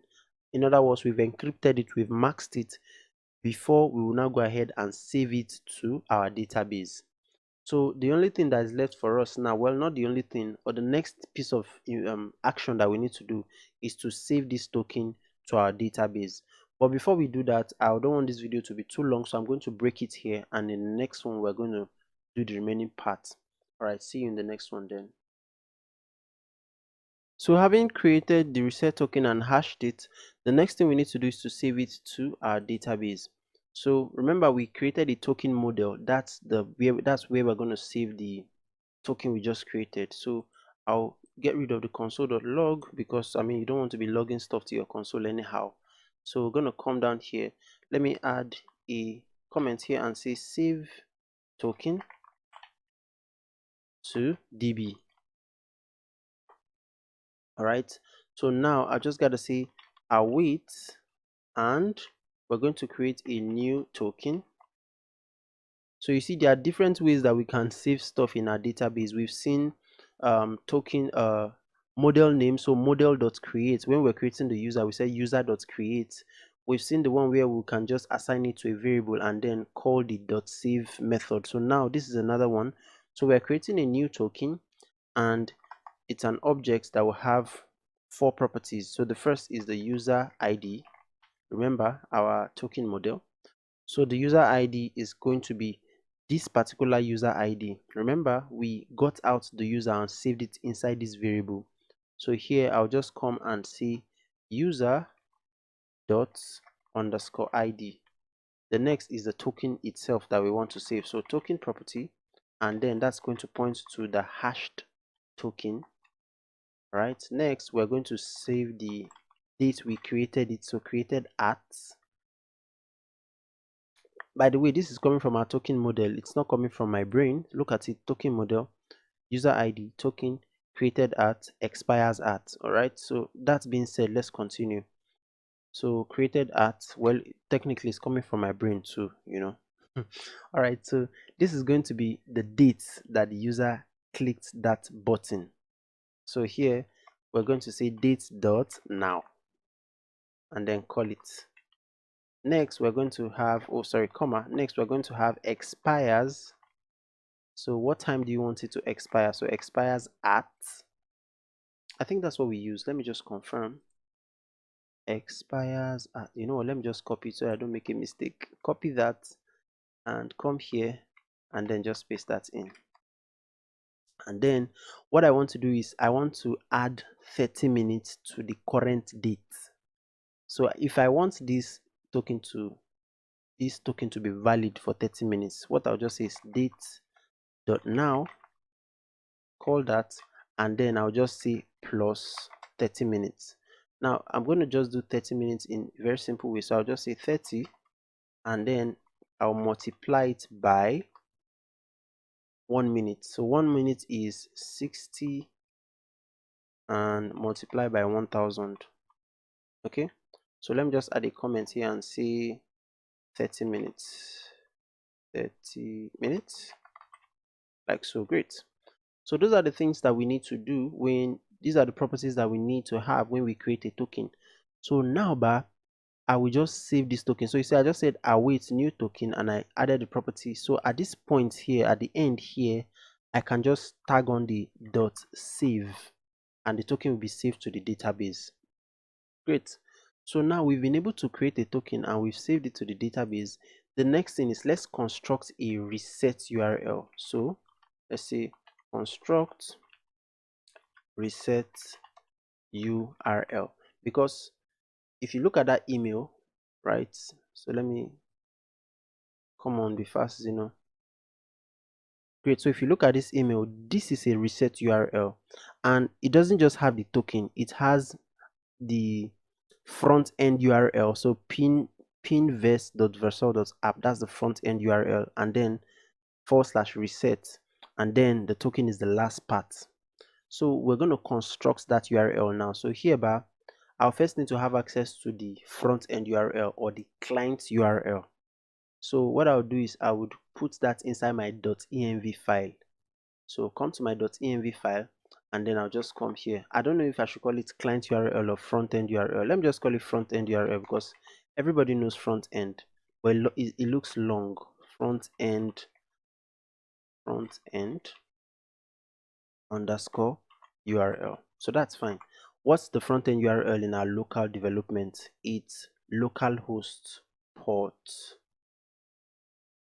It's going to be, not it, because we've not created it yet.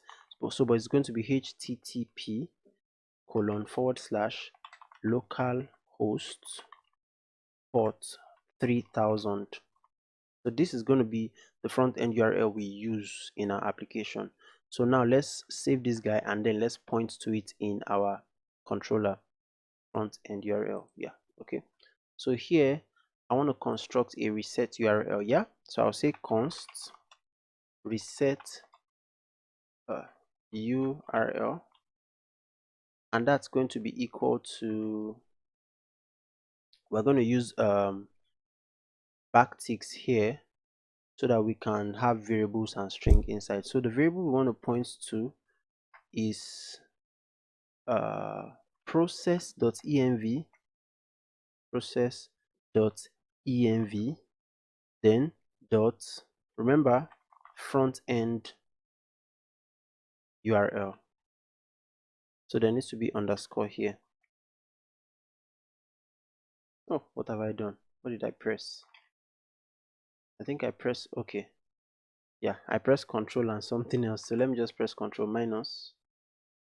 Aha, so it's back to the size. Yeah, so process.env front end URL. Then I will now add a /. What do we have next? Reset password. So in the front end, I'll say reset password, then / I'll now add the reset token. So that's also now going to be my string interpolation syntax, and then I'll just say reset token. Is it reset token now? Just a minute. Yeah, so we are saving the reset token. So reset token. Yeah. So this is what's the front end URL. This is how we construct the reset URL that will send to the user's email. Okay. So next, what we need to do next is we now need to construct the email that we want to send to the user.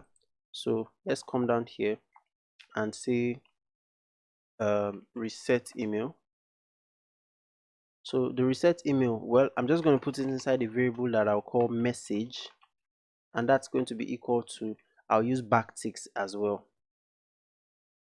So backticks, and then I'll just open it. All right, so now let's construct the email.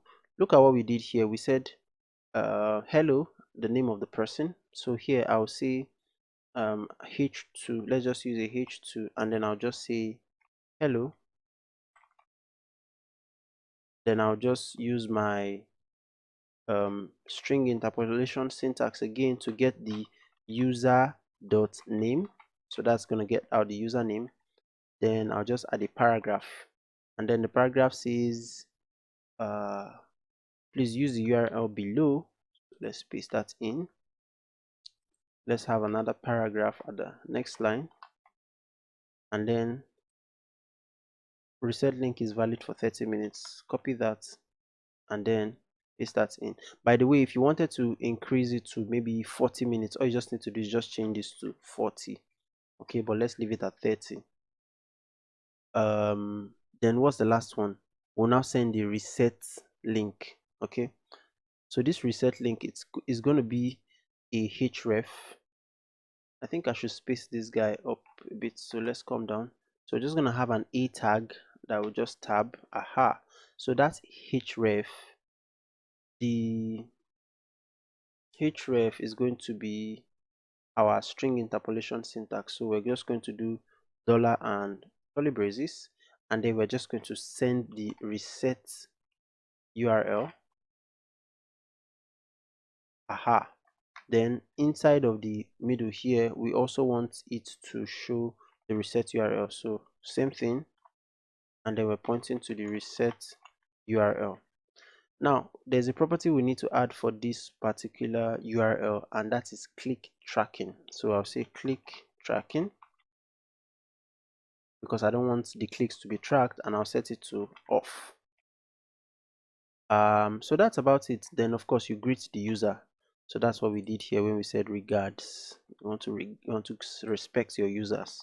So here I'm just going to add a paragraph and just say maybe regards, and then you can then add your team name. So I didn't do that earlier, but I'll just say Pinvent team. Simple as that. So this is the format of the message we're going to send to the user when they try to reset their email. Okay, we're already 10 minutes into this stuff. So in the next video, we're now going to execute the function to test out what we've done so far. All right, thank you so much, and I'll see you in the next one. All right, so now let's just add the other properties that we're going to need, or the other arguments that we're going to need when we want to send an email. And by that I'm referring to the options. So if you look at this options panel here, you see that we have like we need at least 4. We don't have to specify the reply to property every time, but you see this 4: the from email, the to email, subject, and message. We need at least those 4. So if you come back here in our user controller, you realize that we've created 1. So what we need to do now is to create the others that we need to have in place. So let's come here, and just below this guy here, I'll come down here, and then I'll add a subject. So I'll say const subject. That's going to be equal to password reset request or something. Password reset request. and then maybe you can add the name of your website or something like that. Then we're going to have a send to, so let's change here to send to underscore to, and that's going to, you want to send it to the user email. That's the email of this user, so we're going to say user dot email. Then we're going to have sent from, so sent from, and that's just going to be pointing to our email, our Outlook email. So we're just going to use process.env, process.env, and then the variable name is email user underscore user. Yeah, so those are the 4 things we need. We're not going to add a reply to, and even if you wanted to add a reply to, you don't want your user to be able to reply this email, so maybe you can use something like no reply at blah blah blah.com, but I'm not going to add that here. So now that you've added, at least we have the 4 minimum options that we need to send an email. I'm going to quickly open a short try catch block. Now ordinarily I will not need a try catch block, but in this case I'm just going to use it, and you'll see why. So here I'll say that I want to first send the email, so I'll say await send email, and let's auto import it. So I'll hit enter to auto import it. And what are the arguments that we are giving it? So first off, we need to pass the subject. All right, then we need to pass the message. Then we need to pass the email we are sending it to, so send to. Then lastly, the email we are sending it from, so sent from. Then if you have a reply to email, you can then add that here, so reply underscore to, but for this one I'm not going to add it. And even if I wanted to add it, I'll use maybe an email that I know I'm not going to attend to, so something like no reply at xyz.com. So now after I try to send the email, I will then go ahead and send a response. So response.status and 200 success, and then I'm just going to add a JSON message. So JSON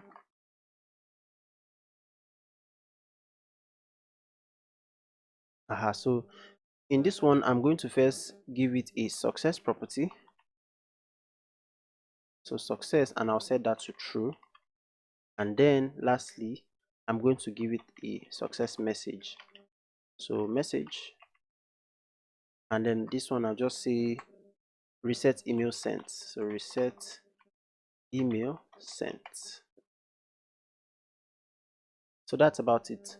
Now if for any reason, oh, there's something wrong here, it needs to be an object, so I need to wrap everything inside an object. Sorry about that. Okay, so now if for any reason this email does not send, then I just want to throw an error. So response.status first, and I'll just do 500 server error, and then I'll just throw new error.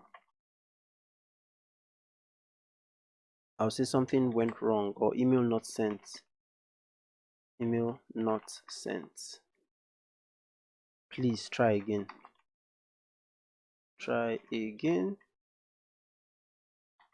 Yeah. All right. So that's about it for this one. And I use a try catch block because I want this I want to make sure that I've sent the email before I throw a success response, and there is like limited ways for me to monitor this email sending process, so that's why I just put it inside a try catch block. So if it's successful, this happens; if not, this happens. Okay, so that's about it for this one.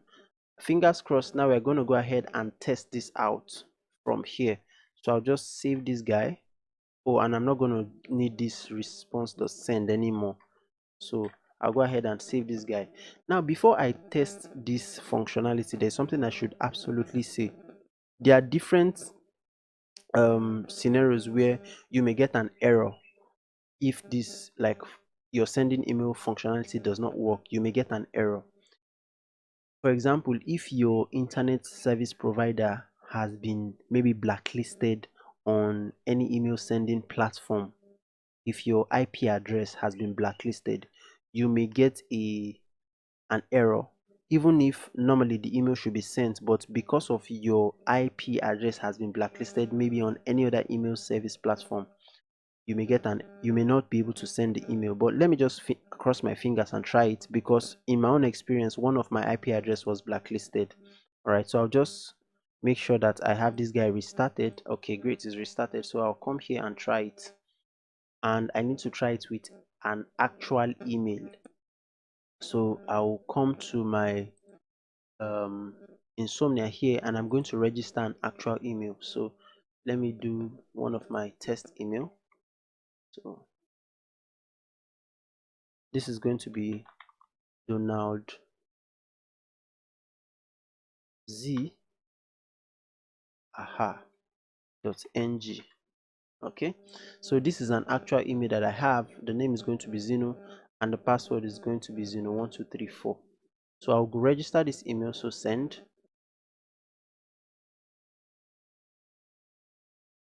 or Zeno123 rather. Okay, so you see the email has been registered, and I'll log in with this email as well. So let me grab it, copy that, and go to login user, and then I'll just change this one here.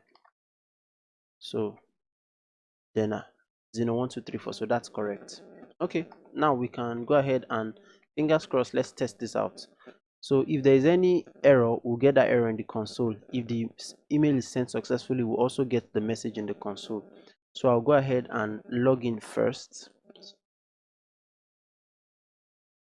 Aha, so you see I've logged in here. Oh, invalid email or password. Oh, I think it's Zeno123 I use. By the way, I don't even need to be logged in. I forgot that I don't need to be logged in. But anyway, let's just create an actual email that we need to do. So donaldz.ng, yeah, so this is a correct email, and I will then come to the forgot password, and then I'll use this email that I just created here. So let's delete this guy, and then let's just paste in that new email. So fingers crossed, let's test this out. I'll click on send.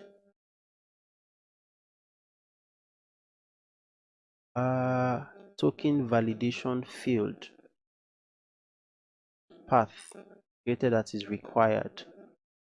Created at, oh, I think there was a mistake in there was a typographical error, so let me just check. Created at, oh, this says create at. It should be created at. I'm sure you saw it when I made that mistake. Sorry about that. Expires at. Okay, that's correct also. All right, so I'll go ahead and save this, and let's test it one more time. So let my server restart. Come on. Okay, so it has restarted, and let's try this one more time. Send. Yes, so you see we get success true, and the message is reset email sent. Now remember, in our reset email functionality, if it's successful, we log it to the console. If it fails, we log it to the console. But now we already know that it's successful, so let's see the console and see what we have. Aha, this is great. So you see in our console we have, after our server started, we have accepted donaldzng@gmail.com, and technically it's successful. So you see the response, everything works just fine. So to fully confirm this, we need to actually open our email. So I'll bring up my browser and check my email address. Oh, that's not it. So let me bring up my browser, and then I'm just going to check my email address. So let me do that. Aha, so this is the email address I used to sign up, and if you look here, you will see that we now have a new email from Node course. And then let me just wait for it to load properly, or let me just open it. So I'll open this first message, and then you see, hello Zeno, please use the URL blah blah blah, and this is the reset URL. Another thing we need to do is to check our database to make sure that we have the token saved in the database. So I'll come here to the database. Sorry, I'll still in the browser, by the way. I'll just come here to my database, and if you look at the Pinvent app, so I may need to refresh this page so that I can get all. So let me refresh the page. Okay, so I have the page refreshed, and if you look under this Pinvent app, you see that we now have tokens. If you click on that tokens, you will see, so you see we now have the data that is associated with that specific user in terms of resetting the password. So you see we have a token here, a hash token by the way, and then we now have everything here. Okay, great. So now there's one more thing we need to do.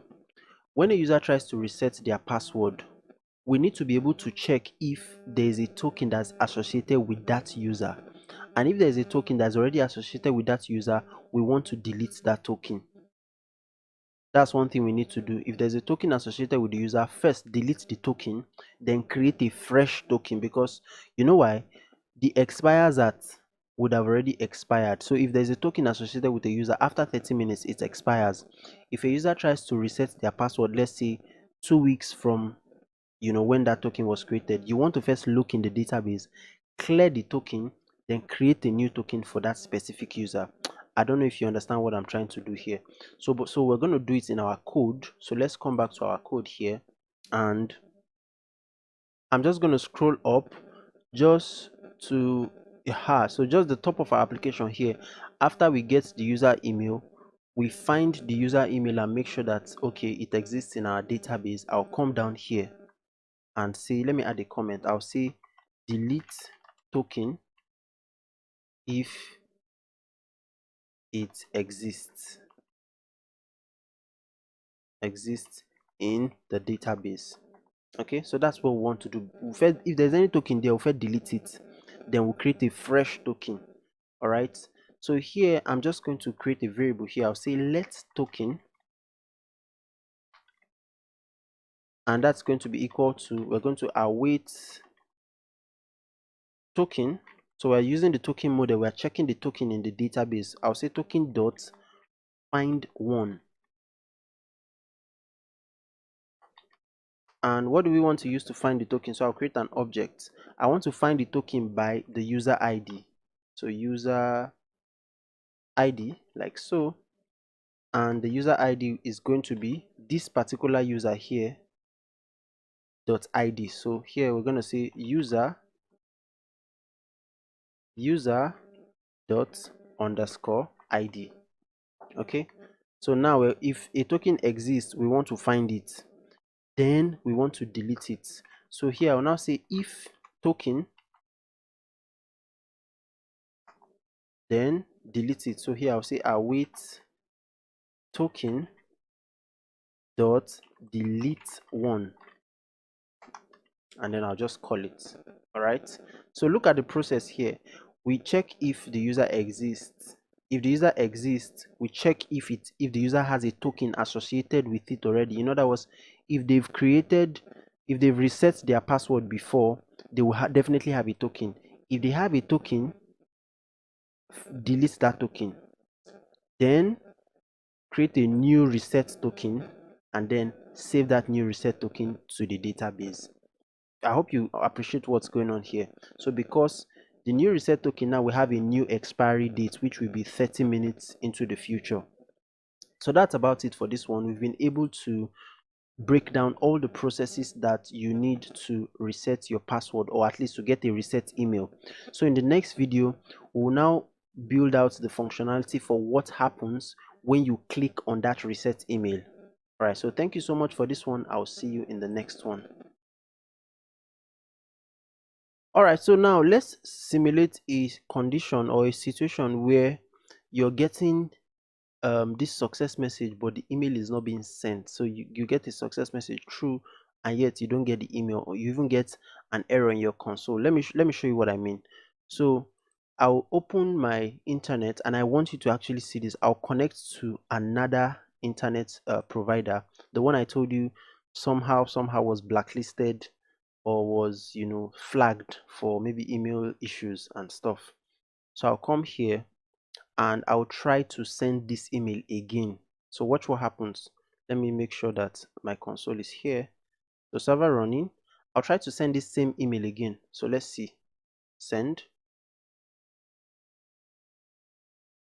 Aha, you see I get a success message. reset email sent. But because there is an issue with this email, this internet service provider, that email will not get to my email address. So just hold on just a second and watch what happens in the console here. We're going to get an error. So I'll expand it. Okay, so it took a couple of seconds, but if you come here, you see that I'm getting this error. You see? Is an is a timeout error because it tried to send the email and for some reason it was not allowed. The IP address was being blocked. It wasn't allowed to send it. So you may get an error like this and oh, you are concerned that oh, does it mean I'll not be able to send email? Maybe you should just switch your internet provider and it may be different. But once you get that success message, just know that your setup is working correctly. Now, when eventually you send your email, when you upload your project to the server, it's going to use the IP address of that server, which most likely is not blocked by any email sender, because those guys are, they know what they are doing. Even if they get blocked, they know how to unblock themselves, how to purge their DNS and all of that. So I just wanted to do this video so that you don't get stuck and say that, oh, I'm not able to receive the email or something like that. No, no, no, no, no. If you get any error that has to do with something like timeout or something like that, just know that maybe it's your IP address or some other reason that I'm not even aware of. But by the time we deploy our application to the server, you'll see that it will keep sending. It will, because it will be using the IP address of the server to send the email. All right, so that's about it for this one. I'll see you in the next one. All right, so now we've been able to handle the functionality to create a reset token and send an email to the user.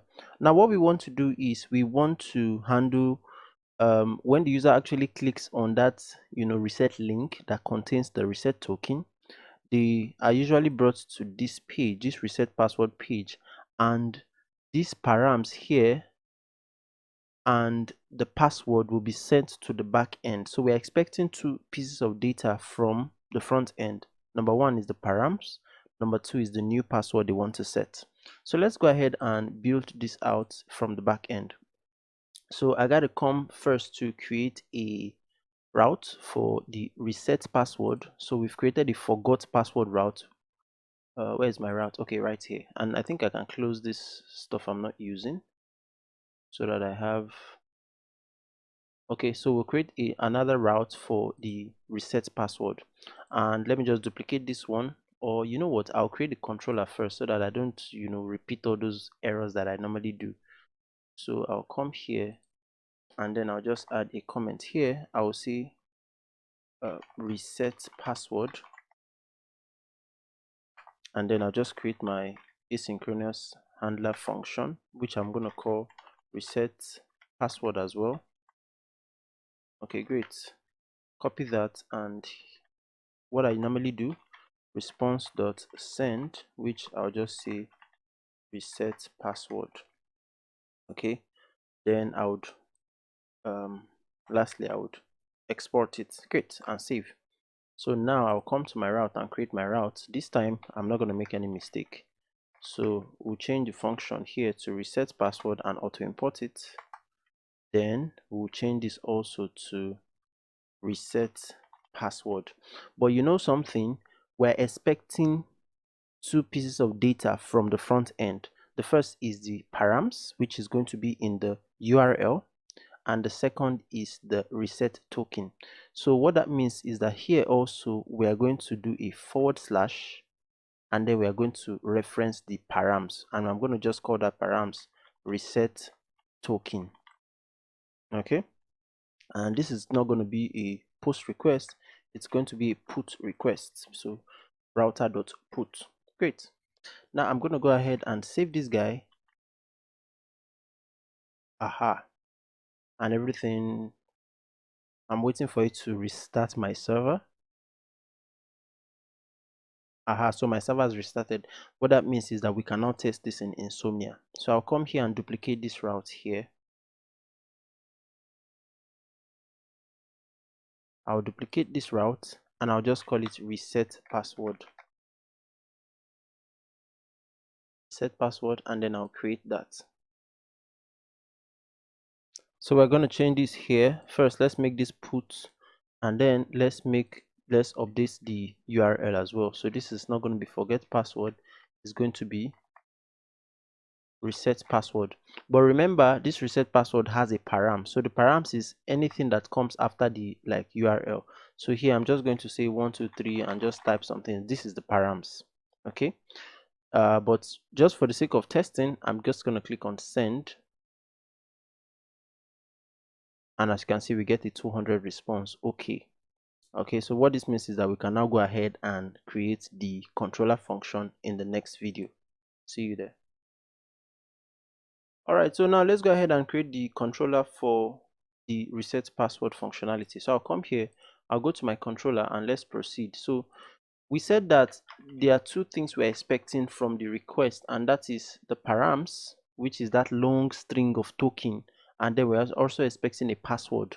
Now let's go ahead and get those stuffs out. So here, give some space.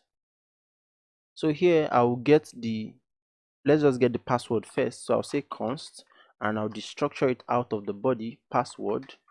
That's going to be equal to request.body. Then I will now get the the token, and then I'll just call that reset token,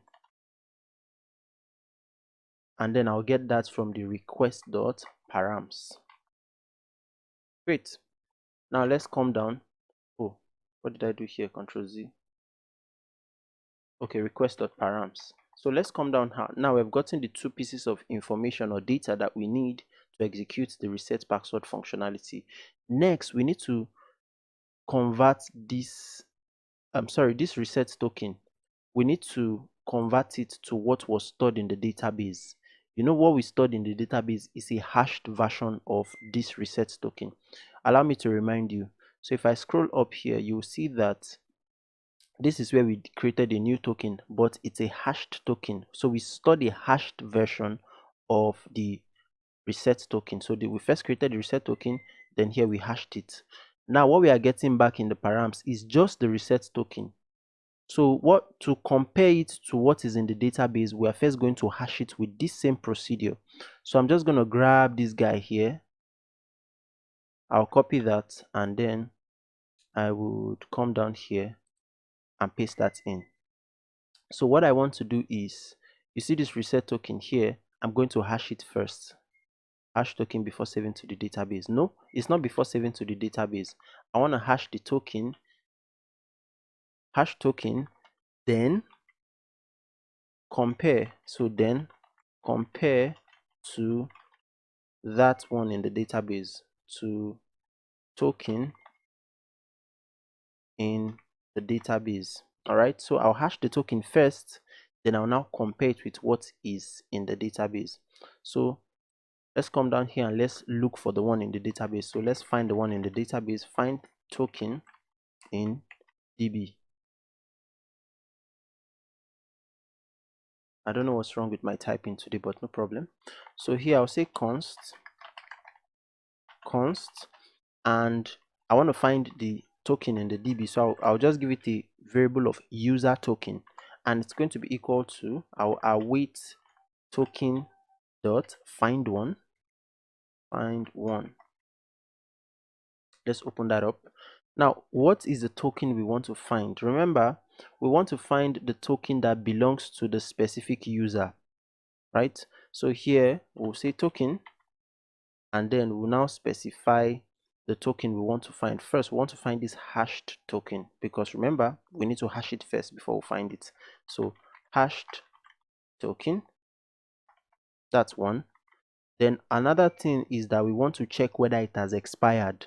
So there is the expires at property that we also added. So expires at, and what do we want to check? Well, let's open an object here. There is a way we can do this in Mongoose. So we want to check if is greater than the current date or the current time that we are. So here I'll just say date dot now, and then like so. So I'm finding the token using this hash token I created here. Then I also want to check if the token that I found in the database has expired. In other words, if it's greater than the current time that I accessed it. Right, great. So I'll come down here and say if let me just open this up first. So what I want to check for is, what if the token I found, either I did not find the token or this second property was not met. In other words, the token I found had expired. So I'll say if not user token, then what do I want to do? Well, I'll just throw an error, fall for error, or error not found, or invalid or expired token. So let me just grab an error somewhere here. This one is fine. I'll copy that and I'll come down here like so, and then I'll paste that in. So I'll say 404, and then I'll just say invalid or expired token. Invalid or expired token. Yeah. Okay. Now we'll come down. Supposing the token is valid, it has not expired. Well, next we want to find the user. So let me just find user. All right. So now I'm going to say const user. We already know how to find the user in the database. That's equal to await, and then I'll use my user model dot find one. Open that up. Now, how do we find the exact user? Well, remember when we saved the token, we referenced the user ID. Okay, so this user ID here, mongoose.schema.type, we set it to be an object ID and we referenced it to the user. What that means is that it's that specific user's ID that will be saved in this property. Okay, so we can come here now and say we want to find a user, and then I will say underscore ID, and then I'll just reference the user token. Remember, in the token we have a user ID property, so user token dot user ID. So that's it. So we're going to find that user, then we're going to set the user's password. So I will now say user dot password, and I'll set it to the password we got from the body of our request. So where is that? This very password here. So I'll come down here and set it to the password. Okay, next I'll save the user. So we'll come down, await user dot save, because we've made some changes to the user information, so we save that. Okay, then let's just send a message that the password has been successfully reset. So I'll just come down here and say response dot, let's first set the status, and I'll just do it to 200. Okay, then I'll say the JSON, and then let's just open it up, and then let's send a message to the front end. So I'll just say message. What would the message be? Password reset successful, please log in. That seems like a nice message. So here I'll just say password reset successful, and then please log in. Yeah, so that's fine. So technically this is what we need to reset our password. You see how we went through all of the processes step by step. Now it's time for us to test. So I'm going to save, and then we're going to do this one more time, because if I say let me test with the email we sent earlier, that email has probably expired. So I'll use a fresh email to test. So first off, what that means is that I'll first come here and do a forgot password, so that I can send an email to my own email, fresh email. Then I'll now use that token in the email to reset the password. Okay, so let's do that. But just in case maybe for some reason you're not getting an email, like you're not getting your emails delivered, what I'll do is I'll just come back here to my forgot password functionality, and I'll log the token to the console. So after we created the token here, this guy here, I'll just come down and log it to the console, so that we have access to the token there. So log and reset token. Yeah. So by doing this, we don't even need to go to check our email. Once we click on reset password, at least when the token is created, it will be logged to the console. So we can just copy it from the console and set a new password. Okay.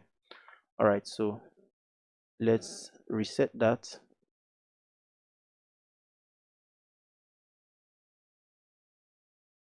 Aha. So let's go ahead and test. So I would send the reset email to this email I created. Let's do it again. Send. Aha. So you see, we get a success message and reset email sent. But if you come to the console here, you see that we also have the token.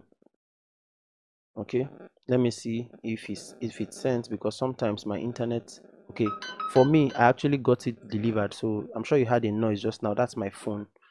So let me come here, and this is the token I need to copy. So I'm going to take this token. Remember, it's only valid for 30 minutes, so I'll just copy it like so. I think I just right click. Oh, I cannot right click. I'll just Control C to copy. So Control C. Aha. Then I'll come down. I can bring this down. Let me come here and go to my reset password.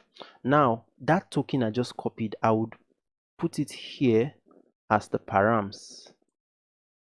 So I'll paste that in here like that, and then I would set a new password. So password, and I think the current password, let me check, login user, is 0123. So I'll just set it to 012345. So reset password, and then I'll just come here, delete this, and say 012345, and then I would go ahead and send. Okay, so we get a message, password reset successful, please log in. That's the message we get. Now let's come to login here, and first I'll try to log in with the previous password. So here I'll click on send to try and log in, and let's see what we get. Aha, so you see we now get invalid email or password. Now let's go ahead and make this 012345, which is the email which is the new password we created or we reset, and then I'll click on send. Aha, you see we are now able to log in with the new password. So what this means is that we've been successfully able to build out the forgot password functionality and the reset password functionality, which is great. All right, so that's about it for the functionalities that concerns the authentication, user management, and stuff. There's a lot more we can do, but I mean, we have to stop somewhere in the project, right? So that's about it. So in the next one, we're going to go to another feature in the back end. Thank you so much, and I'll see you in the next one then. All right, my friends, I trust you've learned quite a lot about the MERN stack. And like I said, this is just an excerpt from the full 25 plus hour course. So if you like to get access to the full package, make sure to check the link in the description, where I'll leave a discount link, and most likely going to be $10. And with that, you can get access to the full package. Thank you so much, and I'll see you in another video.